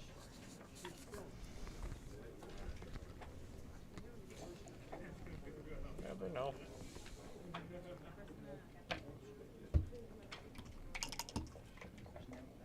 Yeah, backgammon would be good.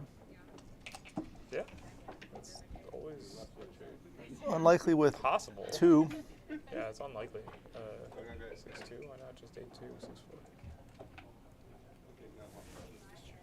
6-4? Double 6 would leave a shot there. Well, I mean, double 6 is a shot no matter what you do, unless you like bear a checker off. If he plays 7-1, 8-6, it doesn't. So now double Yeah, you 6 would is have 5 on his 6 point, right? Then you would leave a shot with double 5. And No, it would have double been 6. 6. Okay. All right. Anyway. Not a big deal. Yeah.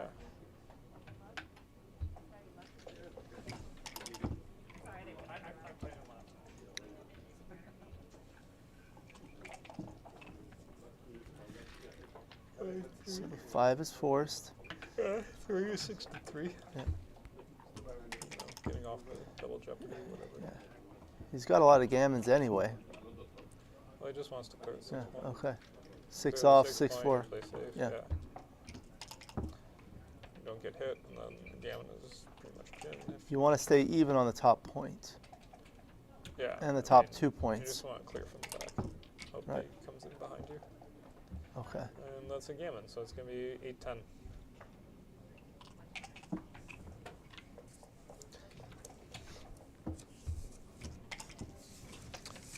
So the 3 away, 1 away post Crawford trick. This was first described by Walter Trice in Backgammon Boot Camp, when you don't double at your initial opportunity to try to induce an incorrect drop. Was it not? Was it not before then? I think he was the first one to describe it in his book. Oh, okay, okay.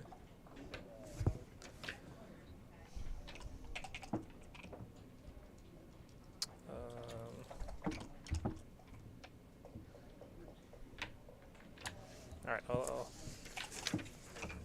You ran out of time. You lost on time. show you the ones I'm looking at. Listen, you have 2 more. Matt's looking at the back game quiz. So number 5 and number 7. Yeah, number Oh, number 7. 7? I can't. Okay. I'm trying to decide if this is just a drop or somehow too good. And then But like, 5. this is like such like this position hardly ever Right. would ever actually arise. Number 5. Aha, this one. I normally when you're down to 3 points, it's like a double take, but it looks like your distribution is so awkward that it might be a no double, like a tiny no double. I think they caught that illegal move on the chat. We see it on a delay. Yeah, yeah. Okay, so the immediate double. All right. 5-3. Oh, Why is he? Here we are. Oh, it's a 4-3. 4-3. Okay, okay. So I saw 5-3. 4-2 4-2. makes the 4 point, and Fernando's in great shape here. Yep. I mean, he'd be so happy to just win this game. And, you know, saving a gammon isn't bad, but winning a game just ends the match, so. 3-2 makes the 8 point. He's got a broken 4 prime. But, Double you 3. know, now, yeah, Al Okay. can start doing stuff of his own. Yep, like makes making the his 5 and 3. Right.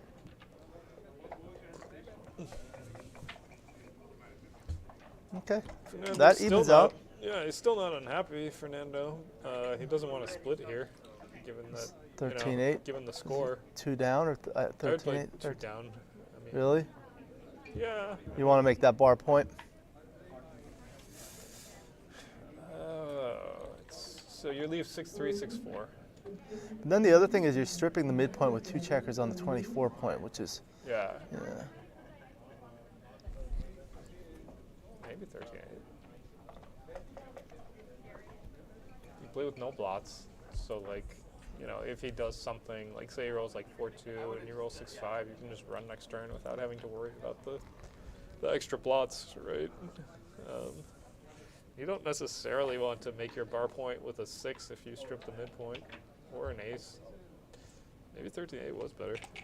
I mean, you don't really care about any points other than the bar point, so. Or 2, that's what you said. That's a good roll for Al. Yeah. Thing is, 5-1, now you have these okay. awkward liabilities kind Now you're of. going to split that back checker with the 5?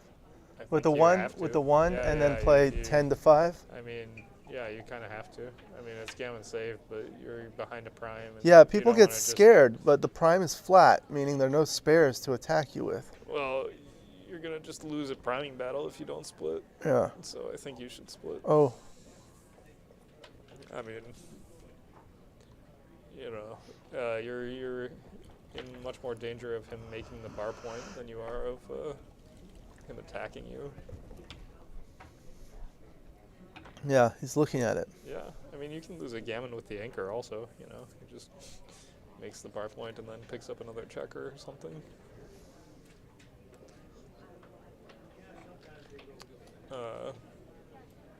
You know, I'd be very afraid of doing this if I didn't have, you know, a strong board on the other side, or if, you know, I had like more time to kind of develop my position. But it seems like you're going to crash really quickly if you just do nothing and try to wait to build it up. Like, it's hard to improve a whole lot more on Fernando's side before you can split.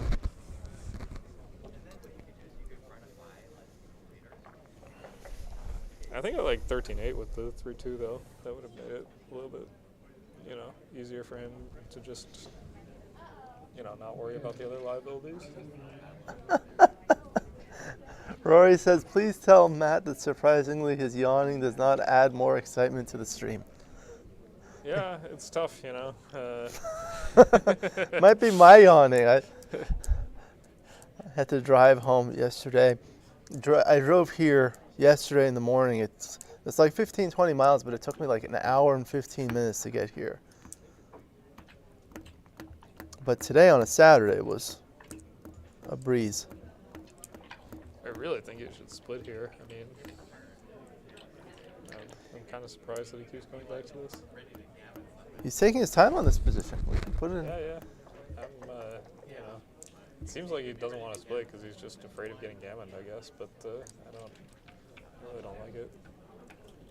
Okay, he does end up splitting. 4-3, so now he's gonna hit.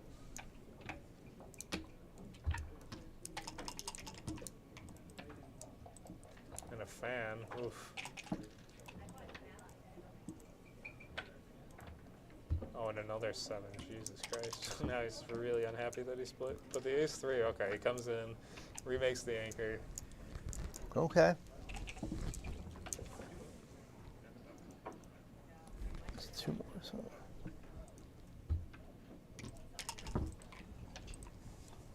Thank you. Yeah, double 3 is a fantastic roll, making the bar point. That was a massive roll for Fernando. Look at that. Oh, they were close. Yeah. We can show him this position. Ace 4 comes in, goes 8-4. I think. Oh, you can go 13-9 and try to roll 2-1 next time, or double 1.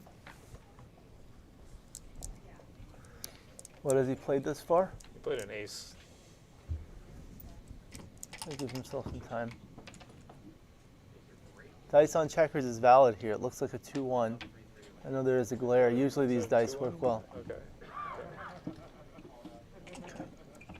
You like dice on checkers rule, Matt? Yeah.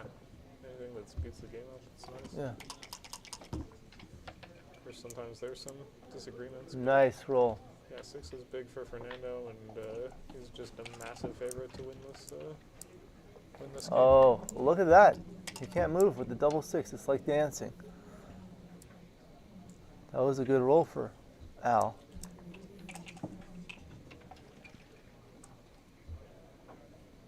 Check the 3-2 before his 5-1.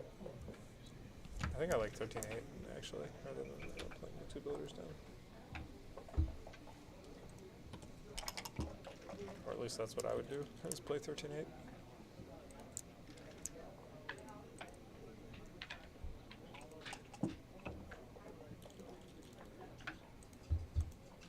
And move the guys on the 4-point back to the 8 and 6.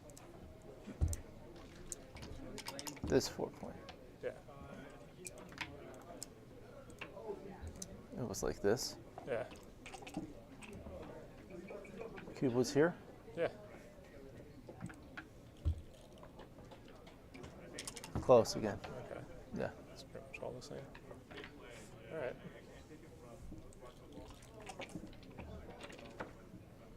Well, Fernando just needs to avoid getting hit. He's off the gammon for sure, and as long as he doesn't get hit, he's going to win the game, unless there's a crazy, crazy race. I'll probably go 9-5-7-6 here. I think I go 9-5-7-6, just to not make your next 6 awkward, where you have to come in too deep. Yeah. I don't see how this turns out badly for you. So.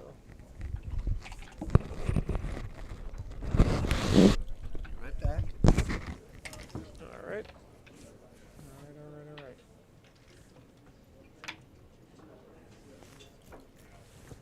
Double 3, so he's looking at breaking the bar point possibly, and just stacking up the 4 point.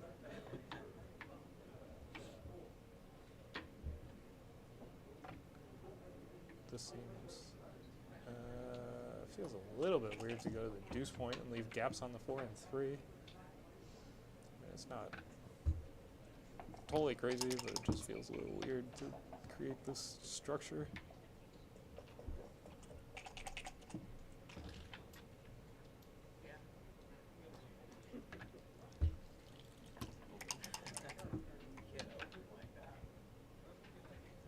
Two comes in with a 4. No, comes in with the 4 and bears off the 2. There you go.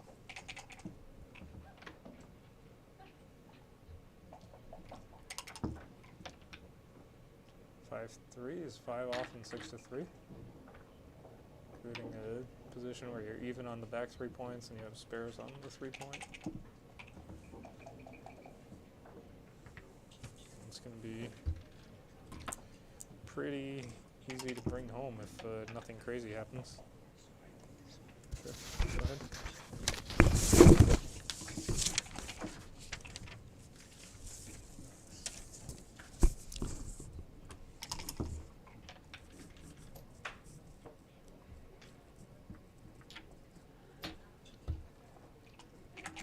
I left a shot, so an ace here would do something. A fan, okay. And 5-2, one last shot. If he doesn't hit this one, it's going to be all over. So 4 here. Oh, and he rolled a 4. Okay, this is going to be a very close race now. He's going to have to keep hitting Fernando as he comes around. The 3 hits again. Okay, that's a good start. Fernando's still a favorite, but it's much closer than it used to be. He's got aces and 10s. 9 is no good. He has to advance the back checker, so he has to go 9 to 3 and 18 to 15 and hope that. Really? He's just totally lost in the race. Okay, well. Ended up not mattering, but sure seemed like he should try to cover Fernando's small rolls. Anyway, congrats to Fernando. Fernando's going to be in the final, right? Undefeated bracket final. Against, who's he playing? Close. Dmitry Obakov.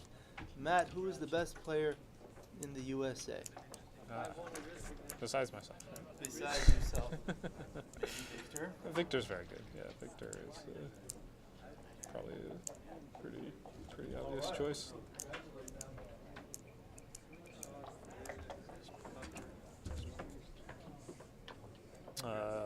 After Victor, I don't know.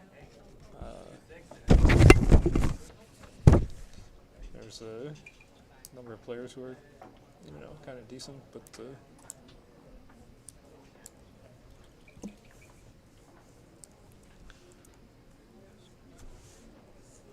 let's see what I got.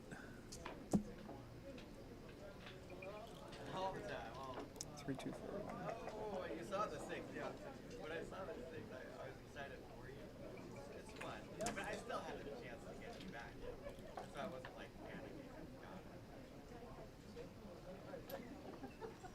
4 numbers.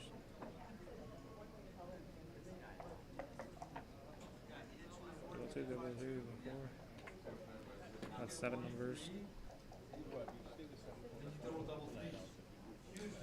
Alright, so 3, 2, 4, 1. Double 2, double 3. All right, so Fernando is here. We got a Oh, we're looking at post-match this interview. 3-2. All right, welcome. Welcome. We're here with Matt Kongeyer and Fernando. Welcome here. You can sit here. No, I'm fine. I'm fine. No, Okay, so we're looking at this. Sat Okay, so hold like this. I'll ages. paste this. This is the 3-2. I'm going to paste the XGID into this. Yeah, what did I do? It's I correct? played 2 down. It's like basically a toss-up. Coin toss. Okay. I think you did this one. Wow. I we lost were like a looking at minute this. for nothing. But there was this one. The You 5 show me the blunder. It's not a, No, it was not a blunder. blunder. Okay, not a blunder. I would have played Okay. like you also. You Split. were as clear? That's what I was Yeah. thinking. Yeah, it was like DMP play, you know? Yeah, But yeah, at I this know, score- you get gammon more often, but it's like I was scared about aces, for Yeah, yeah. double. There's so many Double bad two, numbers. Why yeah. risk it? There's so many bad numbers. but you Every win a double- lot more games. Yeah, that's But, for sure. Yeah, yeah, but you lose more gammons. But I didn't know how to calculate that, you Yeah, understand? Yeah, it's extremely difficult for anyone to. What was the top play? Ah, you're allowed at it. 11-5, yes. Okay. 11-5, which he was Yeah. doing, and then he took it back. Yeah, yeah. Well, I mean, it seems like a very difficult play. Yeah. At least to That me. takes some balls to do major balls. Yeah. I would have Bit done of the same, experience. but yeah. If he didn't come in with that one, but yeah, he has 2 men all the way back, and then Well, he can also just roll 6 Yeah, I 2 thought- and make the bar point. I thought he's got the better You know? prime at this point. I Yes. thought he's got the better prime, so I had to Right. make a Yeah, move. yeah, I knew yeah. that was the DMP play, but I didn't know at the score if it was correct. It's Right. not. It would make the bar. I know. It loses You too don't- many you more don't have a gammons. heading Yeah, I know. Oh, I mean, you could hit on the ace. No. You Only make the bar 4% point. more? I thought even only 4% more. But I I guess thought- that's a lot of the score. Yeah, sure. And it Well- does a win. Well, that doesn't matter so much. Well, did you see how the Crawford game? He opened Crawford with game. 5-4 Oh, yeah, the yeah, guy yeah. with. Yeah, that was crazy. What was that? And then I lost the gamma from Oh there. yeah, he was What playing was very, that? very aggressive, wasn't he? That was terrible. I think you probably had a better PR than he did. Yeah, by small margin. yeah, 5-4. Yeah, which is very strange. Yeah, 5-4. Yeah, full the- attack, the I guess. 2-1. It's a little bit weird too. He started. Oh, he made a play where he hit on the ace point instead of. Yeah, maybe it was a little rolled, like, upset.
And David commentary? Yeah, he's just using the restroom and he'll be there in a moment. We can start whenever you're live. I have your live. Okay. And Steve, who was it? Steve and Matt. Can they hear us talk? So like as we discuss moves, or they? You mean once we just finish it? So 3 points. Oh, sorry. So on this, you just roll yours and pull it towards you. So yours is a 5.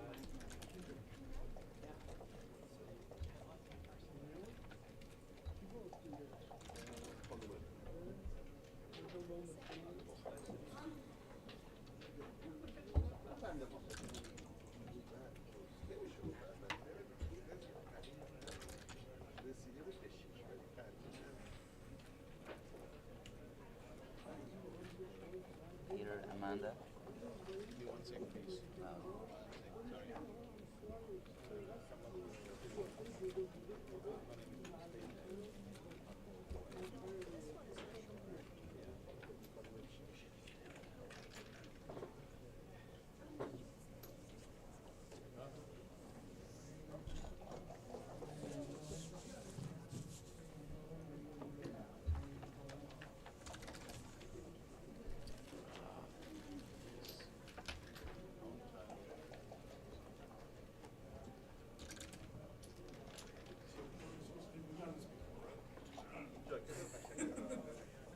As far as grab a microphone and taking a break, Johnny?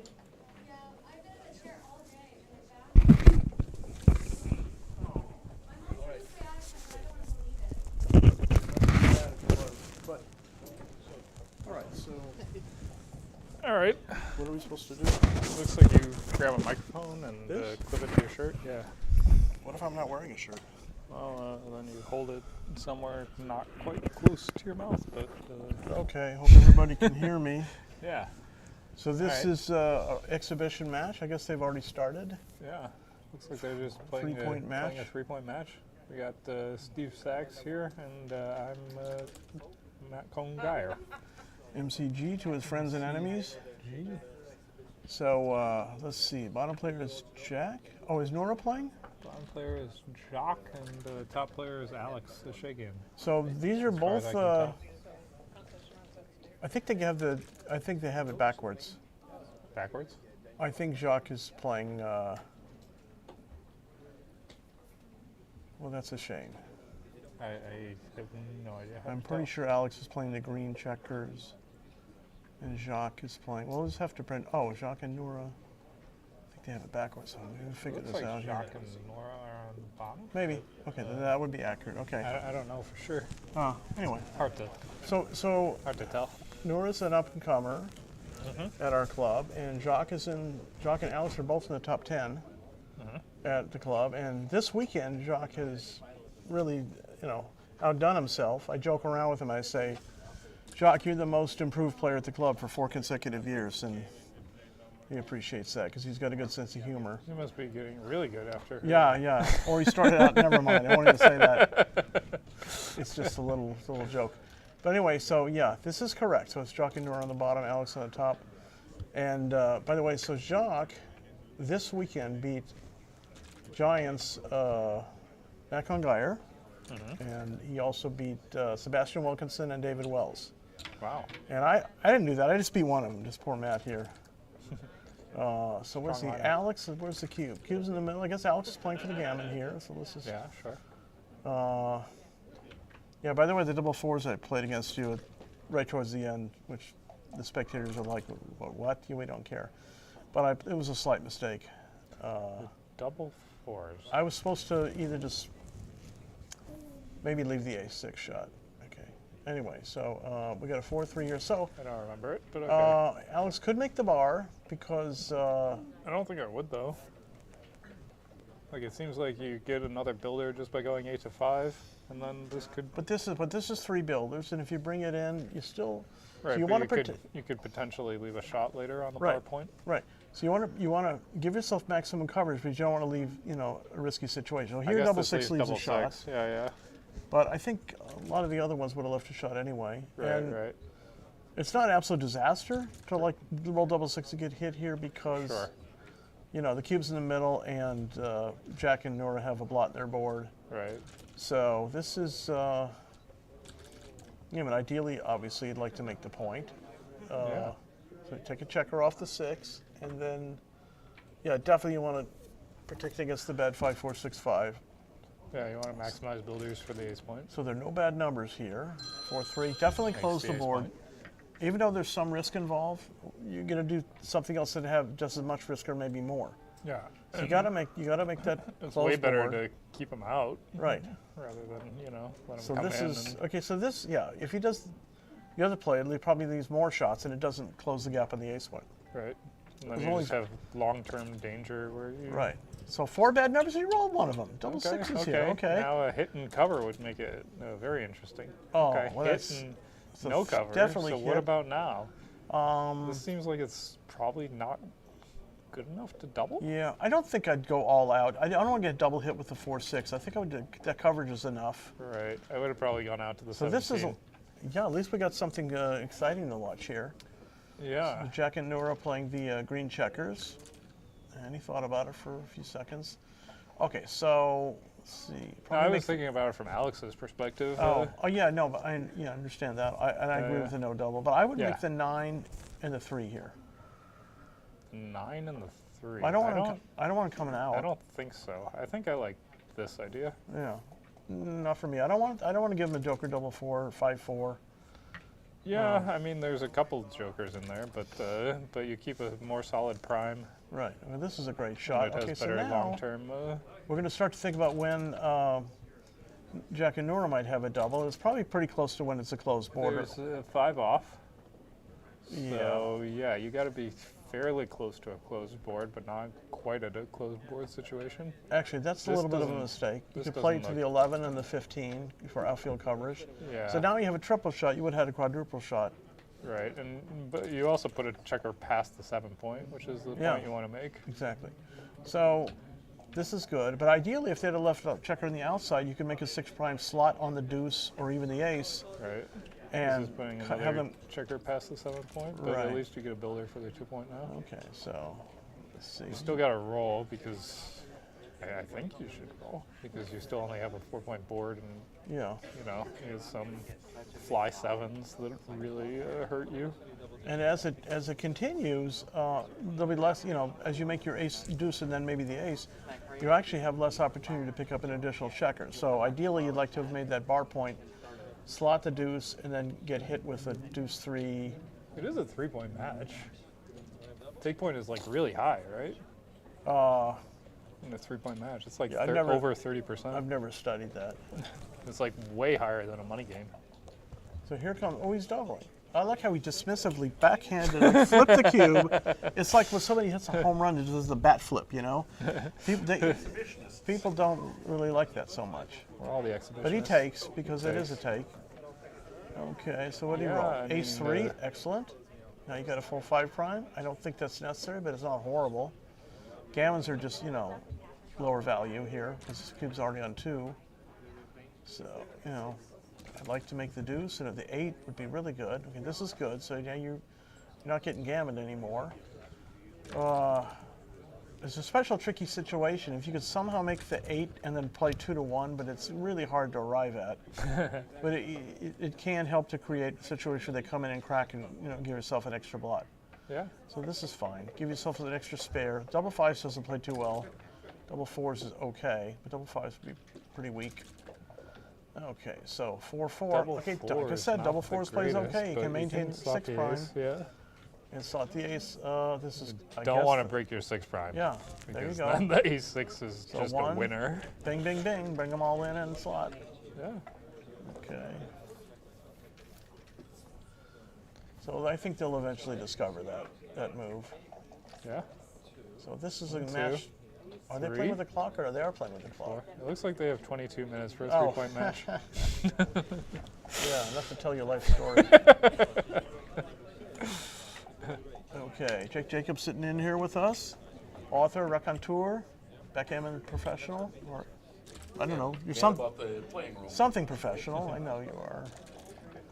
Okay. Oh, So Ace they three. reached a Okay, position. Oh. there you go. There you go. Bring that spare. I think Nora's playing the checkers. Or Yeah. It's an avatar with 4 hands. So Six 6 off, right? I think it's Well, you six play off. this. Here's the thing. You always play the forced number first, Yeah. and then think about the ace. I don't think I would this take the is checker right off idea. because if you roll a 6, you got to break that point. They do have 5 checkers off. I'd rather not. It's only a few extra numbers. So double 5, Yeah. double 6 lead a shot anyway. So it's just 6, 4, and 6, 5. Right. It's all you're risking. And 6-4 and 6-5. I mean, Yeah, get a couple checkers off anyway. yeah. I think. So that was a little bit of a mistake, pretty sure. I think you're in more danger of just like rolling 5-4 or something. Yeah, so and this is a then big they swing. just like come in and yeah. There's a This huge would have swing kept the here. closed board. Yeah, 6 would Shit. just beat you now. If Alex was a better roller, then he might be close to over. So I'll probably take the third Again, checker off. Yeah. Take the checker Yeah, off. so he comes in with 6-3. Now it's a close race. I think black or green is still a favorite, Yeah, but certainly after 6-5, it's a pretty close game. So, 3, Okay. 4, 5, 6, 1, 2, 3, 4. Yeah, so they're a shake ahead. Yeah. But they could have played it where they would have been 2 shakes ahead, and it's a big deal. Right. So this is we got actually mirror position. Whoever's on rolls the favorite. They roll double 6, lucky people. Whoever rolls the sixes is the favorite. They're like Yeah. 3 shakes ahead now. And now we're going to go to Crawford game here. So Alex know. needs 2 doubles. yeah. Oh, I won this before. Anyway, so Alex, I wonder in the back of his mind if he's thinking like to go for the 3-point shot to win like the backgammon at the Crawford game.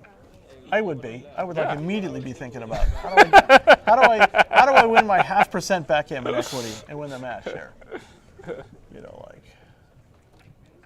Okay, so we are going to Crawford game. Jack and Nora. Not Jack and Diane, but Jack and Nora.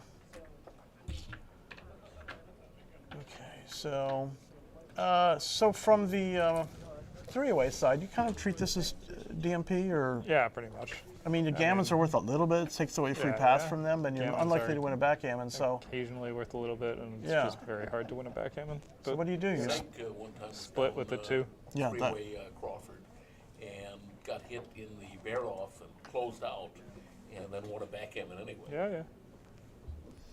was they were blocked behind a prime or something? No. Then Just looks like you come out to the 18 and make the 9-point, but I don't know. I guess you could make the 4-point too. yeah, look at this great shot. So you're going to make the bar point, and then you're going to decide to make the deuce or to fly out. I would fly out to the 10, but well, for sure you're making the bar. That's automatic. And so when I teach my students, I tell them prioritize. Think about what's the most important. How many goals can you achieve? Achieve the most important goal first, and then go in there until you finish your move. But so this does leave 2, 5, 6, 7, 8 numbers. It also gives them double 6s wouldn't have if they made the deuce point. But I probably do this here. 4-3, excellent roll for Alex. He's probably a small favorite here, even though he's down in the race. Double 2s, okay. What do you think, Matt? 10-8. Make the 4-point and go toward the 22. That seems natural. I would like to make the blockade. I would make the 11 point. I don't think you're blocking him, right? Are you trying to fence him in and prime him? You just want to like escape and Yeah, no, but win the race, you can right? accomplish all that, and you're not moving to the attack zones. I do this and I just slot the 4. I don't Or know. possibly even just leave the checker out of the 10 and make the 4-point. But I want to make the blockade. So do we have XG? I don't think you're trying to prime him. I think you're like. All right, they're winning going too the fast race. for us. I think you're winning the race, and you just want to escape the last guy and build a board to back up if you get hit.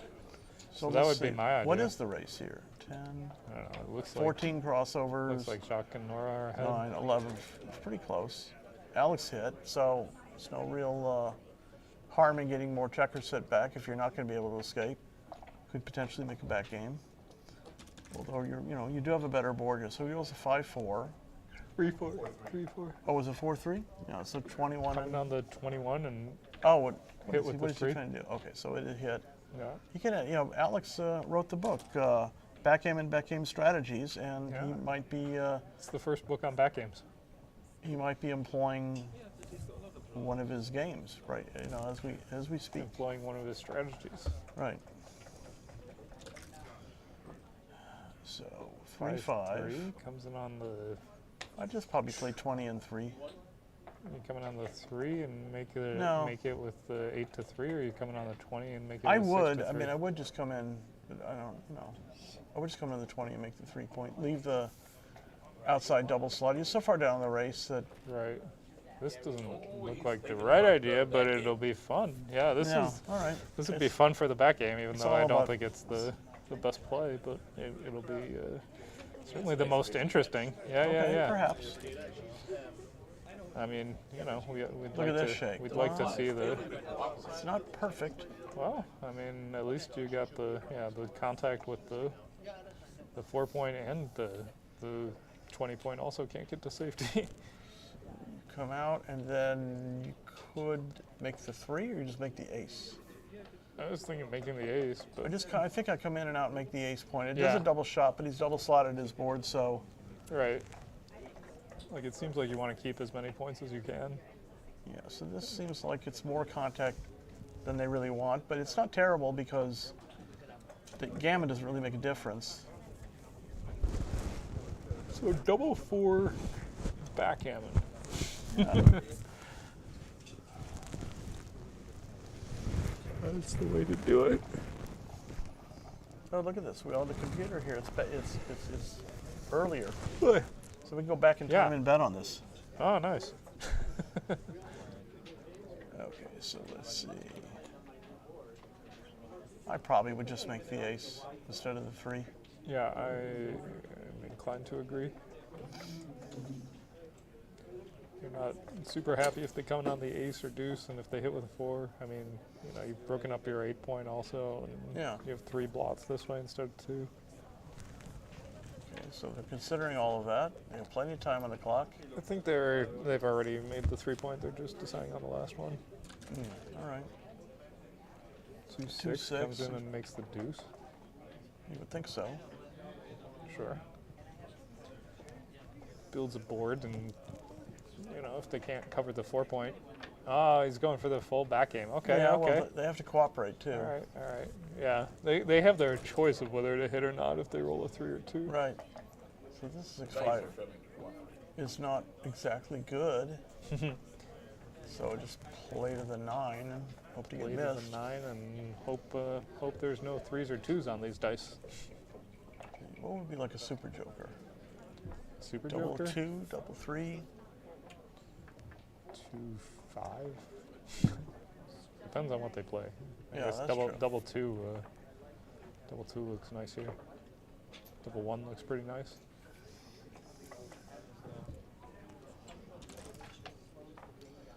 Five, 4 does not accomplish everything or even anything. So I'd make the 3 and the 2-point here. Yeah, you want to build a board. It's reasonable. Makes the 8. Double 4. So that's That your looks like a classic hit super and joker. cover. Yeah. Oh, you can make the 2-point too, but you should probably just cover the 4-point. Well, Right? actually, I like this play because I don't want Alex anchoring up here. So I actually prefer. If they roll a 4, oh, nice. If they roll a 4, you get hit. Is that worse than? Well, they can anchor on the 23-point. Absolutely, Right. what you want to deny. Wait, there is there. Okay. Oh, this is like 3-card Monte in Times Square. I never won this game. There's a reason. It's like emptying my wallet. This is second So if best they roll play. a 2 here, This is bad. They got decent. got- Alex got decent they have timing. okay timing. Yeah, this is a little bit Is of a it that- mistake. Is and it worse than if they roll a 4 and hit you? yes, I mean for me, I don't know. I mean, the timing's not perfect. Okay, so well, 6 is forced. They have to Well, play. 5 is Always play hitting. your forced number first, and Okay. yeah, but they could have had that point. Yeah. Okay, well you have to hit. I mean, you don't want them anchoring up. Yeah, not hitting would be terrible. You know, what are you gonna do? Play 6-1, 11-6? I mean, you know, anchoring up would Okay, indeed good. cost you something. Matt, what do we bet on this? We bet like 15,000, right? Yeah. What do you have? I have Jock and Nora. Oh, okay. And I have counterfeit money to pay you with. 5-4. It's okay. It's my counterfeit money. How about a post-dated IOU? It's the counterfeit money I paid Steve with last time. Yeah, I forgot to. We played last night, and we usually bet like $3 on the match. I forgot to bet you. 2-1. Okay, take a checker off the deuce. Play 4-3. Was that the? Okay, so They took 2 off. yeah, a little bit of a mistake. Double 4, double 5, double 6 leaves a shot. That's not necessary. This is like lockout here. Boom. Lockout. They're gonna Ace try to. and then off, and then Alex should, like a gentleman, resign, but he's gonna play it out. Okay, handshake. He does have 20 minutes to shake the dice. That would be like. There we go. All right, congratulations to Jacques and Nura. Yeah. And Alex will live to fight another day. Which chapter of the book is that? Chapter 11. Okay, maybe they're going to play another one. Let's just see. If they are, You're gonna play until their clock runs down. 3-point I don't know, matches. but I'm out of the tournament, so this is the best I can come up with. Me too. Me too. Me too. Are they done? And if they're done, everybody, thanks for watching. It's been Jake Jacobs, MCG, and Steve Sachs doing commentary on the exhibition match between Dr. Alex Eshaghian and Jacques Stambouli and Nur Avda. Dr. Alex. Dr. Alex.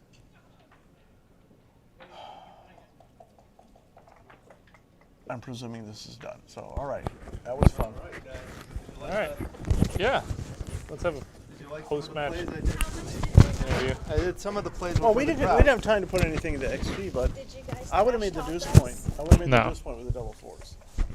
Because you don't want to come in and anchor up there. It's a low point that you rolled a double four. They're right here. It's showing it right now. You played from 20 to 4. Boom, boom, boom, boom. So I would just make the deuce. Matt liked your play, but I personally would have just gone. You want me to put it on XG? Yes. I wasn't really Absolutely. sure, but it made some sense to make the 4 point to me too. But I wasn't really sure about this play. The thing is, if you make the 2 point, now you got a checker dead. It's hard to cut. There's the funeral expenses for the dead checker. Yeah. I don't know. Don't fall asleep before you get home. Okay, I'll try. If you hear about an accident in the form of 5, No. then How did you find our grandmaster performance? I mean, I was just a double four. Oh, but that's what we spoke about, right? Where we did the deuce and then we changed it. Alex is going to put it in right now. And Alex was bluffing as we said, we almost didn't see it. Was it like this? No, there's a checker on the deuce point. The checker that's on the bar. The checker That's that's on on the the bar 23. point. Yeah. And you like have it that. set up for the conditions, 2-0 buffered? This. I think so. Yeah. Yeah. By how much? Wow. What was the 20 to? Oh, this is. Yeah. Look at that. Which one is the Make it correct one? What you did. What we did? No, making the deuce point is No. better. We made. Oh, you initially We did. switched What you it initially to, did. to this one. Yeah, I mean, I just really do not want them to. But did I do some loose plays? I did some Yeah, loose but you're plays for the fine. crowd. I knew what your ambition was. Which one did you like? He was doing it for the ratings. For the crowd. Oh. Yeah, we were hoping for the Did back. you check the cube decision actually? Oh, the redouble? Or the initial the double? initial double. Oh, was it? There was never a redouble. Oh yeah, the initial double. Yeah, I don't think it. Here. This one, yeah. It's like a super easy take for money, but Yeah, also, it's a 3-point match. You guys could have like left checkers further out and try and make the bar point. Yeah. You brought builders in to make the deuce, but ideally you want to make the bar point, so then they can give a 6 prime, slot the deuce point, let them come in and hit crack with a deuce 3 double deuce, deuce ace. Also it takes less time to make the 7 point.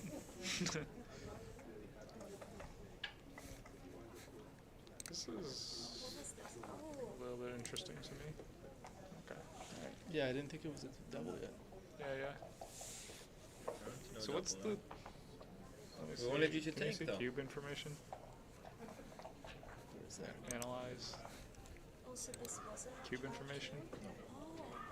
Well, I mean, yeah, it does a 5 off, but it's Oh, like, it would this. become a cube if Yeah, so it's a you got like 33% on a close bar with dead- perfect distribution. Then it would probably dead cube. We did it at, for the crowd to have a discussion. Well, yeah. Oh, because Most of the crowd was in here. you could lose a gammon, right? That's another thing. Yeah, so I Steve. Okay. So you can occasionally lose a gammon. And I'm going to take up modern dance. Like What like we you have used to. is there's a So let's just like break till 5 Isn't that like o'clock, from the movie then there's the Freaky dinner Friday or break. something? Does anyone want to do an exhibition quick 3-point match? You are funny. I'm pretty dead. No? You want to play the two of you an exhibition 3-point match? Me and Matt? Yeah. I can commentate. Yeah, let's go do that. Commentate. All right, let's tell, because the crowd likes it. Alex, the social media guru. Yeah.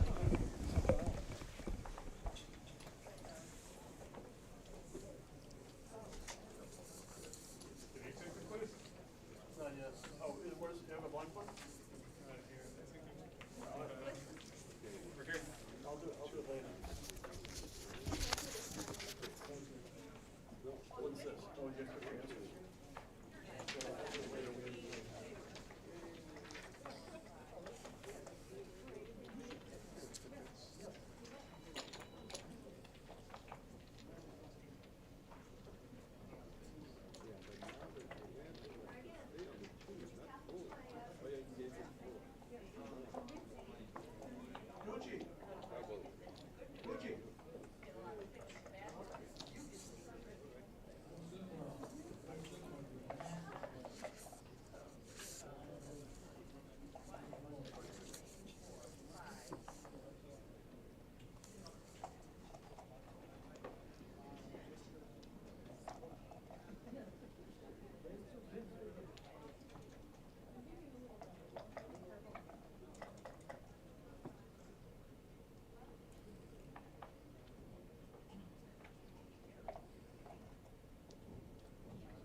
All right, I am back.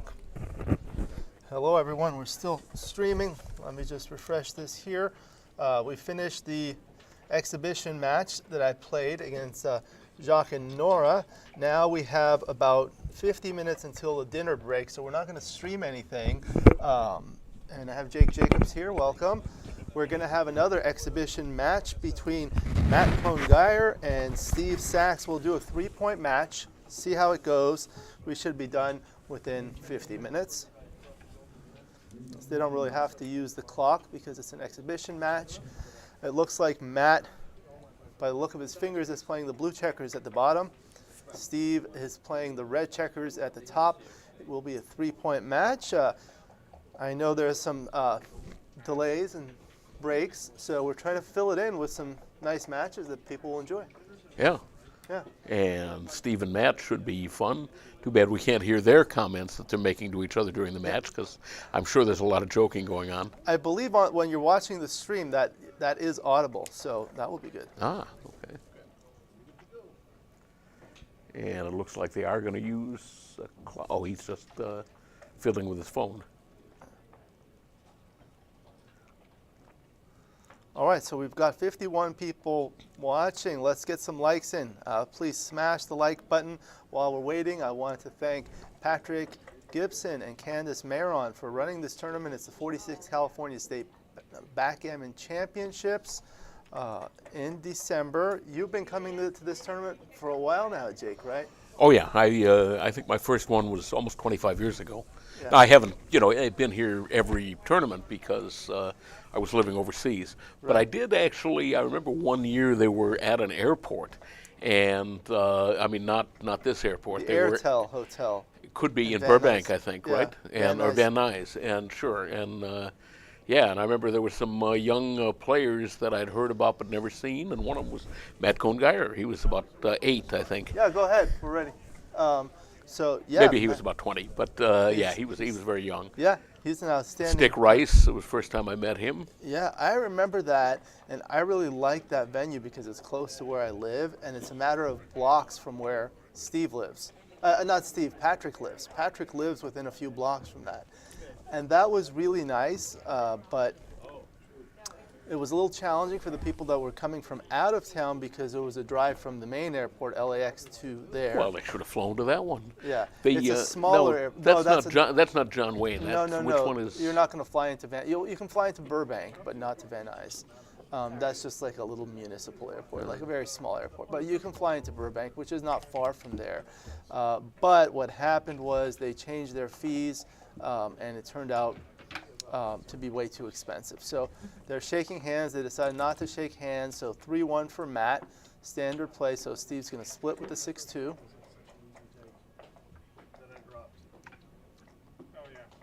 Who is the next match? Okay, so.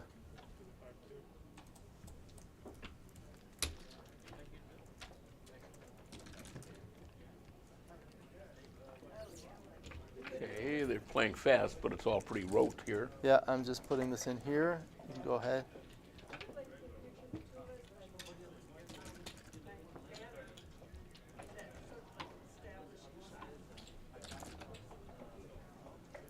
All right, so he's going to make. Oh, nice. Look at what Steve did. They know they're playing an exhibition match. See, this is where we have fun. This is, Phil Simborg would enjoy this. That's his style. So he's going to bring 13-8 and then another one down for lack of really good alternatives. Double 3, okay. So what's he going to do? Shift. Oh, he's doing that for the crowd. He's doing that for the crowd? Is that what he did? Yeah, I think he's doing that for the crowd. Okay. 3-1. So the 1 is forced, and the 3. Is he going to slot the 5-point for the crowd? No.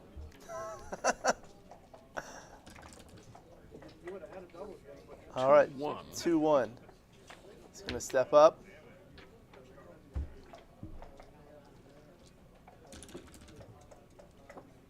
Another double 3. Okay, so he's going to make the 5-point on head. Back checker is stuck. There is no player audio. I know, Rory, since it's an exhibition match, we're not doing the player audio, I don't think. You'll have to hear our voices, which I'm sure you're going to love. So that was a 5-2. 6-3, so he hits, and he's going to come out slowly. Just making sure.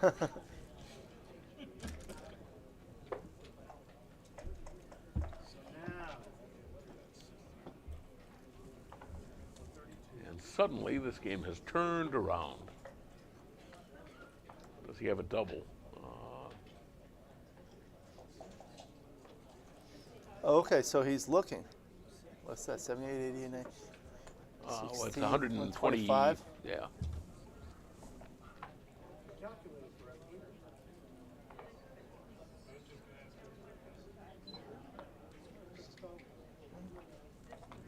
race is close, 132. but, Right.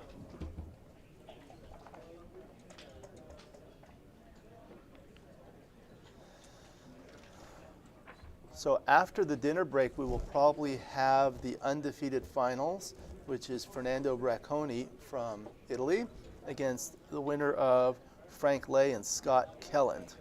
That will probably be the feature match on the stream.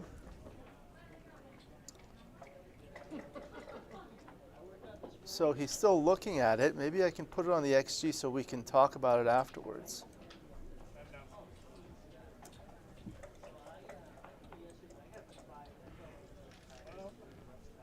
Race is close, and the boards at the moment are equal strength, but he's got 4 builders poised to make the 4-point. His 6-point is open. At the score, I think I'd be inclined to give this up.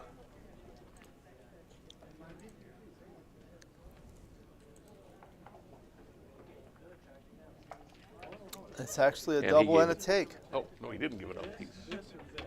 How close is the take? It's a pretty big take. It's an 876. Wow, okay.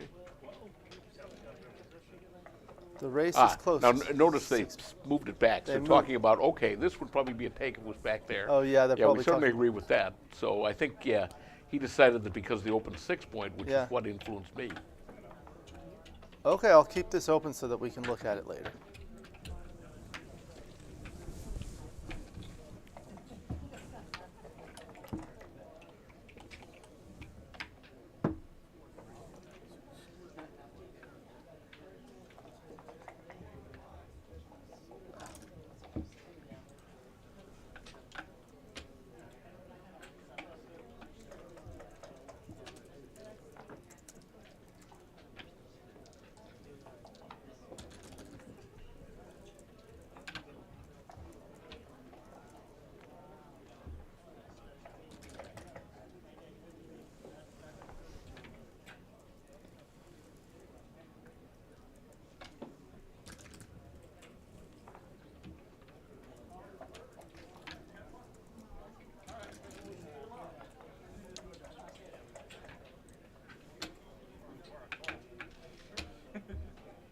Okay, now this is, at this score, if he misses those, Matt might actually have a double, even though he's only, well, but Oh, wow, he double fails 4. to miss. Okay.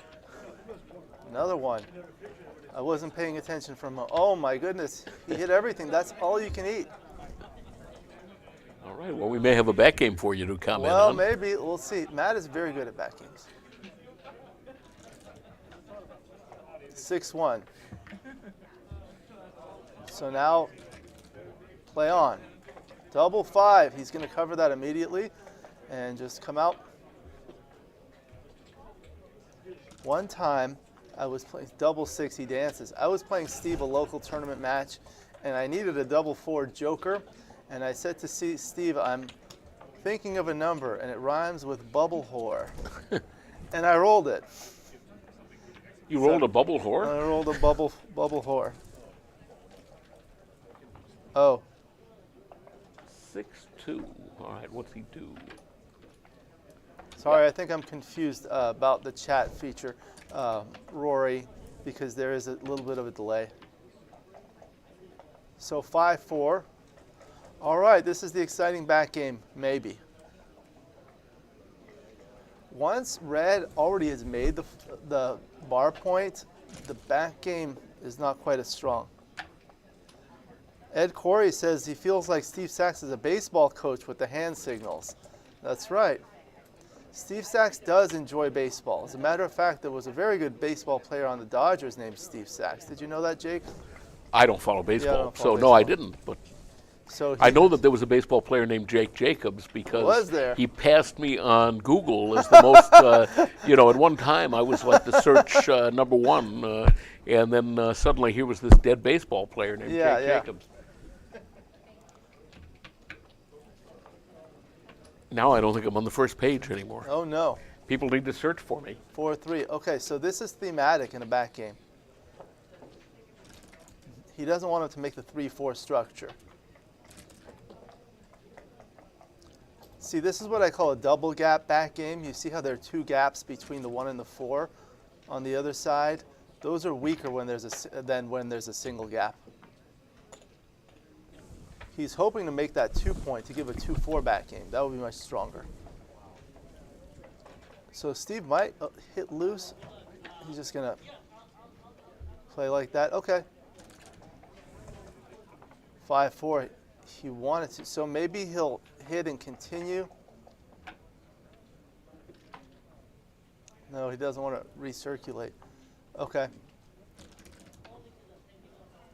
6-3. So this is a theme in back games. You do something like this to counter recirculate. And he'll probably leave it there. 6 and then the 3 down. 6-2, terrible. Now look at what Steve's going to do. 4-3. He's going to hit 2 probably. It's just a matter of which 2. Or maybe he doesn't. Yeah, I mean, if he gets 3 anchors, he doesn't have nearly the timing that he needs. When you have all those checkers in your inner board and you have 3 anchors, you're going to run out of timing really quick. 4-1. Okay, so he's going to come in with the 4 and make the 2-point, the 23-point. Now he has a back game. If he's able to liberate that spare on the 21, this is a 5-4. I think it hits, but I don't think he wants to.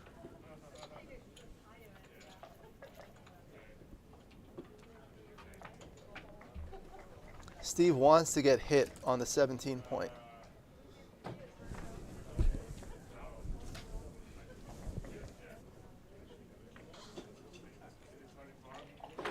Oh, thank you, Rory. I think these short 3-point exhibition matches are nice to watch in between the matches.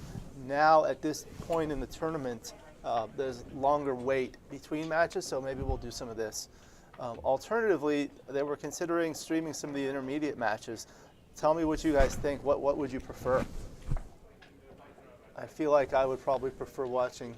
Is this the right ace, or should he be stepping up to the 2-point to avoid getting hit? Because Steve could hit and try to... try to hit loose on the ace point. That's a good idea.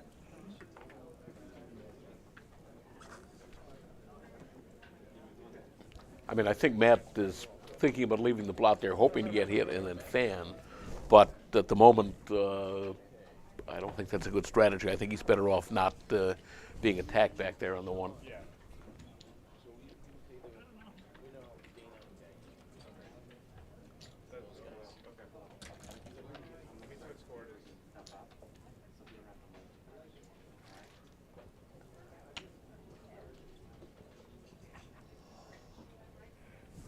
So he's looking at playing like that, yeah. That's nice. So if he hits 1, he might be able to counter recirculate. So now the 6s are killed for blue. Does he want to keep it that way? Probably with those spares on both anchors. See, this is the theme. You leave that blot there, so if he hits, you counter recirculate. 3-2. So he's going to play the 2 like that, and then the 3, 5-2, I think. Yep.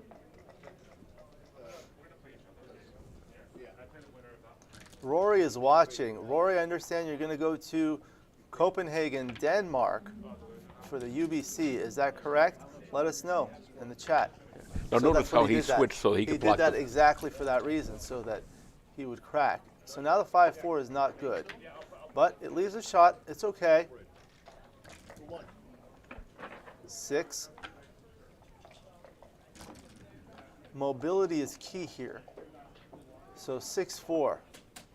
This one's going to be awkward because he has to play deep. Once you have to play your spares deep in the board against the back checkers, against the back game, you're going to lose a lot of flexibility. So there are a lot of bad numbers next for Steve. That's an idea.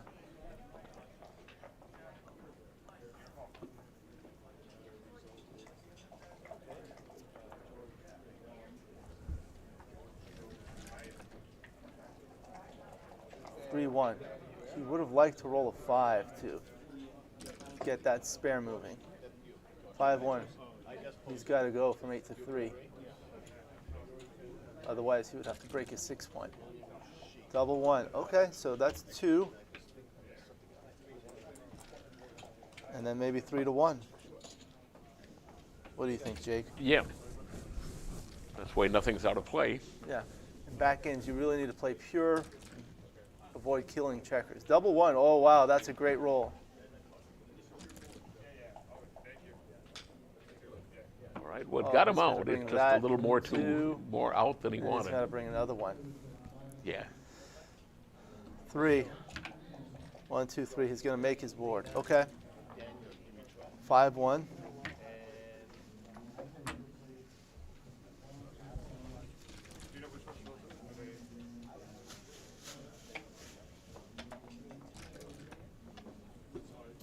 Five, 2. So 6 to 1. There, yeah, that way 6-4 doesn't leave a double shot. Okay, so that's perfect. Matt is ready. 6-4. See how 6-4 would have played the other way? All right, this is the reason why back games are strong. Okay, so Matt is thinking about it now. Thinking about doubling it 3-away, 2-away.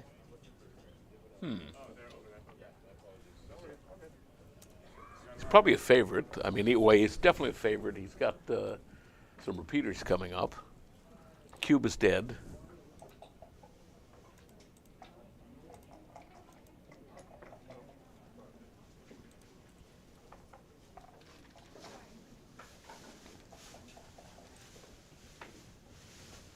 Still a no double.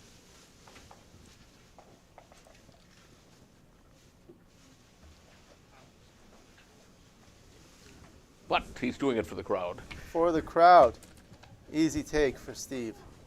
4-3. So he hits.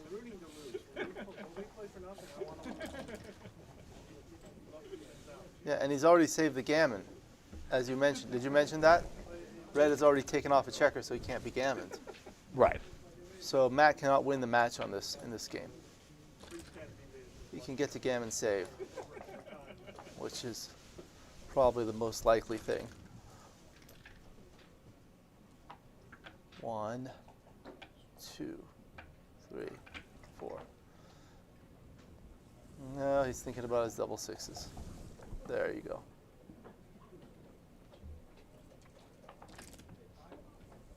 Double threes, okay, all the way. Steve only has 2 checkers off, so he doesn't really have to do much.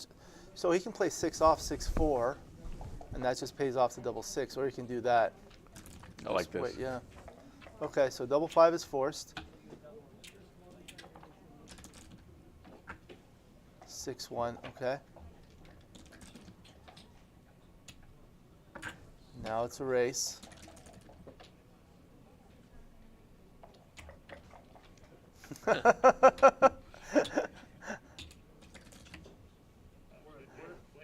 I'm going to have Patrick talk to them about these illegal plays.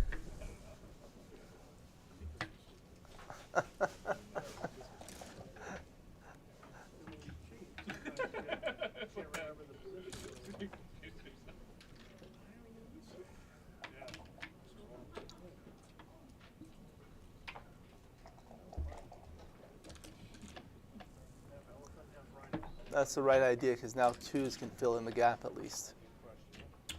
These are very subtle things. Did he take off 5 checkers? Looked like, yeah. Yeah, and then he put 1 back.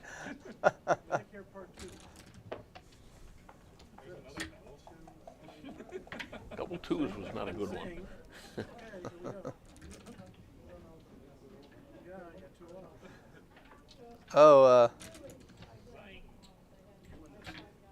Kellen Lay score update. I don't know the score, Rory, but it's probably going to be after the dinner break anyway.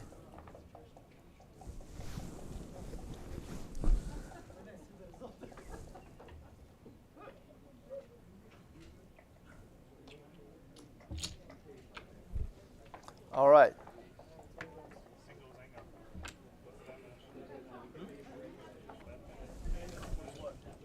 One of my students is playing, I just recorded the best. We can go over it later. Crawford freaking figures all the way down to the bottom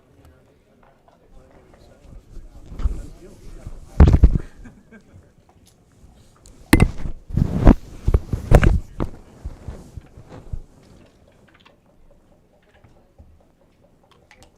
Have a great time, Rory. Rory's going to Copenhagen to watch the UBC finals between Sander Liloff and Mochi. Oh, wow. So That will should be be good. I know he said he's staying in a hotel. He works for a hotel. And he's got some good rates. So now he doesn't need gammons. He's trying to save gammons. So with the double six, he just makes the bar point and escapes.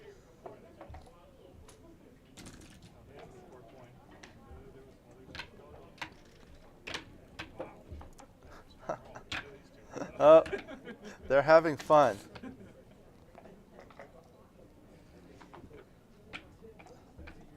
On Monday, my good friend and hopefully the winner of the 46 Cal State Championships, Fernando, is coming to. Oh yeah, Fernando Bracconi said he's going to go to Chicago next.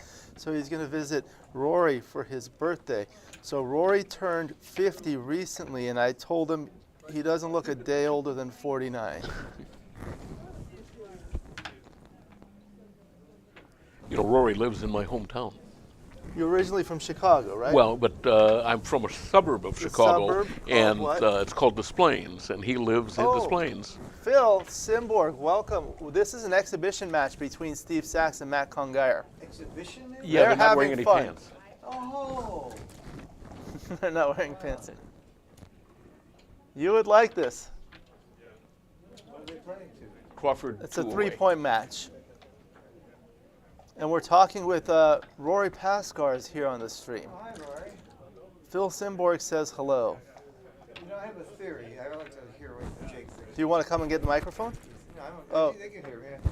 Oh, well, no. Here's my theory. Backgammon would be a far better game is if when you get the two away, the cube goes dead. It's Crawford from then on.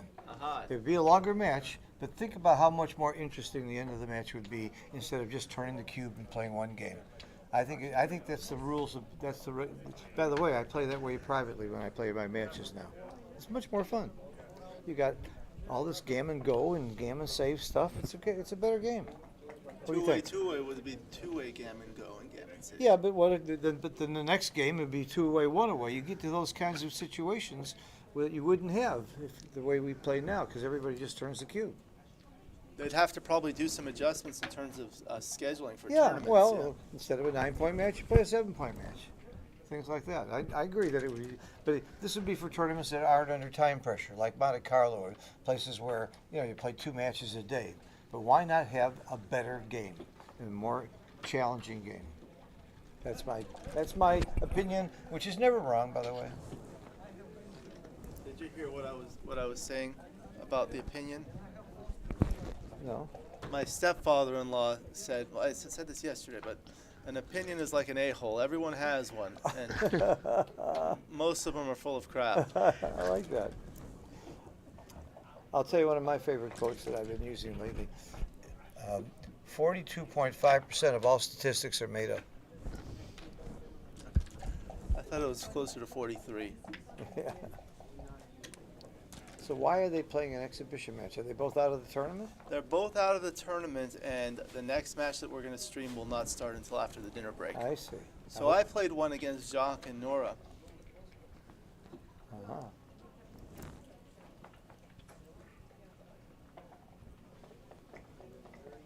So I got in a discussion with one guy saying, I just got beat by John O'Hagan. He was the #1 seed.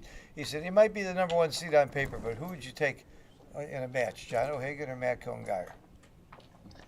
I think he made a good point. I want to thank some of the viewers that are watching live from the middle of the night in Europe. They're watching Fernando Bracconi. Yeah, but there's nothing else to do in Europe. Well, they're in Italy. There's nothing else to. You know what? This morning I got mad at Fernando Bracconi. I walk in the little coffee shop. You know what he ordered for lunch? A pizza. Yeah. A guy from Italy, he buys a pizza in L.A. He's got to be nuts. He's used to it. He's got to be nuts. That's not pizza. The crap that they give here compared to Italy. Come on. I told my 8-year-old son, do you know what kind of food they have in Italy? American food. Italian food. Italian food.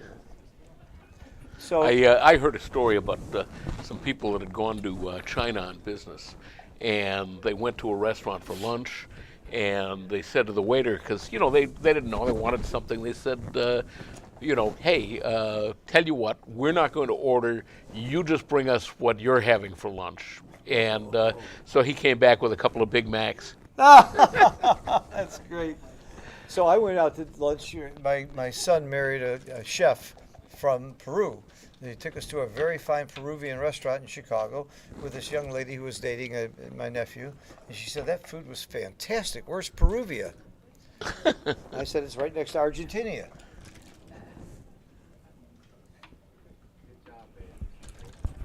And I told my nephew, that girl's sharp, marry her. So what fun is an exhibition match if there's nothing on it? Are they playing for money or something? $3. We're $3 a match. We picked some strong players to play an exhibition match so we can learn something. What are you learning?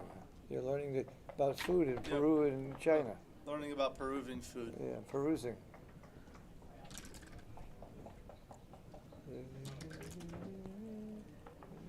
Steve, how many gammons does Steve have here? I know exactly.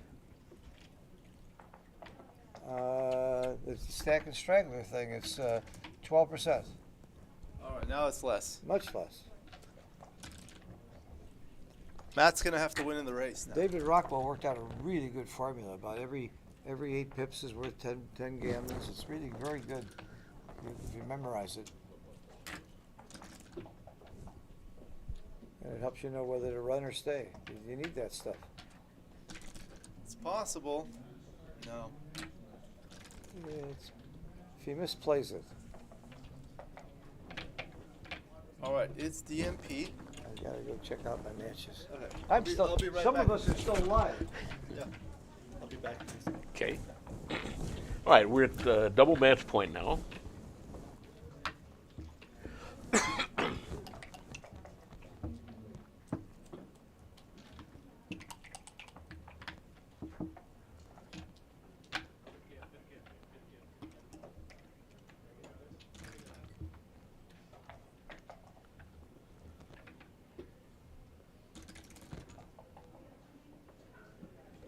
3-2 is not what he wanted.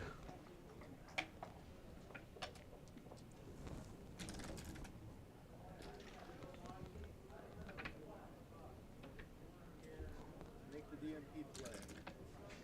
Spectating now. The counter.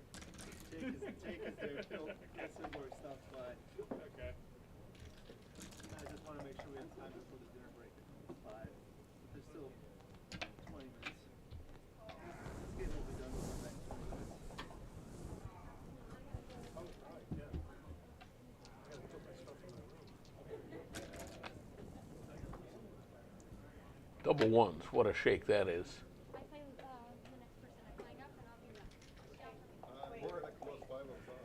Yeah. That doesn't feel right, not at this score. I like that.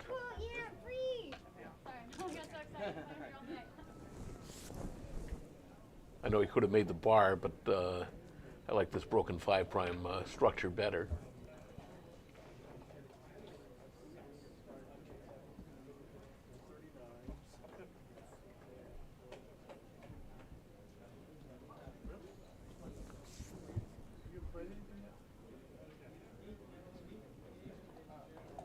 I assume that Matt is going to anchor up. I realize gammons don't count, but I can't see the benefit of keeping them spread.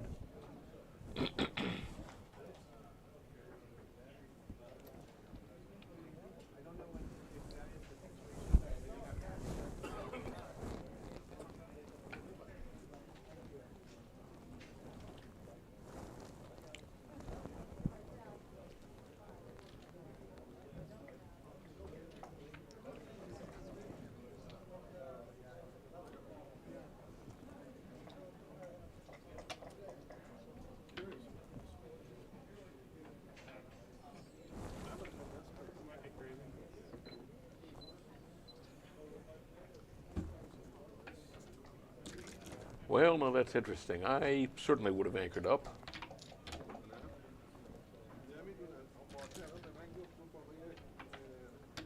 But maybe he saw this parlay coming. stuff.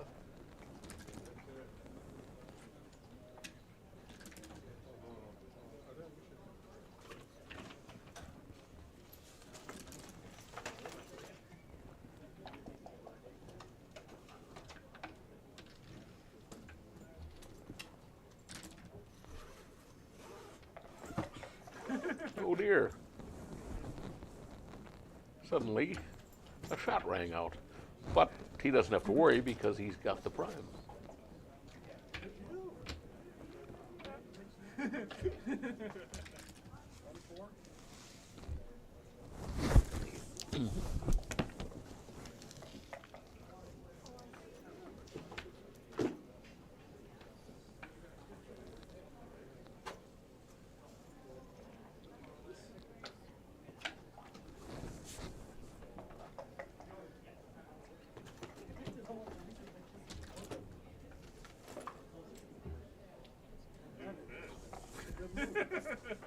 All right, now, if I were...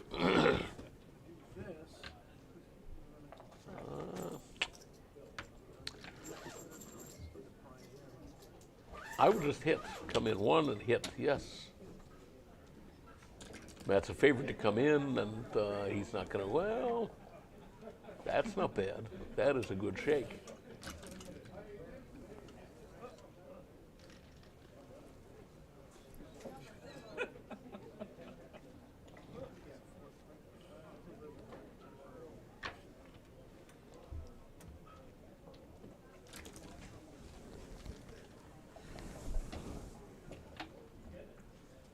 It's funny how quickly this game can turn back and forth. Double Just got threes. back. Look at this, prime versus prime, huh? It's prime versus prime, and Matt just rolled double fives to screw Wow. up his timing, and now Yeah, Steve rolled double threes, which doesn't help his. So Frank Lay won his match. So Frank Lay will play Fernando Bracconi in the undefeated finals. The winner of that match will go to the grand final match on Sunday, tomorrow. Yes, thank you, Rory. Rory noticed that. Prime versus prime positions are some of the hardest positions to play, because one roll can ruin one player's timing or the other, just like we're seeing.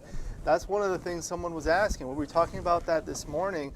One of the reasons to study back games, although they don't occur that often, is because it helps you with other games like prime versus prime games. Because I guess he's hoping for 1-5 here. yeah, Oh. 3-1 is yeah. Yeah. Let me get this phone call.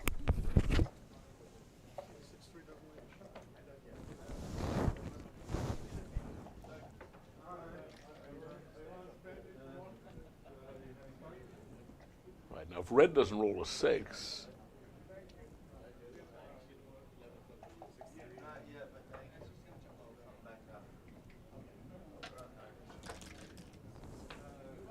oh, he got the 6. That was a crucial number.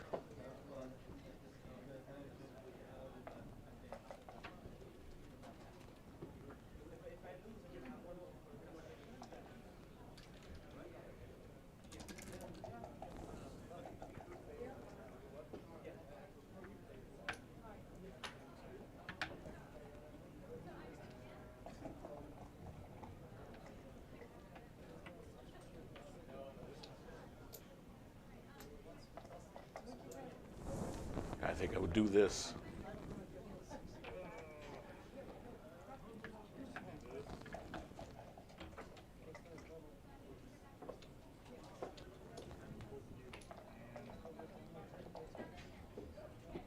Trouble with this is that he has no covers for it, and it's just going to sit there.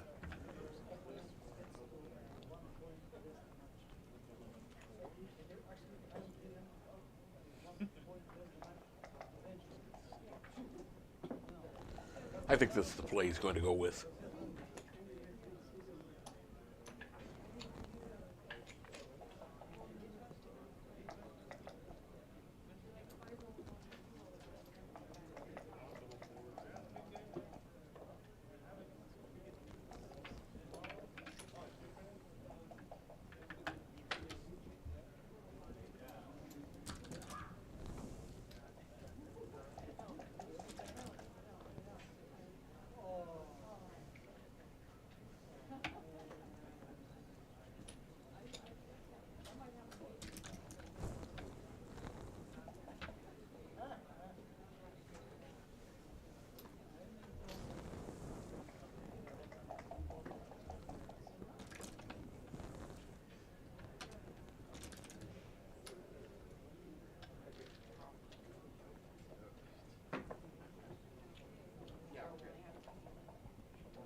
it's almost done? Yeah, there's not much to it. A miracle could happen. Matt could. Oh, wait a minute. Oh, I thought Steve had rolled a 6-4, but no.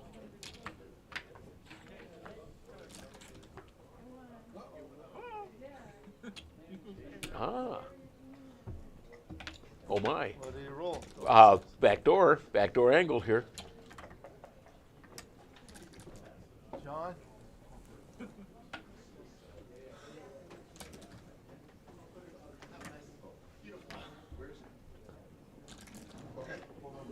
Here's the book. You're welcome to take a look. Oh, this is the one. Yeah. On Amazon, it's 80. I'm selling it here for 60 if you'd like, and I can sign it for you. It's very technical, though. I'm gonna get them to come talk about the match after. Oh my, Matt's suddenly a favorite. Doesn't say how long the match is. It's not going to help you a lot, but I mean, you think about some of the concepts you learn will help you in other games. In what sense? Time versus time, bearing in against the anchors, things like that. Timing. Mm-hmm. Yeah, timing is huge, huh? But I mean, like, newer players, this is not like a recommended thing. Really? Alex, what are they playing to here? Let's put it this way. Matt is about to win this unless Steve rolls double fours or better. But don't. But I'm not newer into the. I've been playing the game for many, many years online. But it's. Well, I'll tell you what. I can always email you. All right. Well, that was an exciting final game. Okay. Let's turn the volume down. We can probably hear Steve's cussing from here. Okay.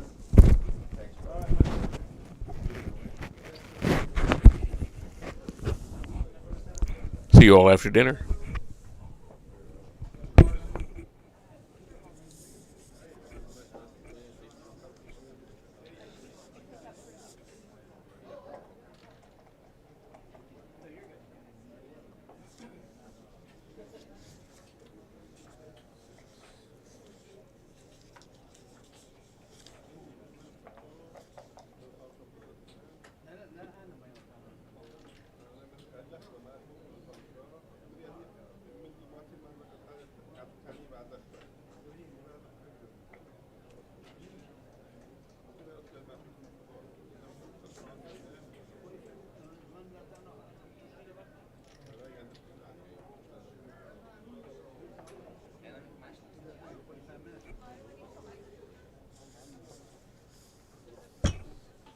So I missed the ending. What happened? Matt got lucky? Matt got lucky. Matt rolled boxes and then double ones in the barrel.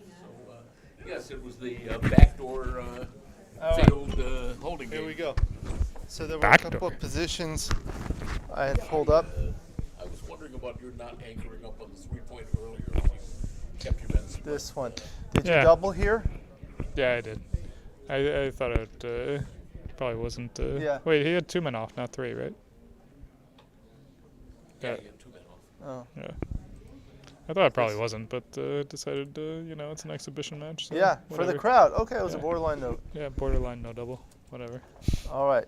But Now here. The last game where you had your backmen split and he had the 5 prop. Yeah, check that one. I was up a pip. I was up a pip in the race. I wouldn't have played as double threes, making the 2-point. Yeah, no, I agree. I would have done that. I don't know. I wanted to experiment and, it's double match point, and it seemed like maybe I don't want to prime myself, but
All right.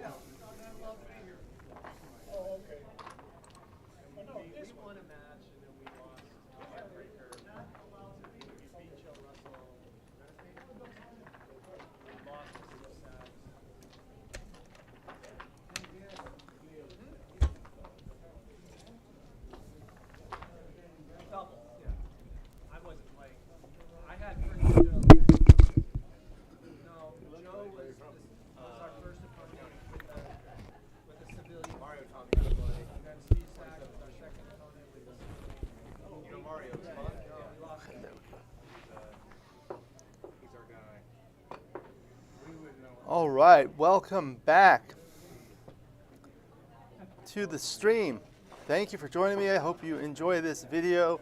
We are here at the 46th California State Championship. We are going to be streaming the open undefeated round 6 between Fernando Bracconi and Frank Lay. Thank you to Candace Mayeron and Patrick Gibson for running the tournament. Thank you to the USBGF for sponsoring and all of their support. Thank you to our stream sponsors, Gammon Guides and Gammon Stuff. Outstanding products. Thank you to the viewers for watching. I want to take this opportunity to thank Rory Pascar. He just called me. He's going to be transcribing the match. So if there are some interesting positions, he'll put it in. I do have XG here on my computer. Hello. And I am going to be able to put some things in. But Rory's help is definitely appreciated. How are you? So, Scotty just told me that he heard my match against Fernando got transcribed. I was wondering if you may know who. Oh. I don't know who transcribed matches. Maybe. Yeah, ask Fernando or maybe Martin. Okay, yeah. But apparently Scotty said I played under 3 to like 2 point something to Fernando's 1 point something. Wow. But honestly, I'm the type of player where if I can break 4, I'm happy. So yeah. Like when he told me like it was 2 point something, I was like, that's great. Hey, I don't feel as bad about the loss because I got my butt kicked. But you know, hey, we all get our butts kicked. You know. All right, thanks. All right, good luck.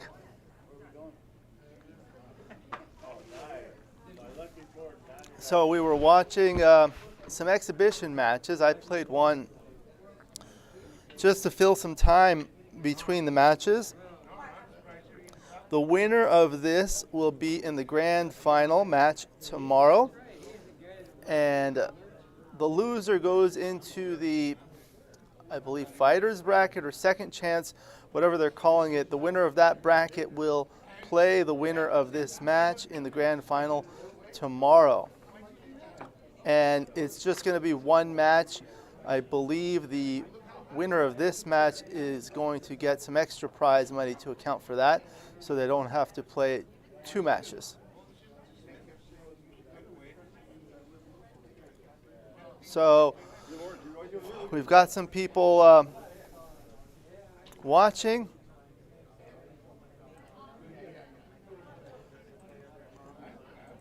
All right, let's start this here.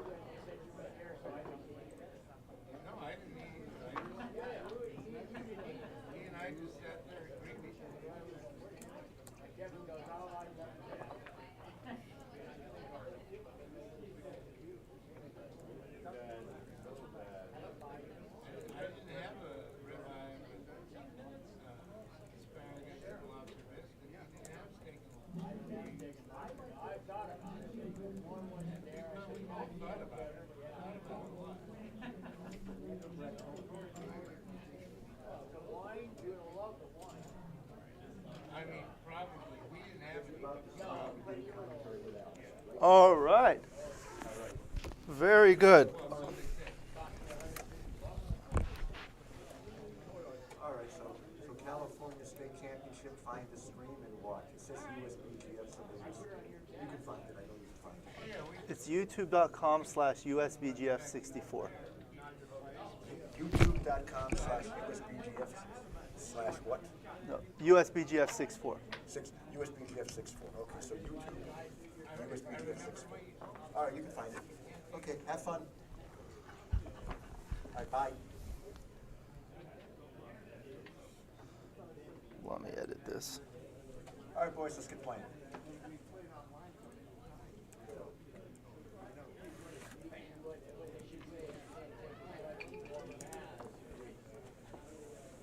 All right, so I'm going to put you here in the post.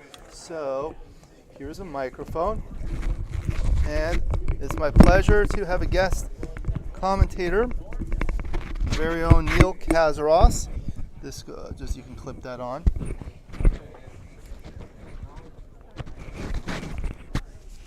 Okay, here we are. Okay. Rory's doing transcription and he's going to share some things. Okay, good. Neil needs no introduction. We have 38 people watching. Now, everybody, please smash the like button. That'll help other people find us. Really appreciate that. Hopefully we get a lot more than 38 watching. There will be. I just put a post on Facebook so people can come. Sounds good. Please order some Chipotle and eat the entire thing into the microphone really closely. So they had this joke. I was eating some crackers. There wasn't really a lunch break today. And I was eating while I was streaming, and then everyone could hear it on the microphone. Somebody should have brought you lunch. I know. Well, you know, now I'm on this new diet. I'm not eating quite as much. Okay. So that's good. But I went to the restaurant. I had the salmon. That was good. The salmon is very good. I had it last night here. Yeah. Very good, very healthy, and it's a good portion. Yeah, I told them I'm having fish, and they said, you are what you eat. Ha ha. We have that joke. I ask someone, are you eating the chicken or fish? And regardless of what they say, you say, I'll have the squab, thank you. Squab. When was the first time you came to one of the Los Angeles tournaments, Neil? I used to live here. Right. I think I won this tournament in the 80s one time. I won this tournament, I think it might have been the early or mid 80s, and I won it last year. So there might be 40 years difference between my two wins here. I was going to show you something.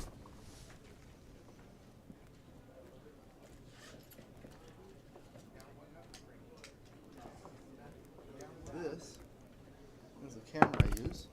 It goes right on the laptop, and you just plug it into the USB. I've got one at home, and that's what I use on my desktop, but for some reason it's not working anymore. Oh, so maybe you just need a new one. Maybe. Yeah, these are not expensive. Okay. I'll have to check it out. I'll check it out on my laptop. Yeah. We're going to do a video with Neil, and I think one of the people requested a video about Neil's numbers. I can do that. So while we're waiting, maybe we can talk to the audience a little bit about that. So first, we need to understand the match equity table. So tell us about that. The CAS XG2 match equity table was rolled out by me before XG came out. I rolled out every score in a 9-point match. And so let me think here. Your important scores, like your Crawford scores, they were all rolled out at, I think I rolled them out like 400,000 games. Oh, on the computer, not manually. Yeah, the XG playing XG. Oh, I see. Good. So you build the table from the bottom up. Right. For example, 1 away is obviously 50%, as is 2 away, as is all even scores at 50%, and you get work from there. So I had to do 1 away, 2 away Crawford, 1 away, 3 away Crawford, stuff like that. 1 away, 4 away Crawford, and then from there you can go 2 away, 3 away. As long as you can always get to a score you've rolled out, you can build the table that way. So that's what I did.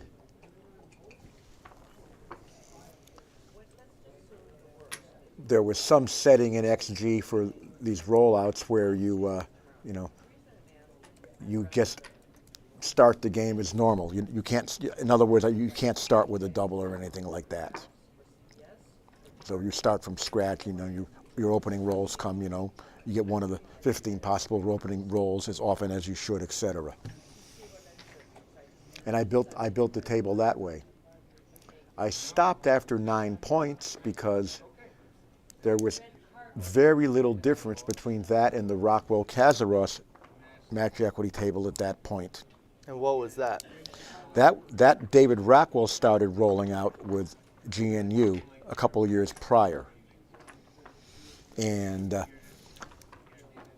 I'm like, these tables are almost the same after, 8, 9 points. So I didn't see any reason to continue out to 11 points or 15 points or 25 points. And that's just, I did make some, some slight mathematical extrapolations looking at take points, stuff like that. So I put a lot of math effort into that. Now, I had a new version come out of XG especially with today's considerably faster computers. I would have rolled the match equity table out further to at least 15 points. So tell us, some people are not familiar with it. Why is it important to understand match equity rather than just playing each game? Why? Because in tournament backgammon, unlike money play, the value of points is different. Each point is not worth the same effect toward winning the match. Your goal in match play is to win the match. It doesn't matter if you win 11-0 or 11-10. You want to win the match. And due to that, and because of that, your take points and your gammon value or gammon cost is not the same as for money. For example, if you're 4 away and I'm 2 away and you double me and gammon me, that's crushing for me. But if we're playing a money game and you're ahead of me 2-4, you're ahead of me on the scorecard 4-2, you're up 2, who cares? It's the same thing. The value of the points is the same. The value of getting the gammon value for money is 50%.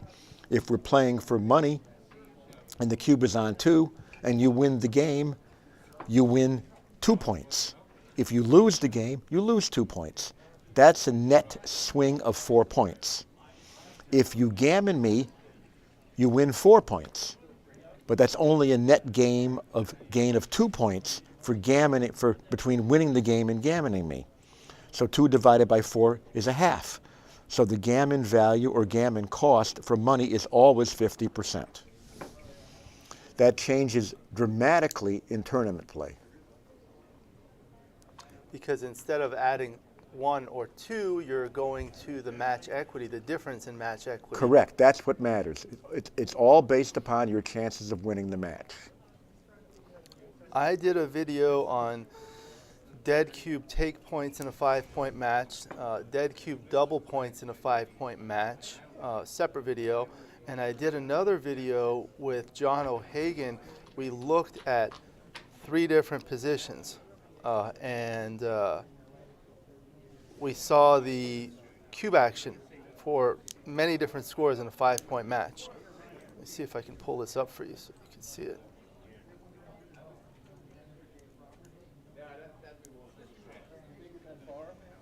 For example, in a 5-point match, it's good to get it's good in matches to get it's advantageous in matches to get the 4 away, because a doubled gammon will win the match for you.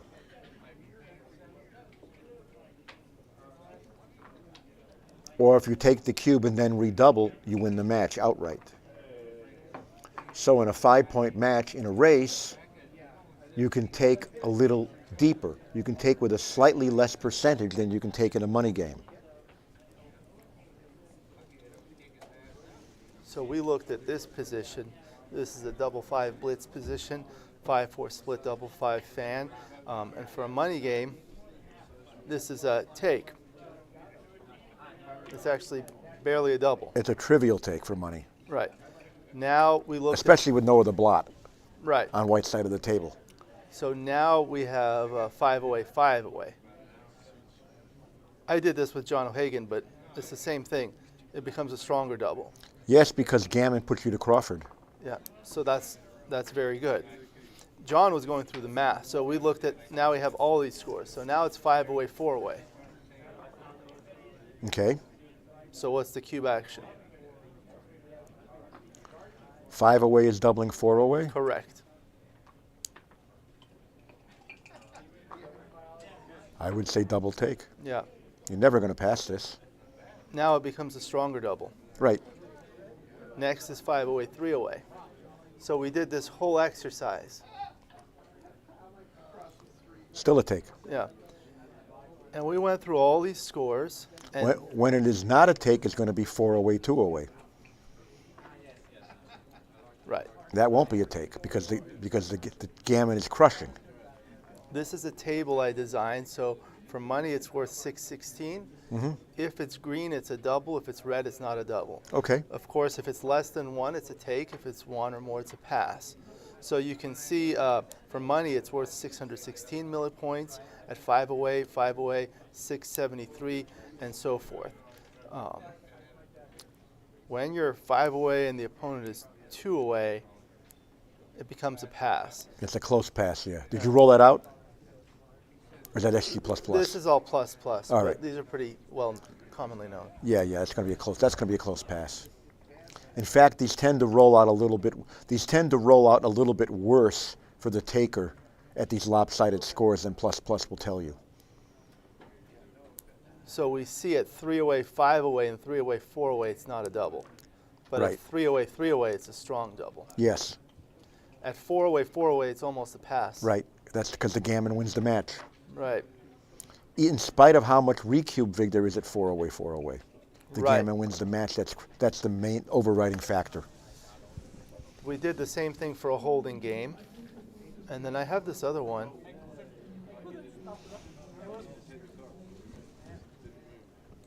This is one on dead cube take points in a 5-point match. So You don't get many dead cubes, though. no, but the idea is it's a good learning exercise so you know what the dead cube take point is, and then you can kind of adjust for live cubes. So for example, this is the calculation for each one of them. At 5 away, you take and win. You get to 3 away, 5 away for 65%. If you pass, you're at 42%. And the gain is 23. And the risk is here, 42 minus 35. So I did this risk and gain, do all these calculations, it's 23%. Okay, yeah. And then for all of these, there were about 16 positions, and I found some interesting things. Let's see. At the end, I had a table of all the dead cube take points here. You see when your opponent is 2 away, the take point is much higher. This is a dead cube and you can't Right. redouble, and because he wins the match if you take. Right. But this is only going to be a last roll situation with no redoubling. Right. In practical play. Or if the opponent is 2 away, it's a dead cube after they take. Right. Looks like they're getting ready to start. But maybe not quite yet. And then this is the same thing for dead cube double points. I did see some patterns here. So this is from 2 away to 5 away, 5 away. Of course, it's 50% at any of the tie scores. When the opponent is 2 away, you need a much higher percentage to double in a dead cube because if they take, they can win the match in a single roll. Mm-hmm. Yeah. Conversely, when you're 2 away, you can double more aggressively on a last roll. Yes, of course. People have this, it's not a misconception, but a generalization. Usually when you're ahead in the race, ahead in the score, in the match, you want to be more conservative when doubling and vice versa. But on the dead cube, it's a little different. A lot of people make mistakes, as you can see from this chart right here, doubling not very non-gammonous positions or races when their opponent is 2 away. And they're like 4 or 5 or 6 away. They double too soon, especially 5 away. Right, that's the lowest take point for the leader in a non-gammonous position in a 5-point match. 17.3%.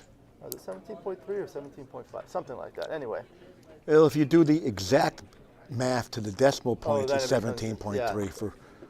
for all normal math with no rounding is 17.5. So But that's really low. You can take some races you wouldn't even dream to take normally. So here's a race position that we had. Basically, black is up by 10 pips with a baseline of 100, which is pretty much in the middle of the doubling window for money. Yeah. You're not doubling this position 2-away, 5-away, are you? 5-away, 2-away? Is 5-away, 2-away a double? Maybe. Your 5-away double, it's a small no double. That's what I thought. Here I have the table at the end here. 5-away, 2-away, and 5-away, 4-away. When you're a 5-away and your opponent is even away, it's not a double. Okay. That makes sense. Yeah. Because you don't. So one of the things I learned from Dirk Schieman's book about match play is what you mentioned earlier. Getting to 4-away or getting to 2-away, getting to even away scores is very valuable, in particular when the even away score is a value of the cube. Yes. Like 2-away, 4-away, 8-away. When you're at an odd away score, it's not. So you have to look and see if you pass, will you get to an odd away score or an even away score? Will your opponent get to an odd away score or an even away score? And based on that actually helps a lot. I did this thing, sometimes we roll the dice to call odd or even when we're trying to split points and things like that. What we do sometimes is we roll the doubling cube and call odd or even. Did that with Phil Simborg and he called odd. Have you seen that before? No. Rolling the doubling cube I haven't seen. Yeah. Just to call odd or even on it. And he called odd. How do you get an odd number on the doubling cube? Because it's Phil Simborg. I mean, how?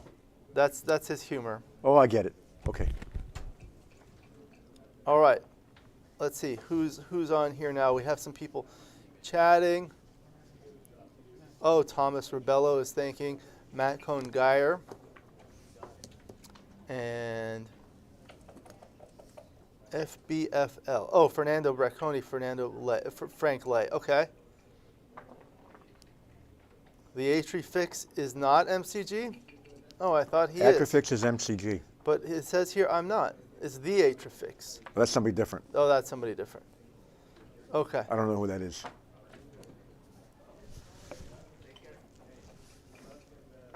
MCG is here. He's probably playing something, I would think.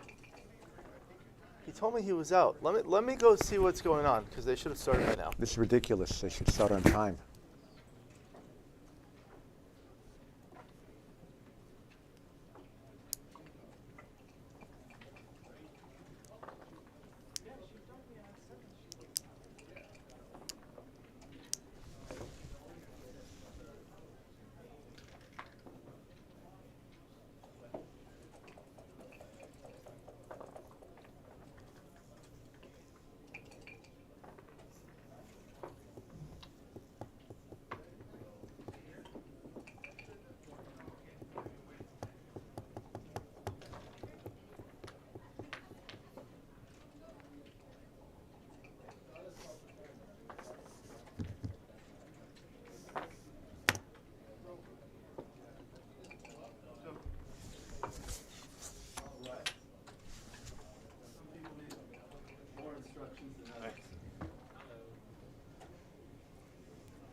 So your book here, is there anything on 4-1 back games in here? Not a lot. I didn't find anything today at the pool. Here. I thought you might have had more. I didn't know where There's to very look. little on double gap back games. Or 5-1 back games. Nothing, No, right? because that's not really like. 5-1's really not a back game. No, because of the way. Here, this is bearing in against double gap back games, chapter 6. So like bearing in against the 1-4 and stuff like that. But I didn't find that. I didn't find the 1-4. I There's looked. not a lot of rollouts on there. I looked. Okay. There's no rollouts on it. Not many. I was looking at cube action against 1-4 games. That's why I was asking. Yeah. Do you have cube action against 1-4 games or no? I don't think so. I didn't find it. It was a lot of work to roll out all that stuff. All right, so it looks like they're getting ready to start. Thank you for watching. Thank you to all the viewers. Thank you to Rory Pascar for transcribing. So Rory's turning 50, or he just turned 50? Rory just turned 50. Yeah, and they shake hands. He's going to Denmark to watch the UBC final. Okay. Coming up. They haven't played it yet? No, I think it's December 18th through 20th. Well, that's when we get to watch it. But I thought they've already played it. I think it's going to be live because they're doing a live YouTube streaming. Oh, really? So Live. 5-4, Okay. then a 5-1. He hits back. 6-4, he comes in and comes out. Oh, good. Double six, very nice number here. Frank will have a big advantage if he's not hit.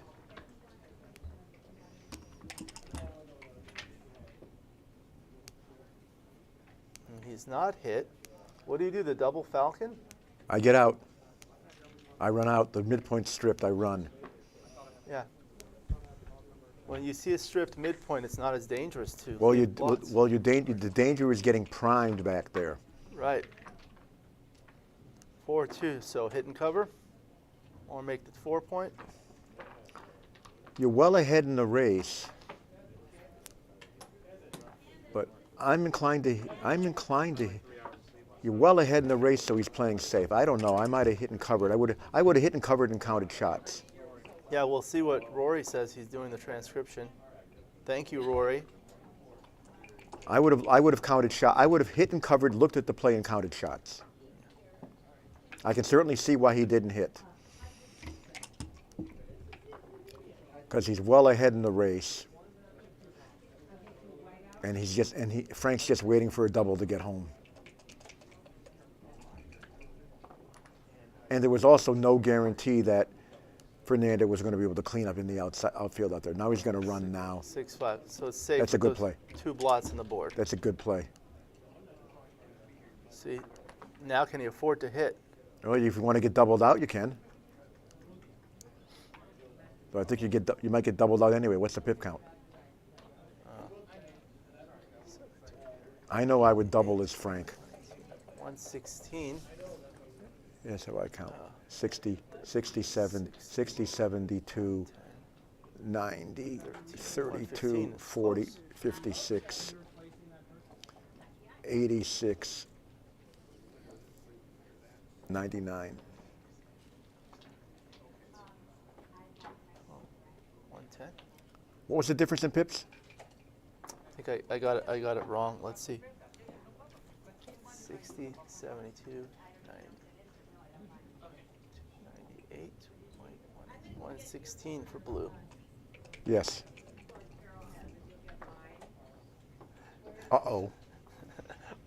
We have some questions on the chat for Neil. So he can't play anything great. That's a miserable number. Yeah. Well, so now he duplicated the 6s and 4s that hit. And he's just trying to get closer to home. Yeah. 2-1 again? He's practicing this number. Dmitry Obukov is asking, Neil, who is the best American backgammon player? We don't know. We don't know. That's a good answer.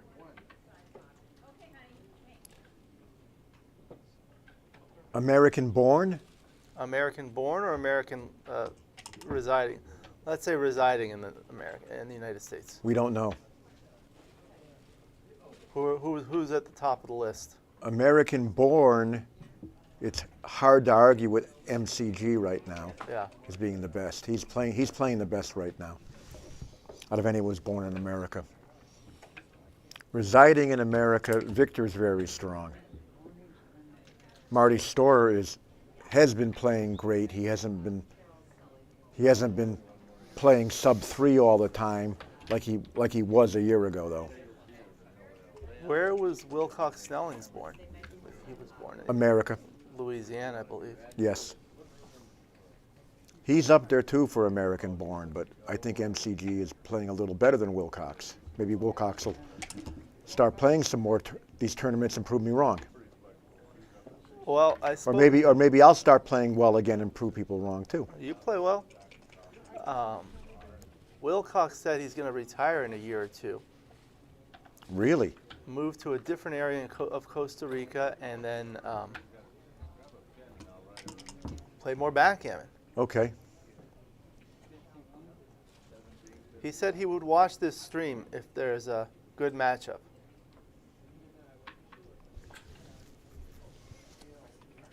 I think I would have gone to the 11 point. I don't think it's a big difference though. What Fernando wants to do is he wants to put another checker on his 4 point at some point, and he wants to put the rest of the checkers on the 6 and 5 point. Why didn't he bring all of them in there? I don't know. Yeah. I would have brought them all in. Yeah. That's over smoothing, though it hardly matters. Right. I remember reading Walter Trice's book. You really want to have the most checkers on the 6 point, then the 5, then the 4. Exactly. The most efficient position of 15 checkers is 7 on the 6. That's for 72 pips, right? Or 79 Right. pips. It's what's it? 7, 7, 5, 3. 7, 5, 3. 7 on the 6, 5 on the 5, 4 on the 3. I mean 3 on the 4. That's the most efficient position. No hit was 249.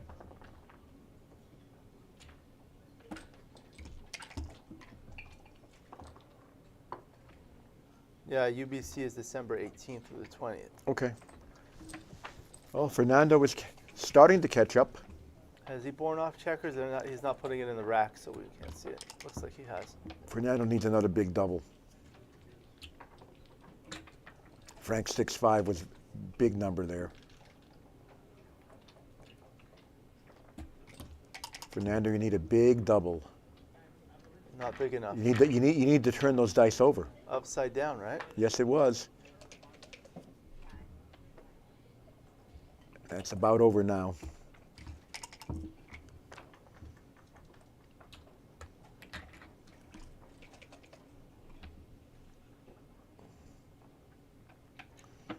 So Frank will win this game, and he will be 60-40 based on the match equity, able to win the match. So we never finished talking about the Niels numbers. Maybe we'll talk more about that. Niels' numbers for a 5-point match is 5. Pardon me, Niels' numbers in an 11-point match is 5. So we'll have to, maybe when we have a break between the games, we'll talk a little bit more about all that. Someone was So saying this is actually a 9-point match, so he's a little bit, so Niels' numbers in a 9-point match is 5 2/3. So Frank is actually, no, pardon me, it's an 11-point match. 11-point match, It's yeah. it's how much the trailer needs to go. So Frank is 60-40 here. Someone is saying Jerry Tansey. Jerry's up there too. I wouldn't bet my PR against his.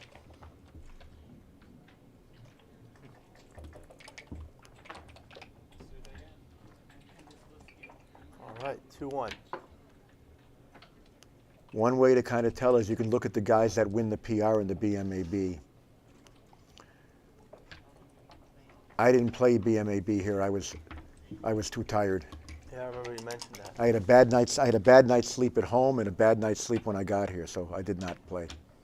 I know better than to play all those matches.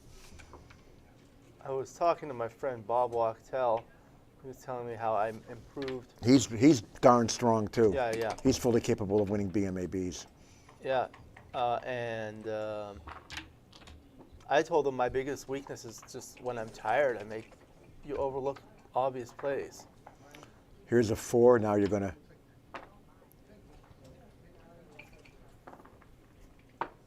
If you come out from the. I think I come out with this guy. Linkage is overrated when you're going to get pounded. That's okay too. His checkers are linked, but they're probably going to get hit. Not going to get hit. So maybe he can link outside with a 5.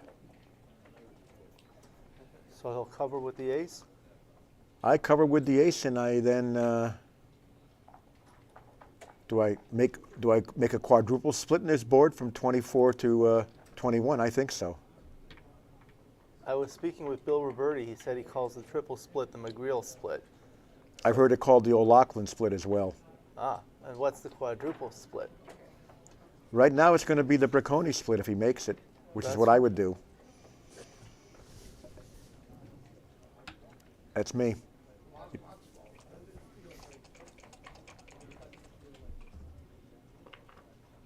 Four, three. What do you do? Double tiger? Maybe. When you're outboarded and leaving 5 blots, the problem is there's no other alternative. These double tiger plays are overrated when there's no board. But it's still, I don't see an alternative to hitting 2 checkers. So hit that with the 4. And then unstack. Oh. That's my play, actually. Yeah. Yeah, Leave 1 blot. right. 4-2. That extra checker on the 11 point helps a little bit.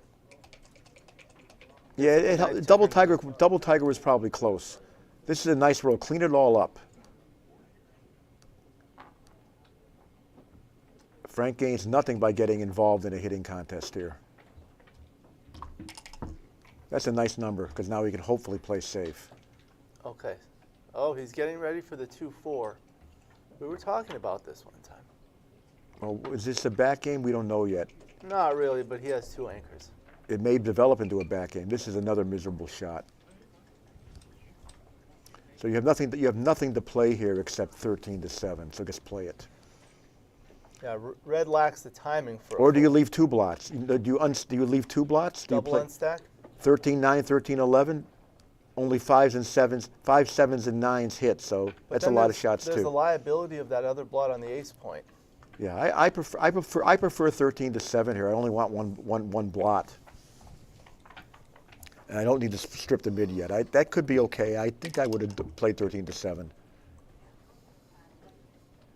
So now is he going to play forward or backward? I'm going to make my 4 point. Okay. You don't know how you're going to play yet. You're behind in the race. You need to hit. Hello, John. Would you like to join us? Don't mind. My pleasure. Okay, now you make the. Now I think you make the 5 point. Here, I'll have you. I'm going to hand the microphone to my friend, Mr. John O'Hagan, with Neil Kazaros. If you want to, yeah, just sit over there. I'll make my 5 point here and hope not to be hit. It's too ugly to stack everything up. Okay, 2-0 to 11. Cube's in the middle. And white or green has 3-1. Yeah, 5 point looks clear. I agree. I'll monitor the chat. And now Fernando's going to slide his 3 point. Yep. I'd take some water, please. Yes. So this is. Me too. This is looking more and more back gamey. The problem is, if it becomes a pure back game, Fernando doesn't have enough timing. Doesn't have enough timing. I agree. Probably 16-9, huh? Or clear the mid. Well, he just plays safe. Huh?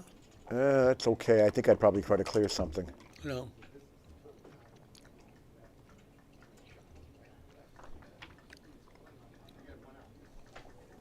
Now Frank would really like to make his 3 point. Yep. This is going to be very ugly. Yep. He'd love to not play this ace, but he has to. Yeah. Now Fernando has to break something. That's part of the problem here. Yeah. He doesn't have enough timing. Right.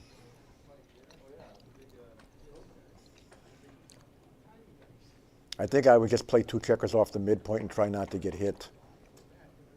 You get more shots when you don't get hit. Yeah. Alternately, although, if he leaves the blot on the midpoint, then Frank has some more awkward missing rolls. What do you think is right here? Yeah, I think I'd leave the double shot. I think I do too. He does have 2 anchors after all. He has 2 anchors. He doesn't mind getting hit with 2 anchors. Yeah. And that leaves more bad numbers. Yeah, I think then the missing rolls play poorly. Yeah. I would not be doubling this.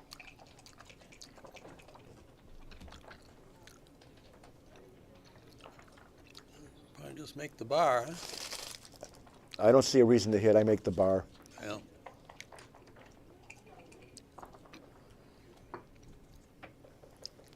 Thank you.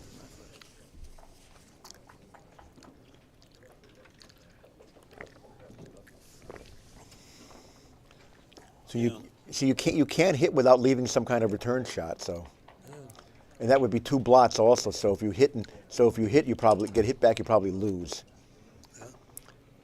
That's gonna result in the cracking soon.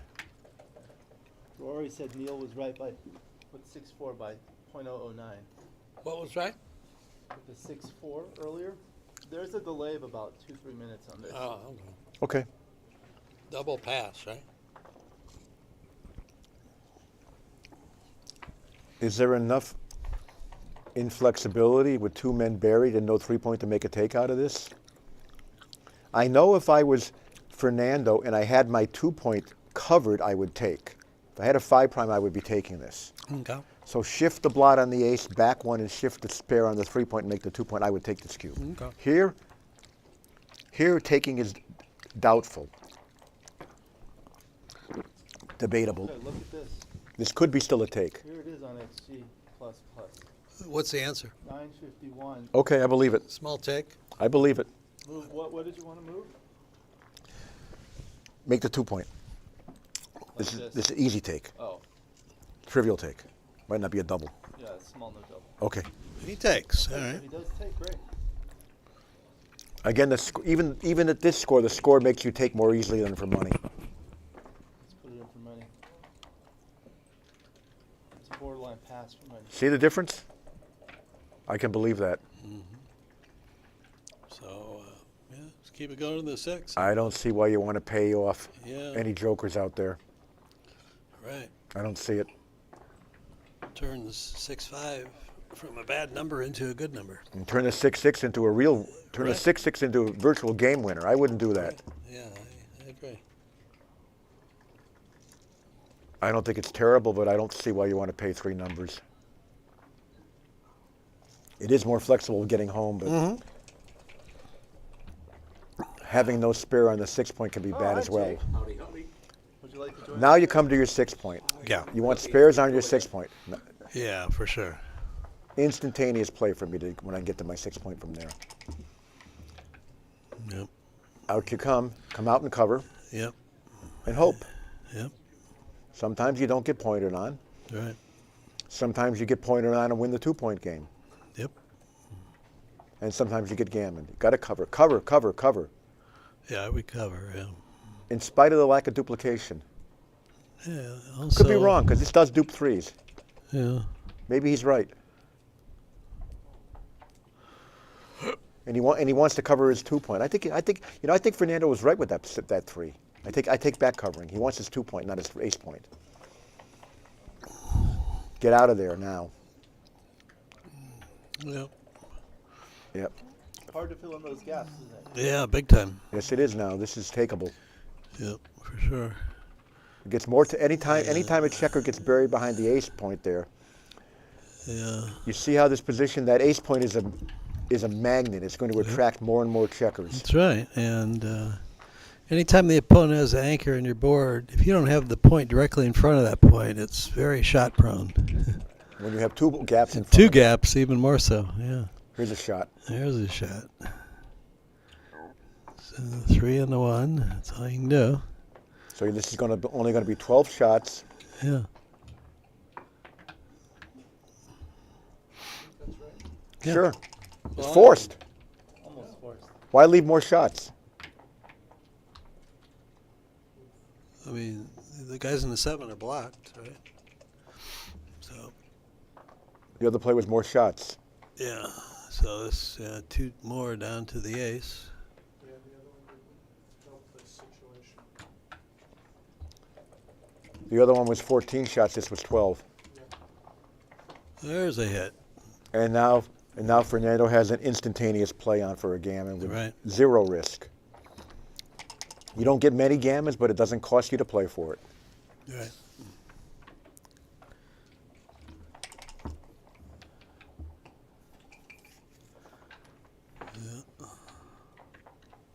Fernando's friend in Italy was going to stream this in Italian.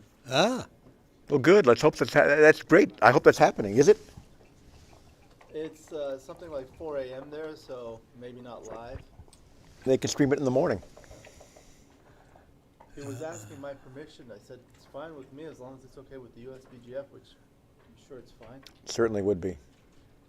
So I don't know. I don't know what Fernando was doing, but I'm going to leave my pieces where I'm aiming at my 6 and 5 point. yeah. So play something that, don't put a checker on the 7 point, because that can get put deep.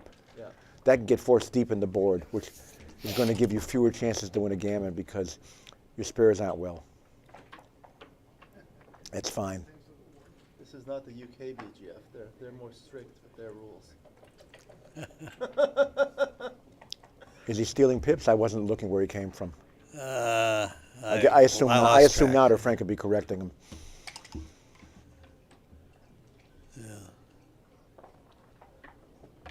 Yeah. That's fine. That's where you want that guy. Now you want a guy in the 5 point. Okay, a guy goes to the 4 point. Bricconi beat me earlier. In this Beautiful. tournament. This is the best possible bear off right now for speed. Right. Yes.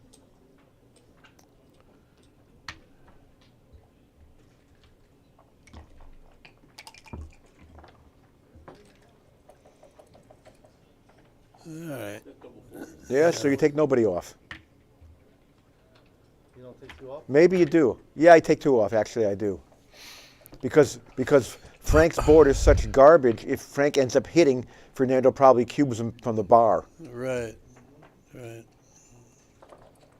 See, the bad 6-2 here takes 2 pieces off.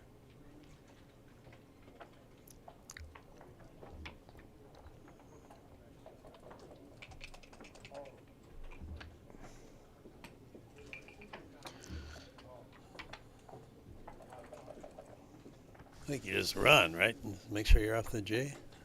Yeah, keep him back there, do you? Is he going to double you out? He's doubling you out either way. Yeah. No G either way. So now 2-2, 9 away, 9 Nick, away. did you play your next match? That's 50%, right? That's right. You didn't have to ask me that. Matt, welcome. Did you text me? Oh. Okay. It's okay. Matt, do you want to commentate? Join us. Here. Pull up a chair. Here. Both of you can sit. Or Jake. No, both of you can sit. Because I you got have some to things go. I got to do. Yeah. Oh, okay. Okay, John, good luck. All right. Let's just How you guys doing? Doing well, thank you.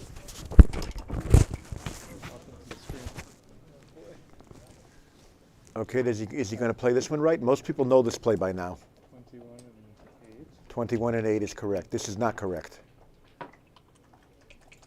normally you don't break the 8 point when you have the 5 point.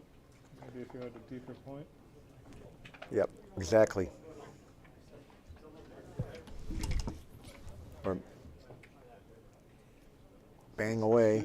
Hit. I would build. I would play 13-11 on stacking. There's no reason to split. There's a reason to split, but you see, 13-11 was another builder, and he would have had double shot now with that blot. Point making and coverage of the outfield. That may cost him because he would have hit it. Yeah. And I like to result it, but 13-11 was the right play there. This makes the 5 point. Hoping to be missed with a decent game. Yeah, he is missed. And, This is he'd like to not play this ace, but he has to. I play 6 to 5. I'd go 5 to 4. 5 to 4 you like better than 6 to 5? Yeah, I think then it just gives you the most ways to make a Okay. 4 point board. By Okay. just making it with I would not go 2 to 1. That's too hard to clean up. Yeah, 2 to 1 is very hard to cover.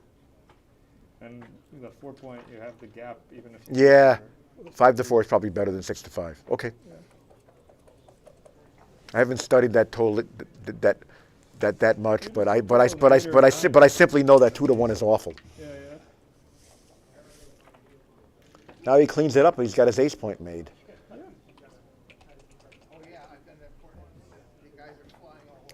Race looks kind of close. Stack them up.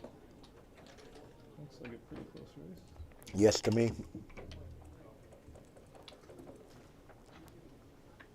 Everyone everyone smash that like button. Nice roll. Although Fernando's ahead in the race a little bit, he's got to get out of there somehow to get to it.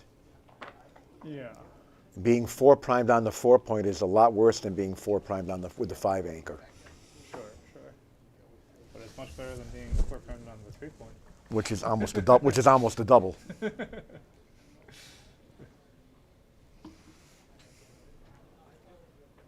isn't anything. I haven't counted, but 122, 122.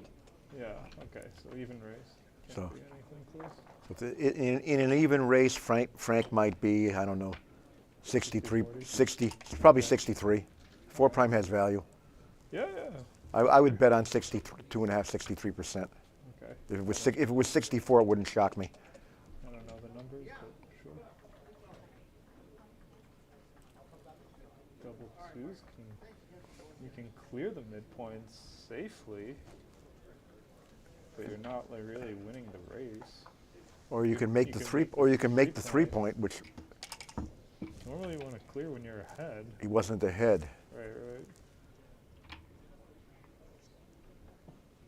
And there was no way that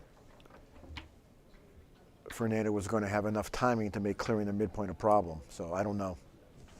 Yeah. I'm not sure in those double twos. You don't have a good. You have to like leave an indirect shot where you can kill with the 7.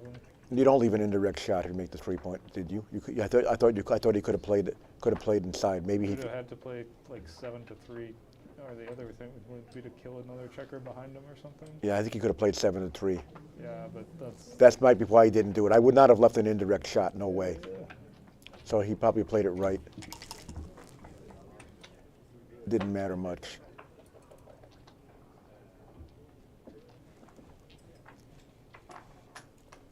If Fernando can't get out for another roll or two, why doesn't he go now, by the way?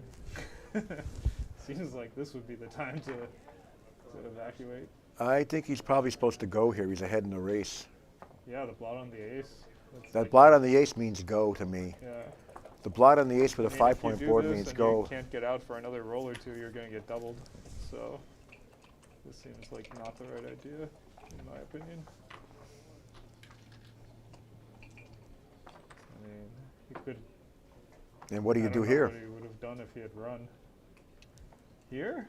I think get off the 11. 11? I think get off the 11 because playing inside, making the ace and slotting the 2 doesn't look too pretty. Yeah, you'd like to make the ace, but then you don't want to even play the 3. So you just do this and hope the man doesn't roll 6-5. This maximizes the number of builders you have, and now if he goes, you have 4 numbers to attack. And now you have all kinds of flexibility. I thought it was 90 to. Yeah, that points out. Well, blue has 90. Looks like 87. Yeah. Even-ish race. No, 92. 92? Yeah. 6 to 2. Yep. 7 to. Okay. He's playing for the race. He's forcing himself to run, but he's going to have to run anyway. Yeah, he wants to run. Now clean it up. Make the ace. Keep a spare in the mid. Keep a spare in the 7.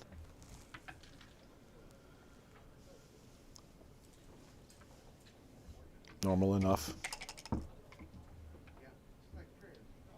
4-3. What about now? Is this getting close to something? Getting close. Yeah. Now it's probably going to be a double. I mean, maybe a double out if. Now it's 4-6. This looks like a very strong cube. 78. If he rolls a 6 or a 5. It's good for the. This looks like a pass to me. Not great. Yeah. So some 6s and some 5s are not great, but double 6 is good for the race, but leaves a shot. Double 5 is good for the race, doesn't leave a shot. Oh, is he not doubling? Oh, you got to be kidding me not to double this. Oh man. Not doubling there is a blunder. Yeah, that's a crime. Double take. By how much? 143 take. That big a take. Okay. Yeah.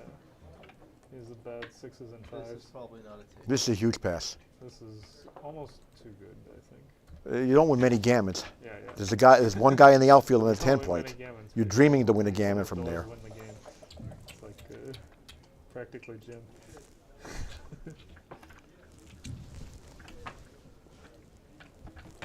What was the pip count when he didn't double? 70, 78. Okay. He was behind? Yeah. That's why it's a take. That's why it was a take. Okay. Yeah, you're down 8 pips. And I didn't know it was 8 pips. But, you know, he had 4 men on his ace and 3 on his 3. The taker. Yeah. Yeah, the problem is 65 up is not. I did not think that. I have a hard time believing that was that big a take. Very hard time.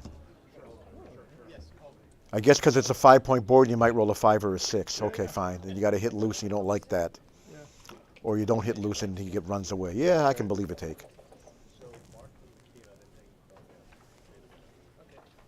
You know, it's like something like 20 numbers together. 12 hits, let's say. So maybe you win 6 or 7 games right there. Yep.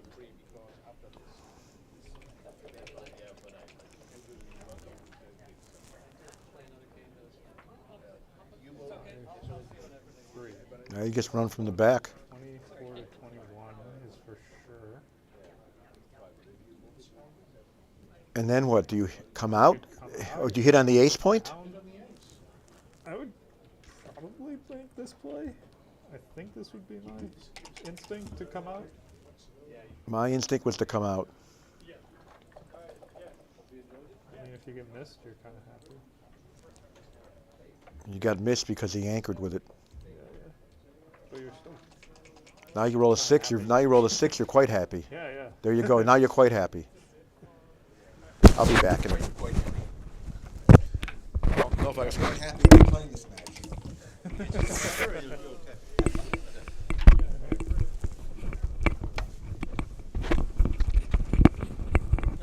This?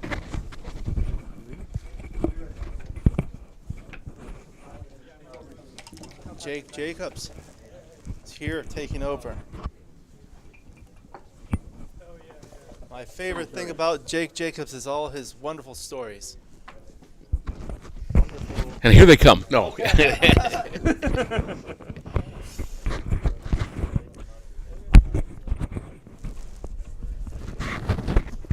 it. The hardest part of this job is figuring out how to clip the thing on your shirt. Yeah. Know what happened here? They. Right up to it.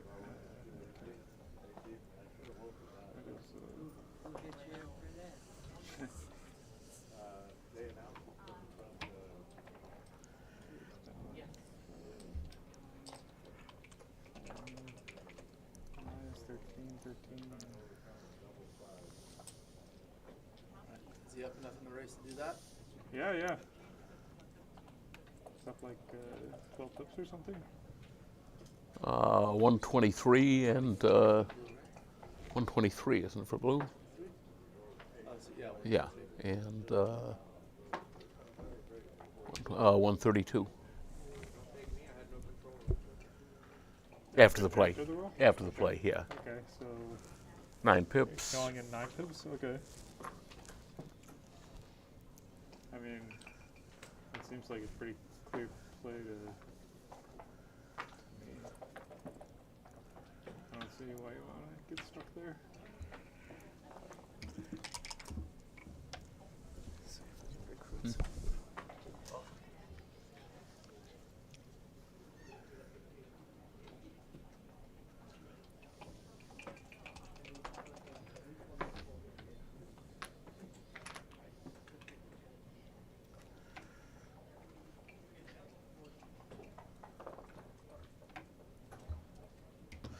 Yeah, may as well slot the 2. That's a point. Holding game. You just gotta roll some good numbers. Big numbers are good.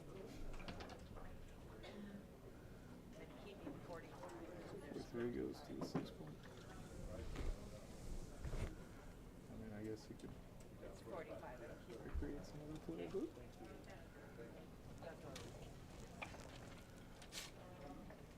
Seems like pretty clear to me to just go to the 6.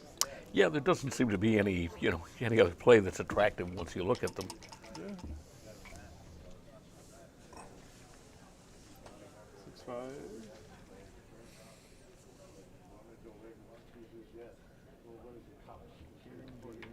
Making a 4-point board. Stunning match point.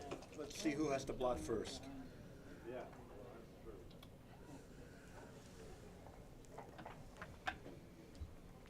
Might be Fernando right here. Nope. Frank is kind of out-timed a little bit. Hello? That's He says, solves time the this. problem. That's going to be almost gin. Unless Fernando rolls a big number. Looks like gin to me. Yeah, 87 to 100. 87 to 100. I don't quite see enough a contact to make this a take. It's probably close, but Yeah, I mean... probably close. If it was like 2 pips less, that's probably a take. The other thing, yeah. But, you know. 1 pip might make it a take. Another thing, the score, even though Frank is winning, I think Fernando's take point is Gammonless take point is a smidge higher than an even score here. Odd even effect. So Yeah. I would pass this.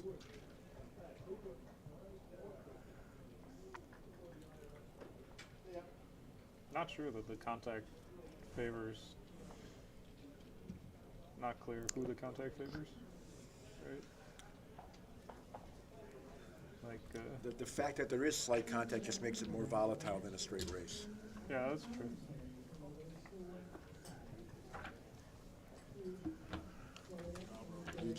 You're welcome. And you only have 2 microphones, right? 2 microphones, you can kind of share them. Yeah, just scream into my shirt. All right. I feel like they can hear it if they're pretty close. If I'm loud, they'll hear it.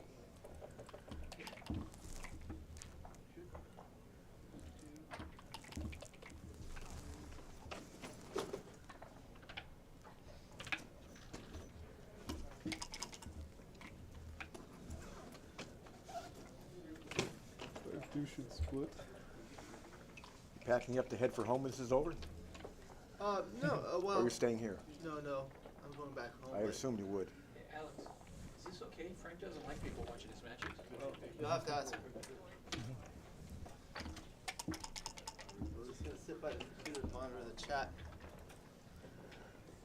You mean he doesn't know that And we it's, can put what some match is stuff being on watched? XG. Can you Okay, transcribe Fernando live? made an anchor, and Frank has 2 men kind of It's out hard of play. because I'm multitasking the chat. Ah, Make the okay. 11 Rory's split transcribing. here. But I can put positions in XG. Oh, I should split with a 3. No, I don't like that 3.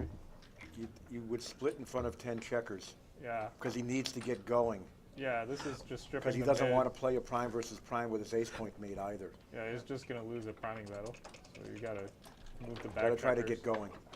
That's how you don't lose the That priming moves the battle. back checkers. Go double 4s. I think I can't resist my 9-point there either. Nice play. What a number. Not sure what I would have done, but You would have come out all the way? I'm not sure. I certainly would have considered it because you know the 9-point. You're not really. It's very hard to like prime him. You're right. It's just, yeah. He's hoping to make his 5-point or 4-point and have a significant block. That's a nice roll. Make the 5. I make the 5. I don't worry about Sure. making the bar. I make the 5. Yeah, it's 4 numbers, but you know. 5-point is so strong. Yeah.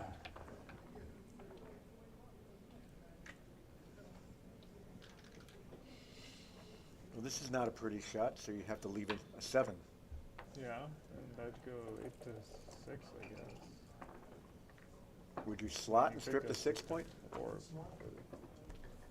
Would you slot and strip the 6-point, and it's hard to cover? It's not that hard to cover. I'm inclined to Yeah. slot it. I would yeah, slot maybe it. 6 to 4.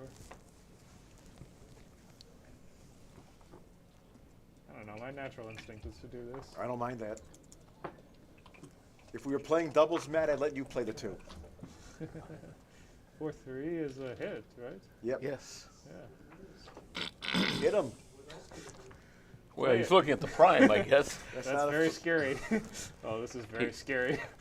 Don't do it. maybe he doesn't see the hit. Oh no. I bet he didn't see it. He might not. Maybe he just thought that the prime was better. But I don't believe it. Yeah, he must have thought the prime was just like so strong. But yeah, except you're not doubling him out, right? Are you? 124 I'm taking and this. 123. So he's up one. Alice, put this in next to you, please. Well, I mean, you got two guys on the ace point. Right. I mean, so the race is almost I'm even. taking And I'm yeah. taking because of the strip position and the checkers on the ace point and no 4-point made. Right. You always have some equity from that 3 anchor. Yeah, I mean, I would take. But I think you're right. I guess he did think he was going to cash this. Yeah. Part of the problem is Fernando doesn't have his 4-point and may not make it conveniently. Wow. No double take. No double. Is this the right position? Yes. Center cube. 4-2. Look at the 4-3 before. Sorry, the score got screwed up. Put the score at 4-2, yeah. I think it's a take. It looks like a take to me. I Like, can't say it. I wouldn't the think it's race no is double. I would close. take He it. doesn't. Small no double. He doesn't Okay. have guys to play with. What was the 4-3 before? I would have hit. I don't have that position. Yes, you did. I'm not transcribing. Put it back. Put this checker here. This checker here? Right. Take these 2 checkers and move them back, 3 and 4. Play 4-3 for blue. He chose not to hit. Yeah. Wow. Prime is better? Okay, let's do plus plus. Is Wow. this close? Hitting is a blunder. Wow. It was a blunder. Okay. Nice play, Frank. Interesting. Who was saying not to hit, Matt? Frank was the only one. Hitting was a blunder, yet this is not a double. That's shocking. Yeah, it's interesting. He didn't have a blot on 4-point at the time, right? No, he did played not. 5-3 and slotted it. Right. Okay. So this is here. Maybe there's enough counterattacking. Yeah. I guess this is a reasonable position, even if you. And I mean, you know, who knows? He might pass us. Oh God, no. I think he's looking at it. What's the take equity here? What's the equity on the take? 727. This is going to spoil his PR if he passes this.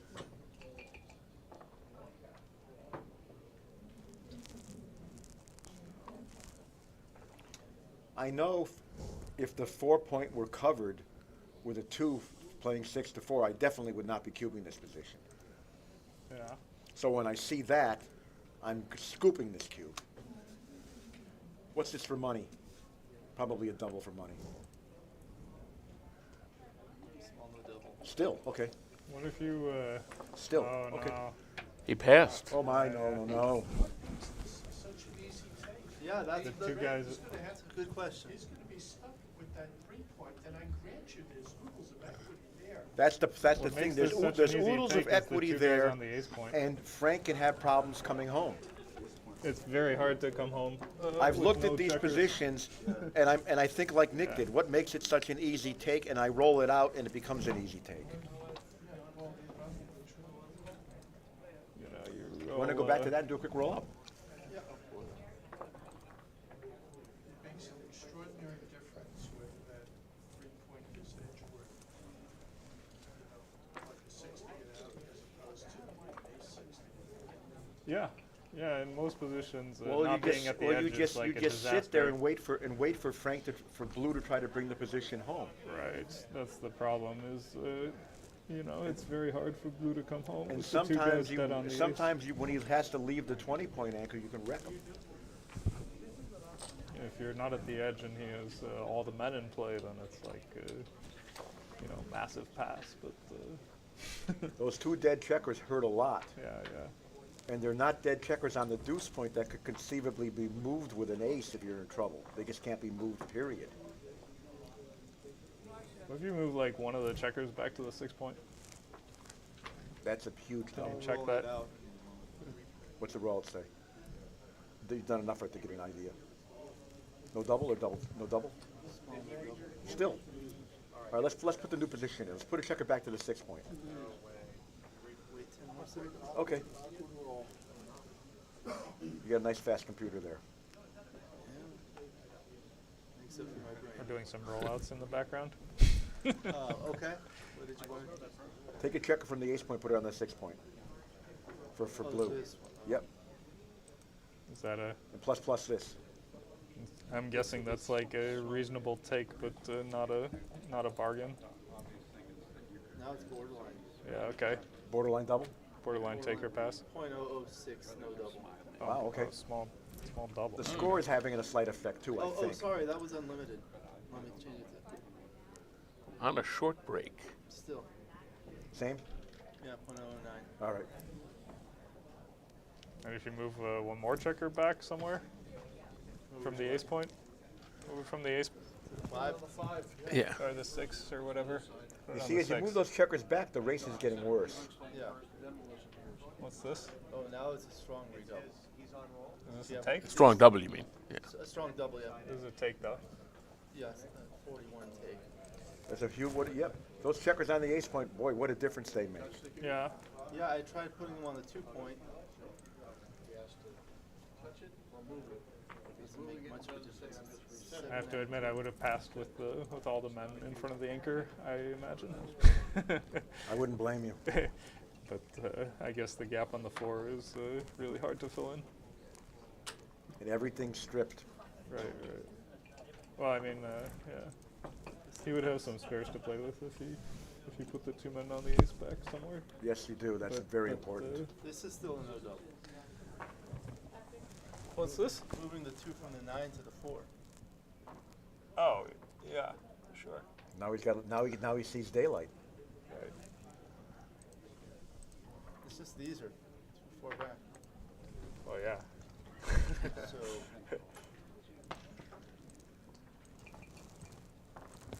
What is that? This isn't gonna do anything. Okay. It doesn't help at all. That helps. Yeah, this is what we do. Inch up. Okay, so now it's a borderline double. Still borderline. Put him on the midpoint. It's still a take. Midpoint. Still a take. Yeah. You're kind of messing up my OCD. I skipped the 14 point. I'm sorry. I'm a step ahead of you. It's just hard to bring a strip position home. People ask me why I have so many rollouts in the book. He calls me OCD.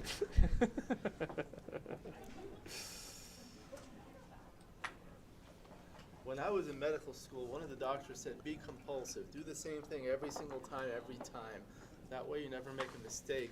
It's one thing to make Unless you make the same mistake every time. Yeah, well, I mean, if you make the same mistake in backgammon every time, it's okay. But if you do that in the hospital, people keep dying each time. Yeah. Maybe you shouldn't be a doctor in that Bigger, case. I mean, it breeds perfectionists. You kind of have to.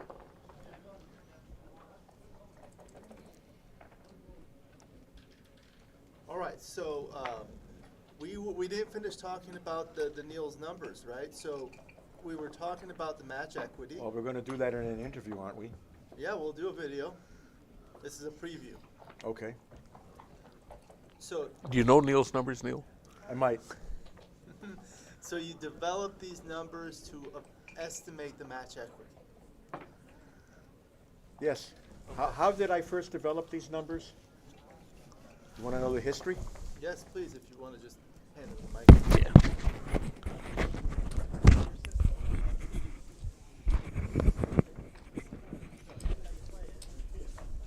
Okay. A long, long time ago, Kit Woolsey came out with a match equity table. Seen that. That was based upon, I think he had 3,000 matches recorded by Hal Heinrich, and they took a look at gammon chances and stuff like that, and it wasn't as much as they roll out to be in these matches that were played. And with all due respect to Kit and Hal, I never really thought that looking at recorded matches and games played in recorded matches that were finished was a really good method of getting the gammon chances, but it was better than nothing.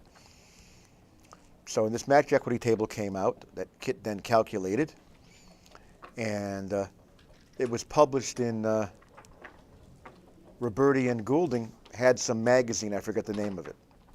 Inside back. Inside Backgammon. We're going back 30 years here, almost 30 years.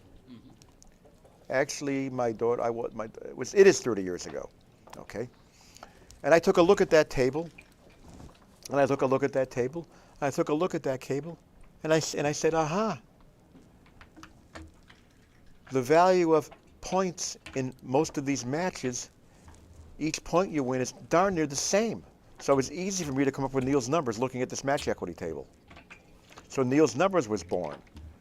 So I told Roberti about this, and they called it Neil, and he called it Neil's numbers. He gave it the name. I think so. I didn't name it. Before that, see, he was known as Neil of Pisa. Yeah. So they're starting 5-1 split. I guess he'd have to have been here in the afternoon. The correct reply with a 4-3 to a 5-1 split is 2 up. But he rolled 3-2. But a lot of people misplay. I did a recent video on commonly misplayed second rolls, and that's one of them. Well, that's very close, by the way. Yeah. That's very close. It hardly matters. Yeah. It hardly matters. I don't do that for what it's worth. I might have a rollout on it. I normally don't make that play. I don't like it. It matters to perfectionists. I prefer a more complicated game than pulling 2 checkers up. Yeah. Yeah, I hardly ever do that. Ditto. Run to safety here, Frank. If you run to safety, then you probably have a double take. No. Should Fernando be doubling? I don't know. I kind of thought it looked Maybe reasonable. not behind in the match. Maybe with the 11 point. Behind in the match, 10 guys in the zone. Nothing. But the checker's not in a blitz position. Right. And the 11 point. I don't think I would have doubled with the 11 point made there, but I wouldn't have faulted. But it wouldn't have shocked me. Now I'm doubling and expecting the cash. Feels like you lost your market, yeah. He did lose his market. Yeah.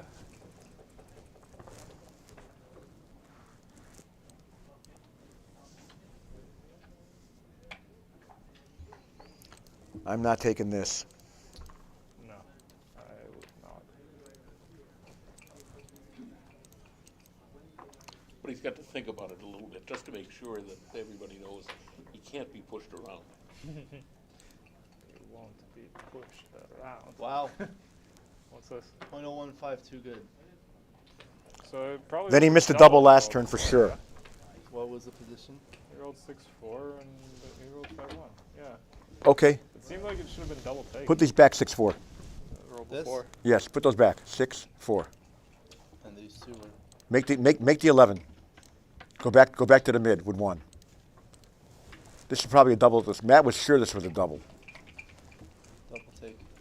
Yep. By how much? What's the take equity? 834. Do it for money. I would not have doubled this for money. Sounds like my wife barking orders. What's it for money, please?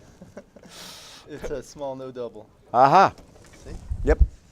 And there we see the effect of the score. I feel like Neil is nicer to me than my wife. But she's much better looking. I've seen pictures of her on Facebook. I haven't had the pleasure of meeting your lovely wife in person, but Maybe you will someday. someday. Do you know how many of my backgammon friends were at my wedding? Is this going to be in the next quiz? Yeah. I didn't know you back then. Yeah. Double 3. I knew you. 3-point. And 4-point? Okay, no problem. That looks like what I would do. I'd make the 3-point and 4-point. Matt agrees. Or I agree with him. He said it first. 3 and 4 where? You could make your 4-point instead of playing. That's okay. I think I prefer the 4-point. Has he played 2 already? Yeah. He's played 4 now. He just played 13-7. Yeah. He made his 3 first. Oh, he made the 3 first. I see. Yeah. Oh yeah, make the 3 and 4. He might be looking at making the 5 and 3. Yeah, that's another play, and I would do that in most cases, but I think his board is too strong to Yeah. Give a shot. I agree. I would have made the 4-point, but this play's okay. Now what do you? Now you vacuum. And the other one. Get it. Kill it. Even though you only have 8 checkers in the zone, this buys time to maneuver the back checkers. And sometimes nobody comes in. Or he comes in with one, but at least he's not. Now you have time to maneuver the back checkers, bring a builder down, make the opposite, make the 20-point with a beautiful number. He comes in and doesn't consolidate. Probably goes 7-2. Taking a builder and dumping it on a poor inner point, or does he come out of the board? I don't think you come out. Coming out looks like the wrong idea to me. Yeah. You really don't want to like. You don't want to get hit with the men he wants to unstack with from his midpoint. Right. And you also want to be able to anchor with a 2 and equalize the game. And you're just not really. It doesn't look like you're winning the race. You're not under threat. Exactly. So I think you have to play 7-2. Yeah. Or if you can't stand blotting, play 8-3. You'd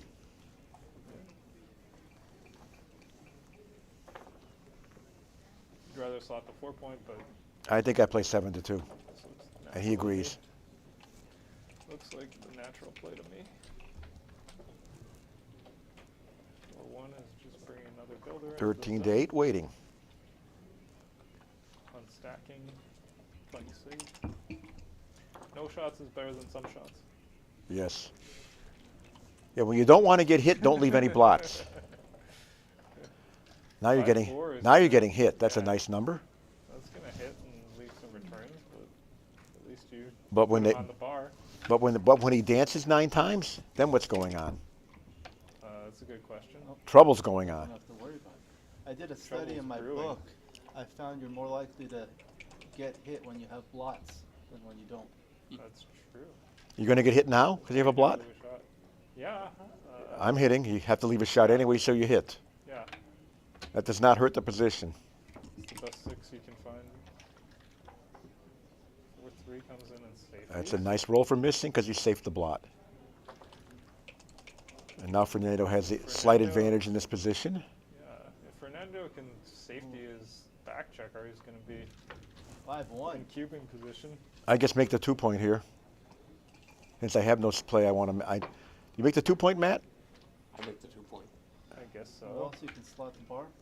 I prefer the 2-point to this. I want. Well, if you do this, you're playing with 2 blots on the 3-point board, and the other way you have, one blot and a 4-point board, and this check.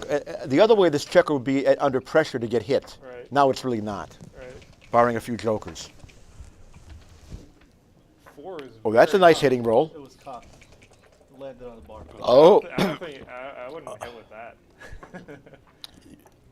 You wouldn't hit with 4-2? Come on. Oh. Really?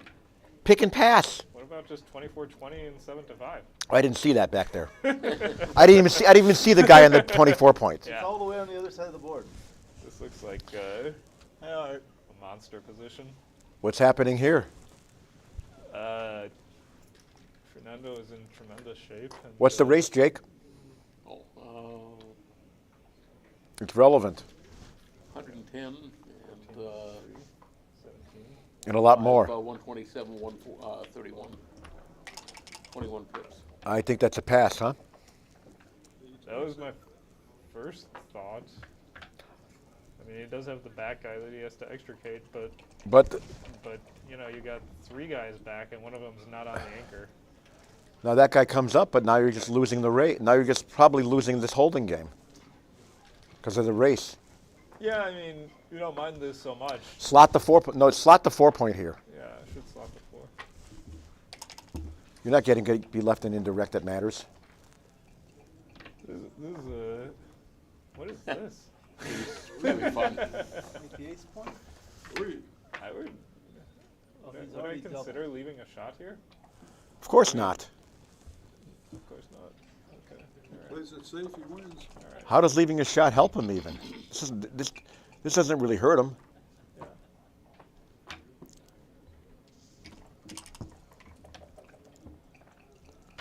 Just has to play it safe.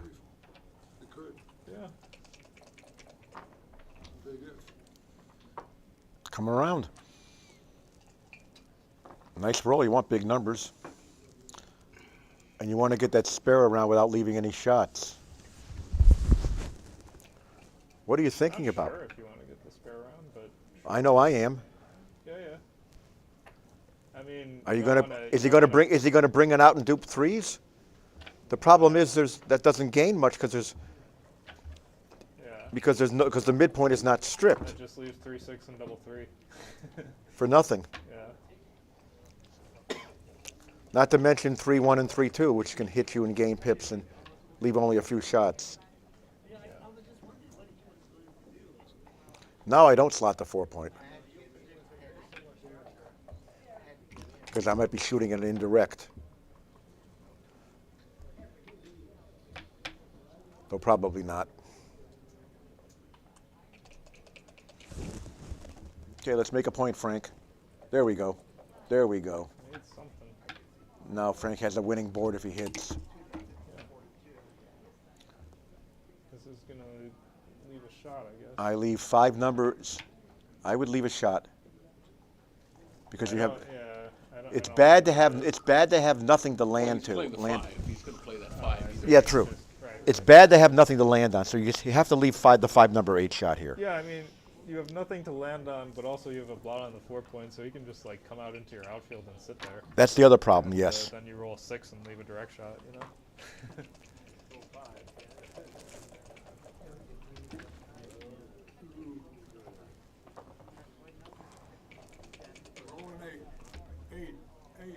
Oh.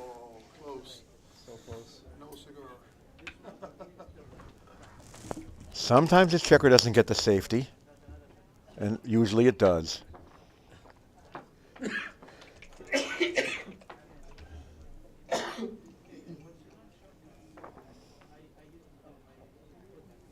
Play the race, 5 and 1. Yep. I would come out and go 7-6. That's okay too. Yeah. Pays a couple of little jokers. Yeah, I don't really care so much when he has the blot, you know. Right. He has to roll 2-1 or double 1. Sometimes they do. Is it enough to make that play right? Maybe. Yeah, sometimes they do, but you gotta go sooner or later.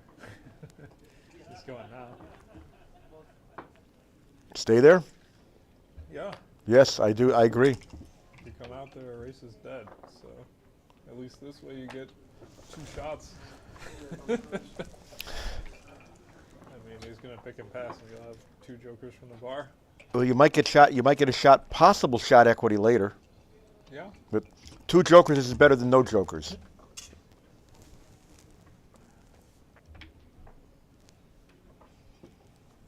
Now what?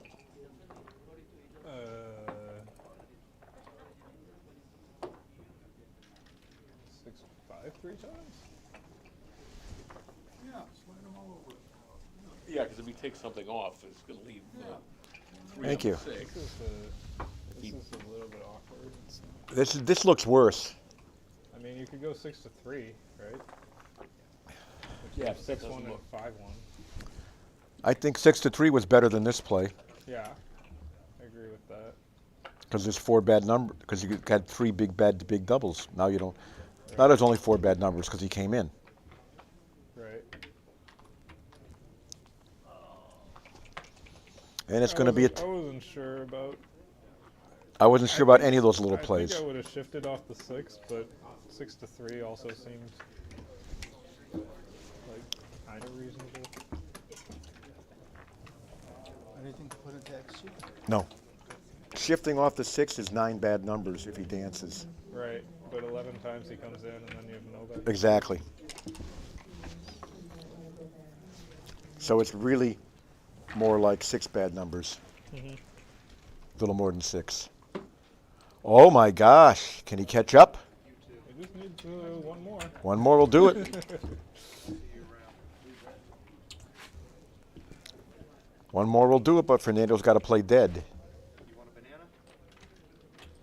And it's got to be another big double, Frank, so it's very unlikely for Frank to win this. Now it's over.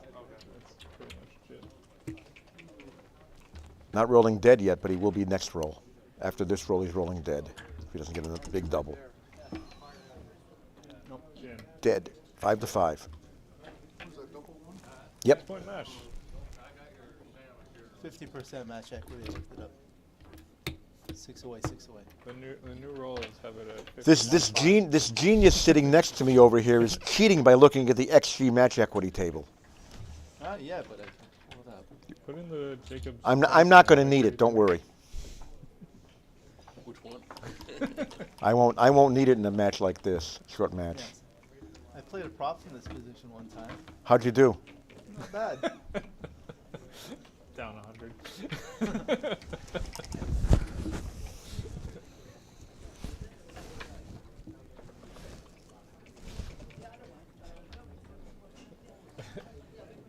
Eventually he quit. Yeah. We found those convenient Cracker Jack boxes. Make the 5. Put the scorecard on and the clock. I make the 5. Agreed. Yeah. It's worth it. No, no. I make the 5.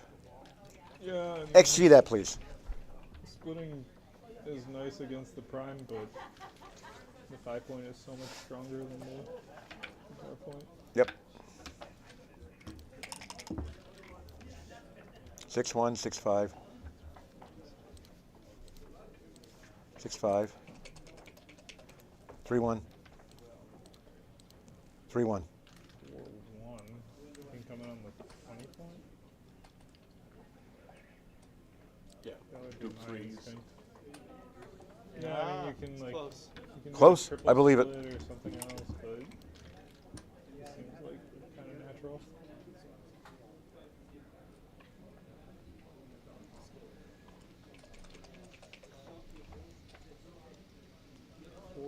Oh, what a lovely roll. Yeah. Makes a 4 prime, makes an anchor. What a lovely roll. What a useless roll. 4-3. Oh, what a terrible roll. Oh, terrible rolls left shots, Jake. This is the bad roll. I would have seriously considered it. I don't think it was a double yet. I mean, Now, if that checker had stayed back, it would have been a double. What about this? I don't think so. probably not quite. Yeah. Now, however,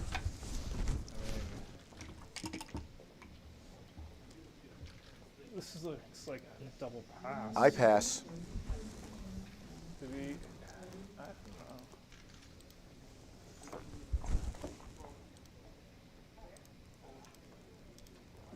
What was it after the 4-3? Before he came up with the 2? With those doubles, that's what he wants to know. Yeah. I would have like I thought I would have doubled after he rolled 4-3 before the 2-1. I wouldn't have faulted it. This is a pass, but it's only a 467 error to take. Okay. 467? 467. It's 1.467. It's that bad a take. So what about? Then maybe he missed a double. Yeah, I mean I would have doubled right after the 4-3 where he played 13-6. Let's go back. What were the checkers? Take back a 5-4 for blue. Put him on the 2 point. 3 point, right? Okay. Yeah. And this was 13. Like this? He was back on the 24 point. Put it back. Here? Okay. This one? Take back a 5-1 for blue. 8-13, 6-5. Yeah. Yeah, that was it. This position? No. No, No. the midpoint Play is 13-8. No. For blue red. for red. Play 13-8 and 7-6. And 7-6. This position? Yes, this is a yeah. double. Matt would have doubled this. Yeah. I wouldn't blame him. I thought it was close. But no double. Small, no double. That's what I thought. Okay. Well, he passes correctly. Hello? Thank God he passed. Check after 5-1-2-1. We got nothing else to do. 5-1. 5-1. And then 2-1. 2-1. That's what we looked at here. Yeah, now what? This was the pass. No? Oh no, this was before that. Okay. Before he got pointed on and flunked. Still small, no double. Okay. So he lost his market by a lot. Well, he rolled a 5-4 dance. That's a joker. So spots the 5, and There is no other play, so yes. yeah, Frank is kind of winning the priming battle, but losing the board strength battle. So 367, 442. Fernando should, I think, come up to the 21. Well, Fernando hurt his PR with a bad pass. Yeah. Come all the way up. Yeah, I like that play. Once you make the 2-point, you're really not winning the priming game. So you want to start moving the back checkers. What's the right play here? This is probably very close. 6-4, 5-1, 2-1. 5-1 covers the 5, comes down. The builder on the 11 is not worth as much as it normally would be because the 8-point is stripped. As you see, you can't make the bar. Now 2-1. Even if you do, the bar doesn't work that well with the 2-point. For red. He's going to fill all those in. Red 2-1. He's going to have the 6 prime. Yeah. Thank you. What's he on the bar? Better to 13-11 was better, Matt. Double 3s. Okay. Nice play then. Double 3s makes the 4 and 3-point. That would be me. I mean, suddenly has a prime. I guess you could at least make the 3-point and then, well, you can't move the back 2 checkers. You'd anyway. make the 10. I make the 4. You want to move the back checkers, but the 4-point. You want to move the back checkers, but you're leaving 4 blocks to do so. Right. And probably maybe even getting doubled or close to it. 10 points okay. No. That looks too loose. I like 4-point. 5-4 is a hit. A lot of numbers hit someplace. He was getting hit someplace no matter what, basically. Yeah. But he hits with the back checkers, and this looks like it's going to be a I know I'm doubling his blue. double out. Like, I'm not sure it's double out. how do you take this? Where's your 6? I think he's thinking about hitting. Yeah, but how are you going to take? I guess the score makes a difference, but Score makes a difference here on the take. yeah. I honestly think I would hit. Sometimes they're afraid to double you. Now it's a double, yeah. He's They afraid to missed double. by 151. Yeah. Was it a take? Yeah. Yeah. Okay. He had to hit there. That was a good hit. Yeah. Speaking of hitting, does he Should hit again. Yeah. I would hit 2. Count the number of blots. 1, 2, 3, 4, 5, 6. You can only win a backgammon by hitting them. Like, you know. I'm just trying to win the game. Backgammon is secondary. Ooh, double 4. Oh. This would be good if you didn't have a bunch of blots. Well, these two, the rest of the number doesn't play well. Yeah. So you play 13 to 9, and now what? 7 to 3. I think so. I mean, what else? Too much of a good Well, slot it and hope. look at that. Slot it and hope. Well, you might get a back game out of it, Backing with the or you might 3 get 3 semi-blitzed. points? You could. I mean. Oops. Oops. Oh, he fanned on the 3 and 2 points. Excuse me. Now what? Now it's a bad number. Hit and come out. That's the only play, Oh, right? hit there. Hit there and come out. Yep. Yeah. That's right. Get out of there Yeah. and pray. Pray for a miss. Pray for a dance. Okay. Okay, now what is he? Frank, you're rolling like I rolled all weekend here. Or all week. Still feels like nothing. I didn't get to play. I didn't get to play when it became the Even weekend. With right on roll, like Don't have enough to he's double. got 3 guys back. A blot on his ace. Oh, double take. Okay. Wow, this was a double, huh? By how much? 40. Okay, 40? very close. Okay. Score matters. Yeah, You like how I score makes coordinated a- the colors to the score board? makes a Yes, big I like it. difference in these things, huh? Makes it much easier to transcribe. See, this is going to be a big I would pass if not he have doubled. dances. I have to admit, I would never have doubled this position. You would have been wrong. Now I would double. And Now is it too good? Now it's a double pass. Could be, but I would. Doesn't look too good. No, Yeah. 4 prime and 3 guys behind. Yeah, that's the problem. And you don't have that many builders yet, though you're going to. Sometimes when you think these are too good, like I have far too many times, the opponent enters both pieces, Right, and all of a sudden you're the one getting five, gammoned. four, so he's got What 4 happens rolls when you do every, this? every time to bring 2 Now in. it's too good. So, let's see. You gain some priming value. If you had one more guy. How close to too good is this position, please? It looks close. I mean, if you had. What's it say, if you Alex? had one This guy is not escape, too that good. would be. This How close is it? It looks like he's It's gonna. a 932. So it's not. So that's significantly not too good. But if you move this like this, Now you got priming value. yeah. Yeah, he is rolling.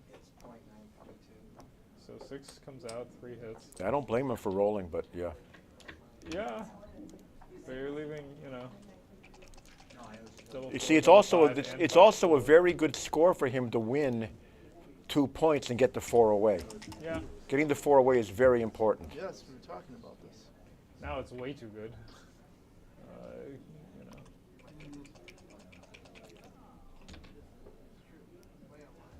And then he rolls double 4s.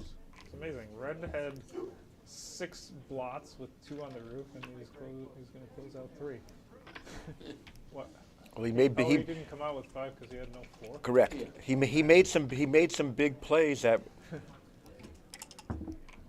could have probably correct, and he rolled great, and Frank Now he rolled has to horrible. come out. You better get out of there. I would come out and slot. Yeah, I would do the same. You got to get out of there. I would slot it. I wouldn't bury a checker. Yeah, Just slot it. I don't bury a checker. Just either. slot it. That's me. And if he doesn't roll 4 and you roll a 3, then you got all kinds of time.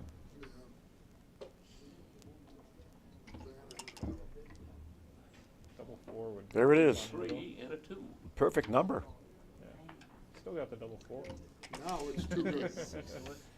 It's been too good for a little while. Now it's too good. So, backgammon doesn't help him all that much. Eh, A little bit.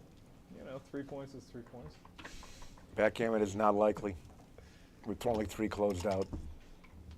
Backgammon is not very likely. Doesn't mean it won't happen, but it's not likely. When do you start thinking about backgammons? How many checkers do you need to be closed out? 4? 4? 5? 3 checkers closed out is 5%. 4 Yes. checkers is 20%. There you Less go. checkers is 14%. Yes. So Yes. 6 is Wait, the Art, favorite? can you come close to the microphone and say that again, please? Because they can't hear you. We have Art Benjamin talking about number of checkers needed to be closed out for backgammons. You see, Art has been backgammon more than anybody that's ever played this Exactly, game I know. before, so he knows this stuff. Now, is 5, 20, 40, is that like a Fibonacci sequence? Oh, I only wish. I'm still looking for that. I thought Yeah. 6 closed out was an underdog, but I guess not. 6 is a favorite to get backgammon? Must be. Yeah, okay. But Does that's it- pretty rare. Right. Does it depend on how good the opposing board is? Because often you're getting Should. hit. Yeah. Yeah, that's true. Yeah, that's on the assumption of a decent board. So you could be higher, in other words, if the Board's garbagey. right with a garbage board. But He's playing. Fernando is playing extremely safe just to lock up a gammon. Yeah. Since one checker came in, I don't blame him. I like it. Gammon looks just about gin. I mean, if you don't get hit, you have to roll double 6 like 8 times.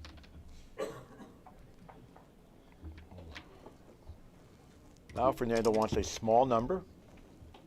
Okay, there it is. That solves that problem. And we have a gammon. It's going to be 7 to 6 for Fernando. 4 away, 5 away. 4 away, 5 away. He's got to hurry. I've seen that score a lot. Yeah. He's got to hurry.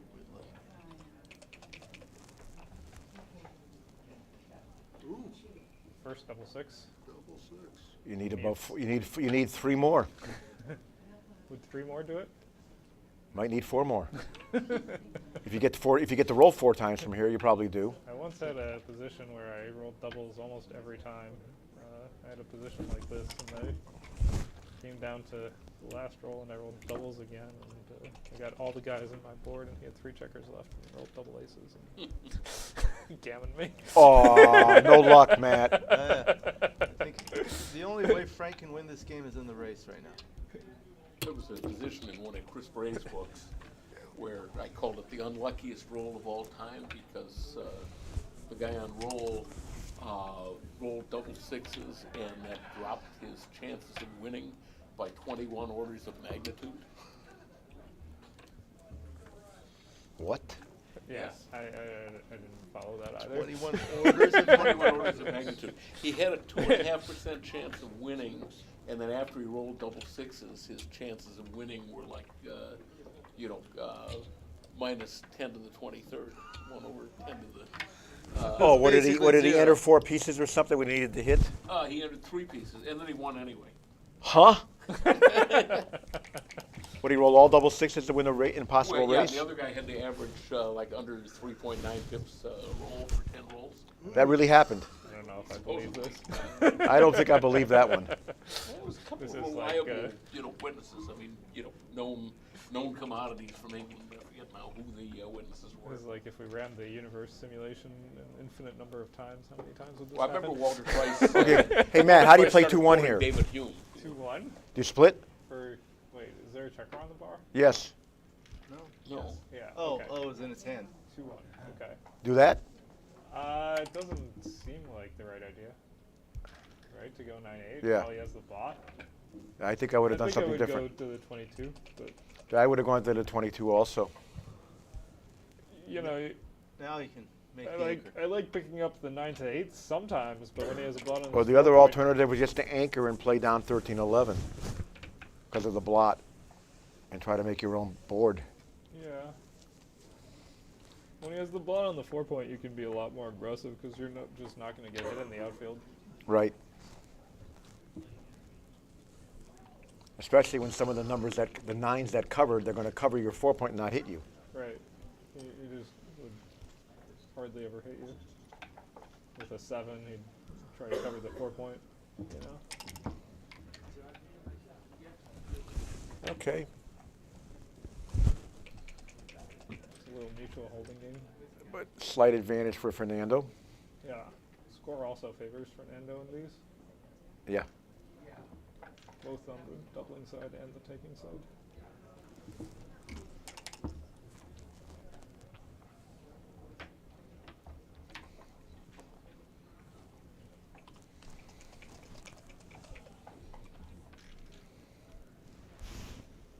Okay, clean it up.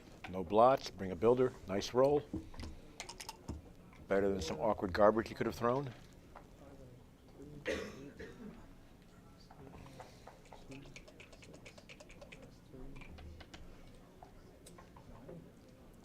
Fernando up 9? So 0? Looks like 0 after this.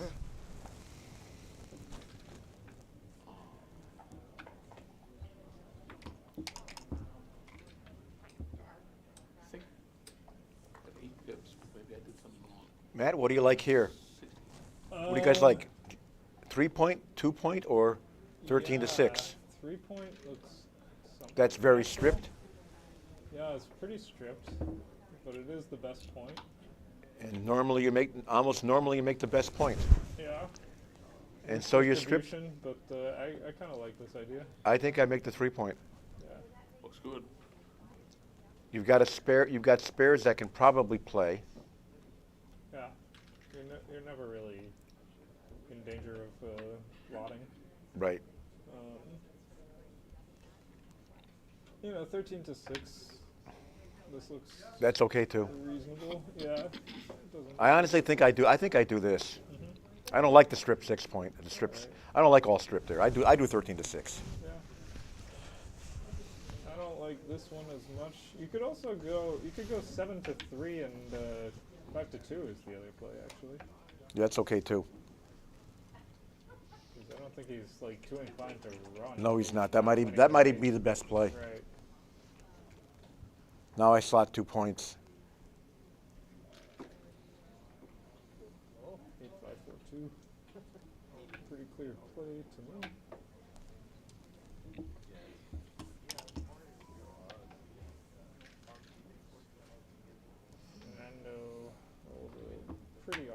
6-1. That's not his best number.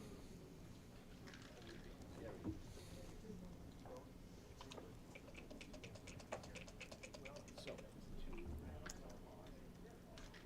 6-3 makes a pretty. Might make a lovely 5-point board. Fernando's gonna have to be careful not to roll like a 6-3 or something.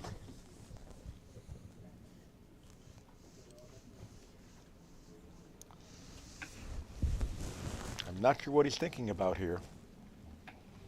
6-3 is like the horrible anti-joker.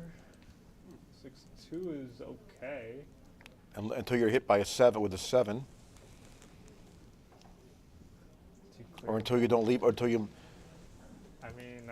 I don't like breaking. I don't know. Maybe you'd have. I don't know. I think do you pay the 7? I leave a 7 shot. It's tough. You don't make the ace point either. This way you at least make the ace and you avoid the 7, but. I'm not convinced that's right. Because if you make the ace point, maybe Frank's the one to blot or break his board. I would make the ace point. As ugly as it looks, I make the ace point.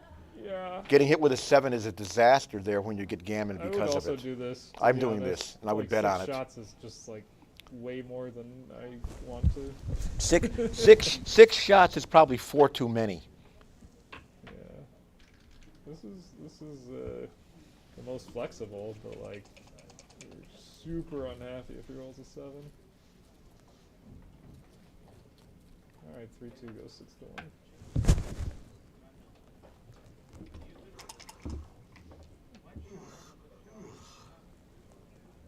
The position is transposed. Yeah. Right. Yeah.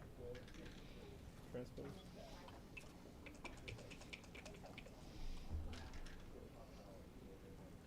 Six, 5 comes out with a 6. And the 5. Completely obvious? Probably. Probably, yeah. And there's the 2-point. Not a bad number. Now, can he get safe? He does. Which one? Safety is the guy on the. I leave fewer shots. Yeah. So I stay back. 15. I also stay back because I know the swing on 6-2 is humongous. Right. When I'm getting a double shot in the cubing. Yeah.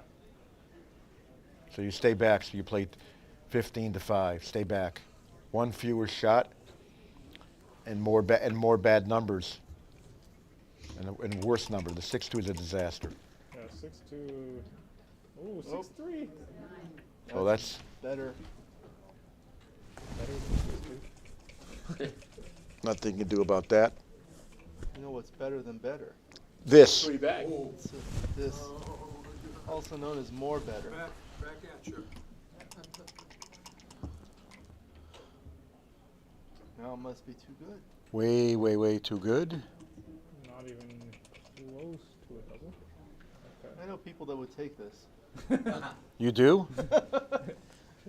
Do they live in LA? I'm going to have to move. I'm going to have to move back here. I think they play for Monopoly money.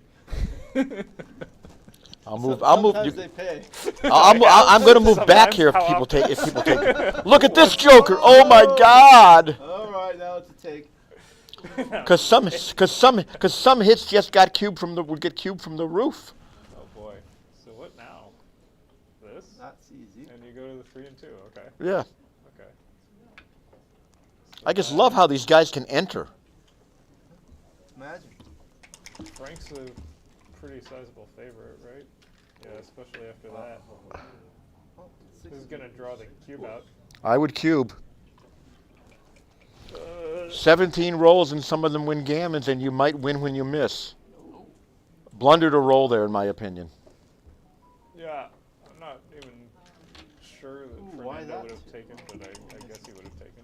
I would have taken, but it was a blunder to roll there. I also would take, but might as well give him a chance to pass.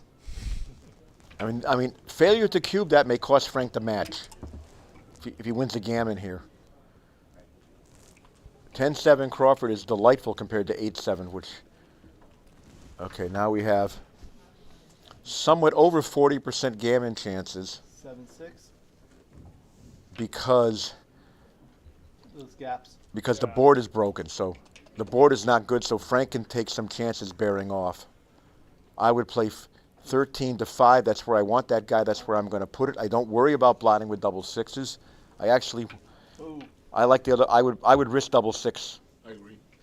Yeah. To have my spares better. And well, this fixes it up. So this fixes it. I mean, you know, if you roll double six, you leave a blot, and he rolls a 6, you're still playing on. So. You can either cash from the roof or play on still. Yeah, you would play on. Put it in. Talking about the checker? Yes. No, don't do this. Bear the checker in the board for faster gammons. Yeah. It's just the wrong idea against a bad board. Take off 3 pieces. Not 1, 3. Take it off and take it off. Good. The checkers.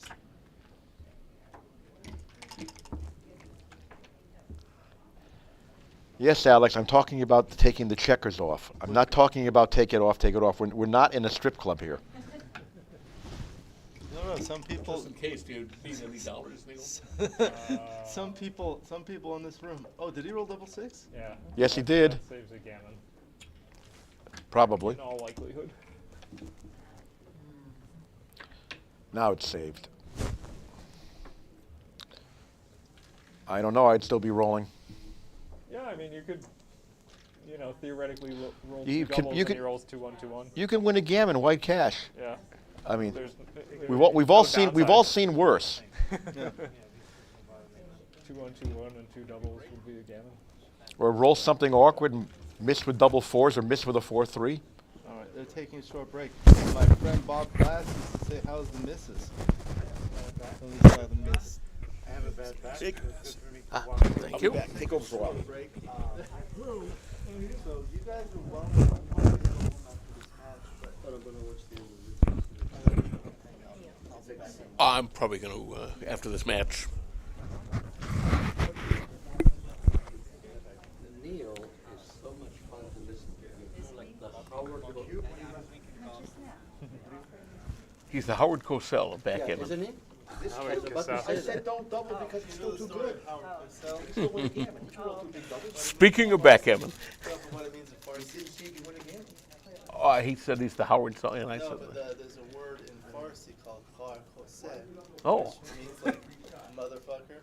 And they say it sounds like Howard Cosell. So now they all say Howard Cosell. So there is a Greek name that Kyriakos. Kyriakos. did you ever see Howard Cosell? That means in Farsi? I saw clips of him. Yeah, yeah, he That's, was- yeah.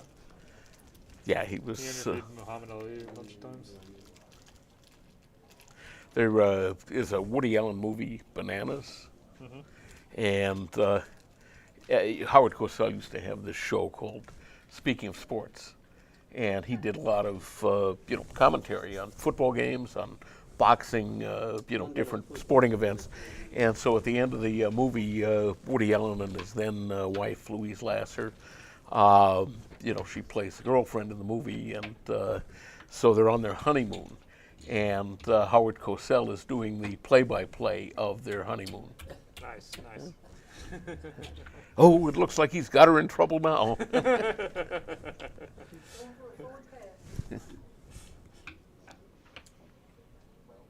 He was schooled to be an attorney, you know. Howard Cosell. He was what? He was schooled to be an attorney. Oh yeah. I think he briefly practiced law. Yeah. He was an attorney. How is it that you managed to get out of the door of the jewelry store with a gun? You know, you could just see him as an attorney in the courtroom. The one night he drove me crazy, though. I just, I don't watch much sports, but I happened to be watching the night that Larry Holmes fought Randall Tex Cobb, and I've never seen a fight that looked like that, because Cobb was, he was big, he was huge, and he was kind of slow, so he was stalking Larry Holmes, and Larry Holmes danced in and popped him with a left and danced back. and Cobb, was still coming. And then he danced in and he popped him again, and he was still coming. And then he danced in and pop, and he hit him with a left and a right and danced back. And eventually he realized, that he could hit him with impunity. And he'd jump in and he'd hit him with 2 or 3 punches and jump, and they were all right in the face. I mean, you never see that. You never see somebody that got hit in the face that many times. And, by the end of the first round, he'd hit him probably a couple dozen times. There was a notorious fight not long before that where a guy, Korean boxer, wound up being killed in the ring. And, he had, apparently suffered a concussion and, wound up in a coma and then, died. And this had happened not so long before. So Howard Cosell started, they have to stop this. I can't do Howard Cosell. You should do it. But he... Right, and then, it was, this is terrible. Why don't they stop this? And, okay, I agree. They should stop it. But then, in the second round, the same thing happened. And the third round, it was a 15-round fight. And he must have been hit in the head minimum 300 times. And he was still coming. It's like nothing had slowed him down. And as far as I know, he never suffered any brain damage. I believe he's alive today, probably about 70. This was Larry Holmes and Randall Tex Cobb. So he was never knocked out? Okay. No, he wasn't even slowed down. I don't even think he got a nosebleed. But he lost the fight, right? Oh yeah, he lost. He never landed a punch, and he got hit in the face 300 times. He probably lost every round. Yeah. But he went the distance. But Howard Cosell, after a while, was swearing, well, that's it. I'm never going to announce boxing again, and he didn't. But I wish he had quit, halfway through the fight. I don't blame you there. Remember when he got in trouble? He made it off the cuff. It was a black running back, and then he says, he was the black running. He was a black running football. He was making all kinds of moves back, to get. And then he said, "Why the little monkey?" Yeah, was that him or was that? I remember that. He That was got in awful. hot water. Yes, he did. He got in the hot water over that. Yeah, in those days you didn't get fired. Open mouth. When my dad used to, open mouth and search for it. Yes, exactly. Open mouth and search for it. And Why what the foot? little monkey? Open mouth and what foot? Insert foot. Oh, insert foot. Search for Yeah, it. good. My dad used to say that. That's a Yeah, good Open that's mouth not, and search for it. that's not something I want to say.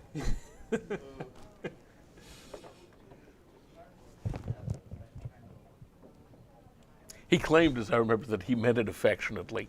Oh yeah, he apologized all over the place with it. Oh yeah, he had to apologize publicly.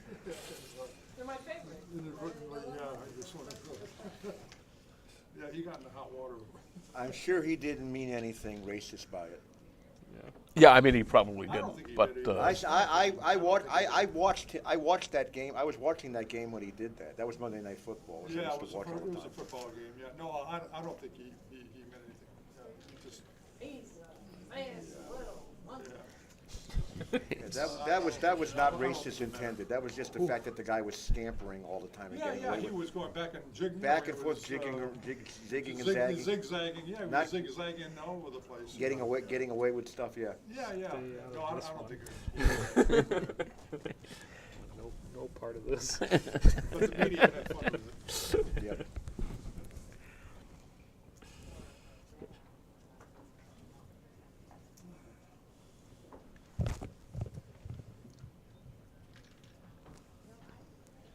Seven.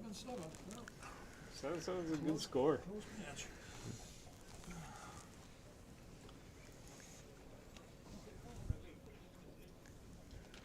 So is there anything strange with a 7-7 in terms of how you handle the cube? Yeah. Yes, there is strangeness. There's a lot of strange, No, I mean, so how do strange you, happenings. So like, when it's 3 away, there's some specific actions. Is there the same thing for 4 away, 4 away? Winning a doubled gammon is very important. You have to. Shit. If you can get gammon, you must pass quicker. I see. You also have to pass more quickly in a straight race, a little bit more quickly. Interesting. Am I right, Matt? Didn't we talk about this? I mean, done all this work. I think you pass a little more quickly in a straight race. Yeah, that's true. Okay. In spite of tremendous recube vig. Right. Recube is enormous. Your take point is simply higher. Your take point is just higher. Because you let them get the 2 away. So that sounds just like 3 away, 3 away, right? No. No, not so much. 3 away, getting gammon doesn't mean any more than for money. The take point is higher at 3 away than it is at 4 away. But the gammon chances here, the gammon value here is a lot higher than 3 away. So generally speaking, you know, if you have an opening that might lead to a more gammonish game, you're probably going to lean toward that game more, treat it more like a gammon go than you would, you know, at other scores. Well, you don't want to get gammoned either, so. I know.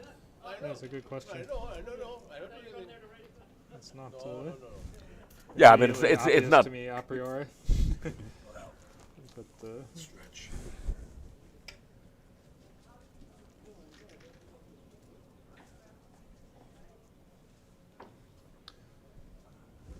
And in a back game, you might think you should be doubling, you know, a well-timed back game sooner because you can win a gammon. But the corollary is when the cube comes back at 4, your gammon doesn't matter anymore. Yeah. So let's say we could get a back game where you are 50% to win the game and 50% you were 50% to lose the game and 50% to win a gammon, and you always win a gammon when you win the game. Okay. That would be an awesome double for money. But at this score, if the cube comes right back at 4, it's DMP in a 50% game, so you would never double that. Right.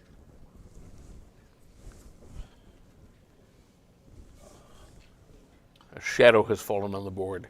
I think our short break is done. Soon, or at least one player's back. I think from what I remember, you tend to double back games a little bit earlier at this score.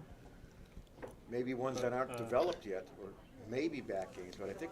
Well, I mean, but a well-timed game, I don't know. Well, I mean. But if you double it early, it's probably not clear whether it's a well-timed game yet. Right. Yeah, it's not going to be like a 50-50 game if you're close to a money double.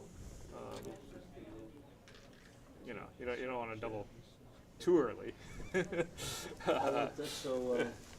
not like, you know, 4-way, 2-away or something where you can just double any back game. Any back game is double 4-away, 2-away. Right. You don't get a bunch of money because you get wins. You want to be at least kind of close to a money double before you double it 4-way, 4-away. But I think you can double slightly earlier.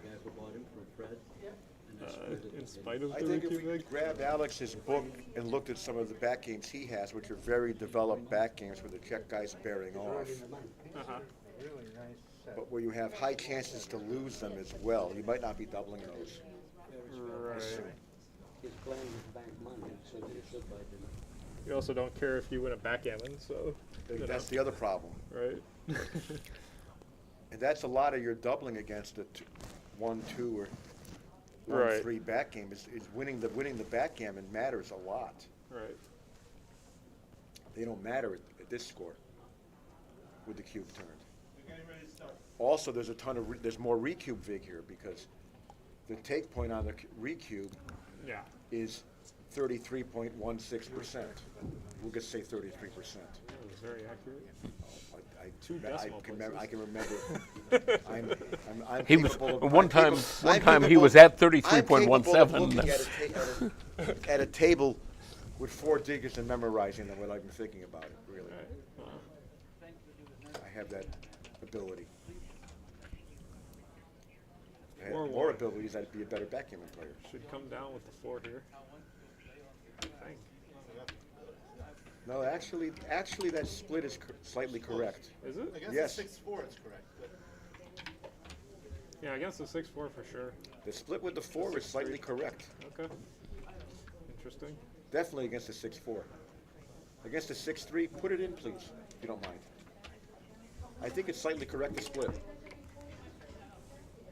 Oh. Fan. It's not correct to dance with double sixes. Is this something yet?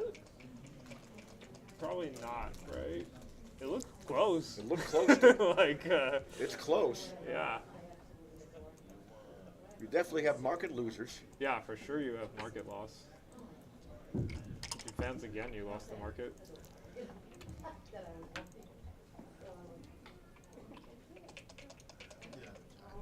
Tied? Oh, no, roll out. Yeah, okay. So the 4-1 doesn't matter. 5. This is money, right? Yeah, okay. That's what I kind of thought. But here it's clear. Here you split, right? Or no? Yeah, but it's only .06. What do you do against 6-3? 001? Doesn't matter, right? Doesn't matter, yeah, yeah. Because I know I've always guilt when I hear the nation. Blocked by the 9. Yeah, that's the way. So you do this and make the 2 point, I guess? Sure. I have a friend that do that all the time. You would much rather have moved the guys on the midpoint, but you can't. Double 4. Is this Seb where you have that? This looks like a double. Was Seb actually up there? No, I'm supposed to see it my own. Double and take. How much? That's enough. Yeah, he should double this. I think so. I mean, I would double. I mean, certainly if you hit a 9 or an 8, or a 9 or a 10, you're like massively losing your market. You know, he does have powerful recubes. You were losing your market with double 4 as well. Yeah, yeah. There's other ways to lose your market. Just bringing builders and having nothing happen would lose the market as well, probably. Yeah.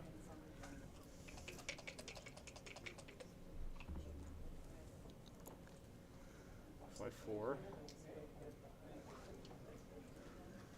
That would come out into the 16 and come out into the hope he triple shot misses. rather than getting pointed on by 3 builders. Right. And you don't have a good. That 5 makes a new blot. I think I come out with Matt. I agree with Matt. I come out. There's 9 numbers that miss, and of the 27 hits, you know, you're not having. You know, he's not doing things like escaping his checkers and making and if you points get at the missed, same you throw time. the cube. Right. If you get missed, you probably have a double and maybe a cash, or maybe not. I don't know. This way you got 2 men back. This way you've lost all advantage. Right.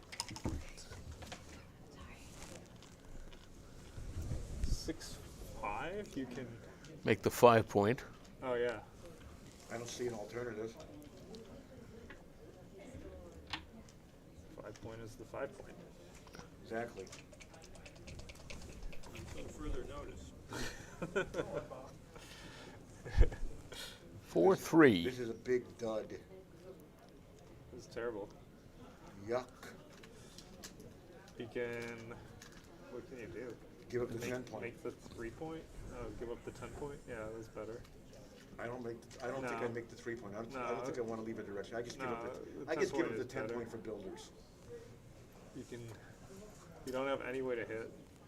If you run out, it's a double shot. There's no legal hitting play. So I give up the 10 points. All right. Well, there is a legal hitting play, but you don't want to do it. Oh yeah, I missed that one. Jake, what do you do here, Jake? I would clear the 10 point. So we all agree, clear the 10 point. Yeah. Initially, I hallucinated and thought he could come out to the 9, and I would have come out to the 9, but no, I don't do this. I would have come out to the 9 if I could have.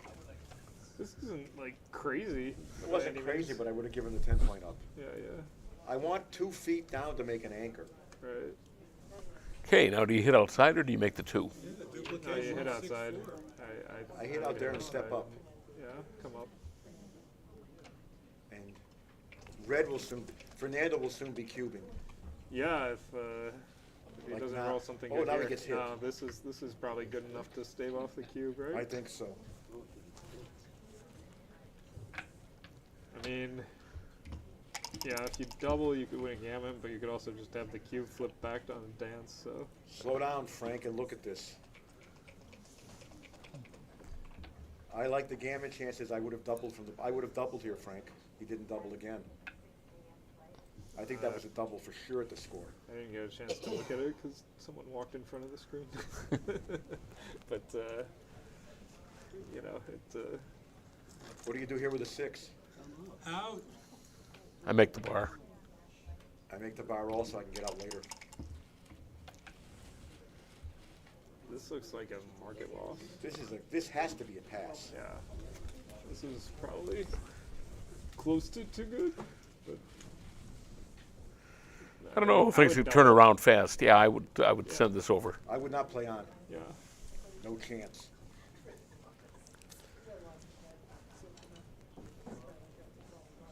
I send it over and I hope he takes. Feels close to too good. What? Like, it feels close to too good. Like, you got, what, 11, 12 guys in the zone?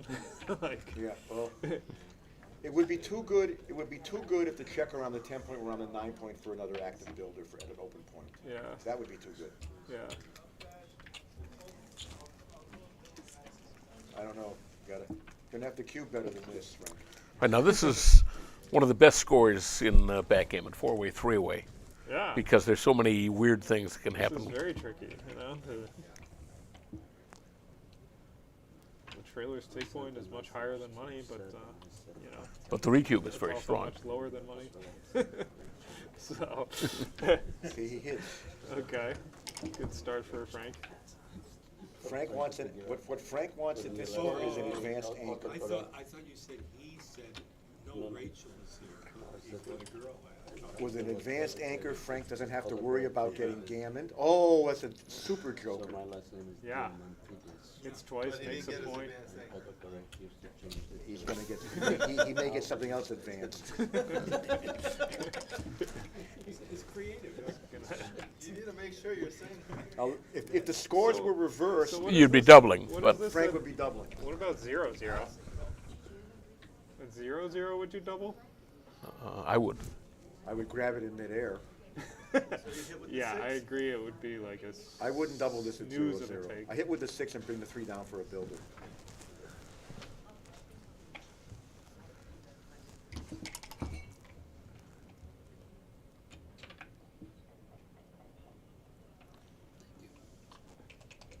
I would keep rolling at this score.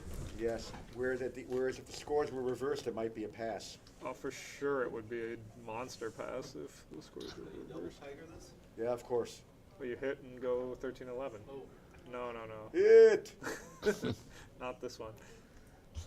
Got a hit there. I don't like that at all. Okay. Hitting would have been so much better. Small swing. 4 covers, 3 comes out. Yeah, I guess I would do this. You don't have much else to do. Yeah, all the other 3s are bad also.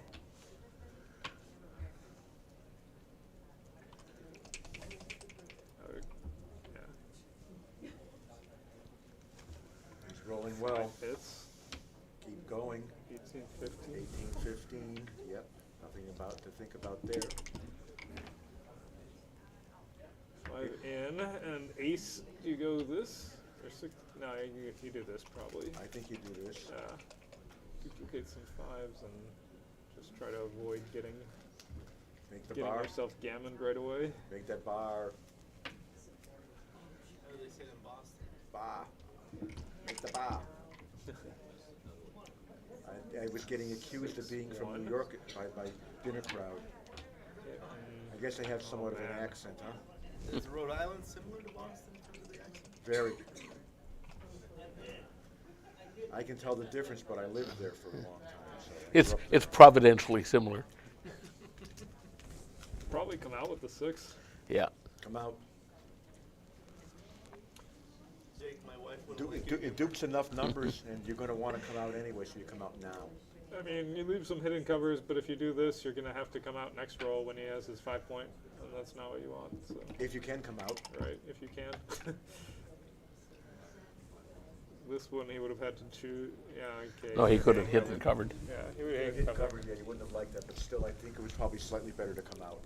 Yeah.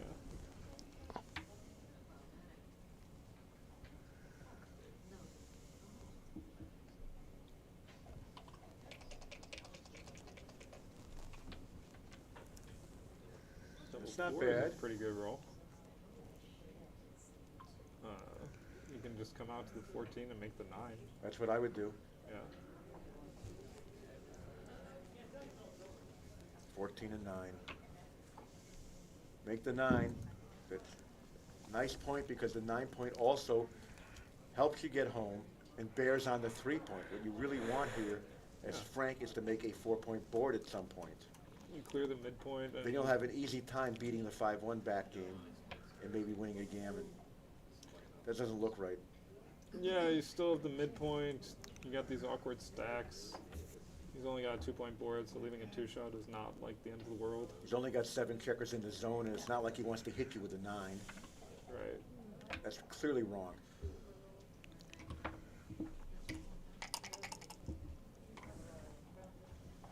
Two, three brings 2 down.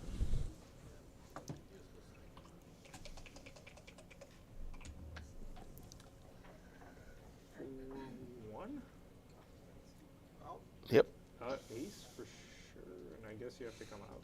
You can't go 6 to 2 or 7 to 3. I don't think. Not horrible. You got so many guys on the point, but yeah, you don't want to get pointed on or hit there.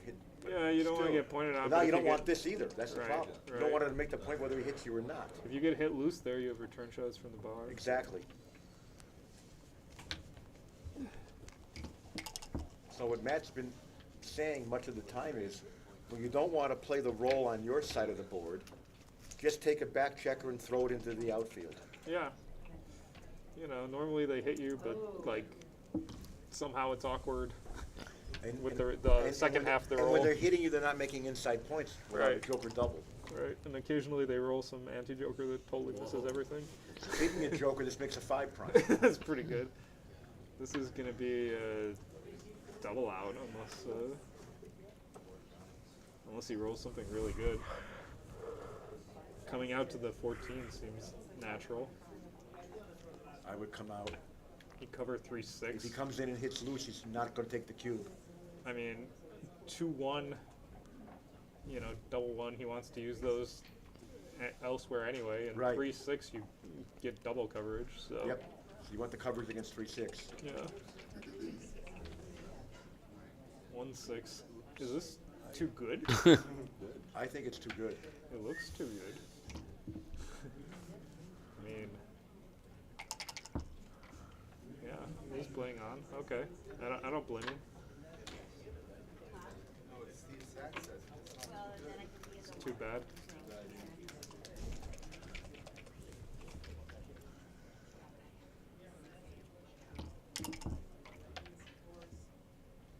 Double ones goes to the 7, I guess.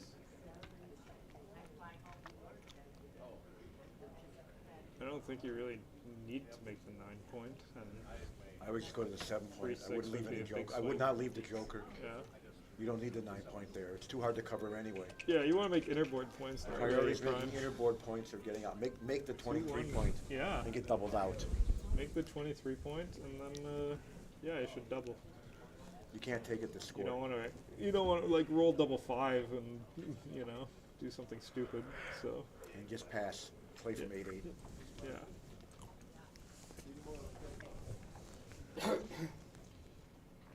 Probably still close to a play on, but Is it play on now? Does it make it? yeah, I think so. You don't have any like terrible rolls, right? If you anchor at least like double 5, and some stuff can be stupid. Yeah, he anchored This is good- just good going to be a play. cash.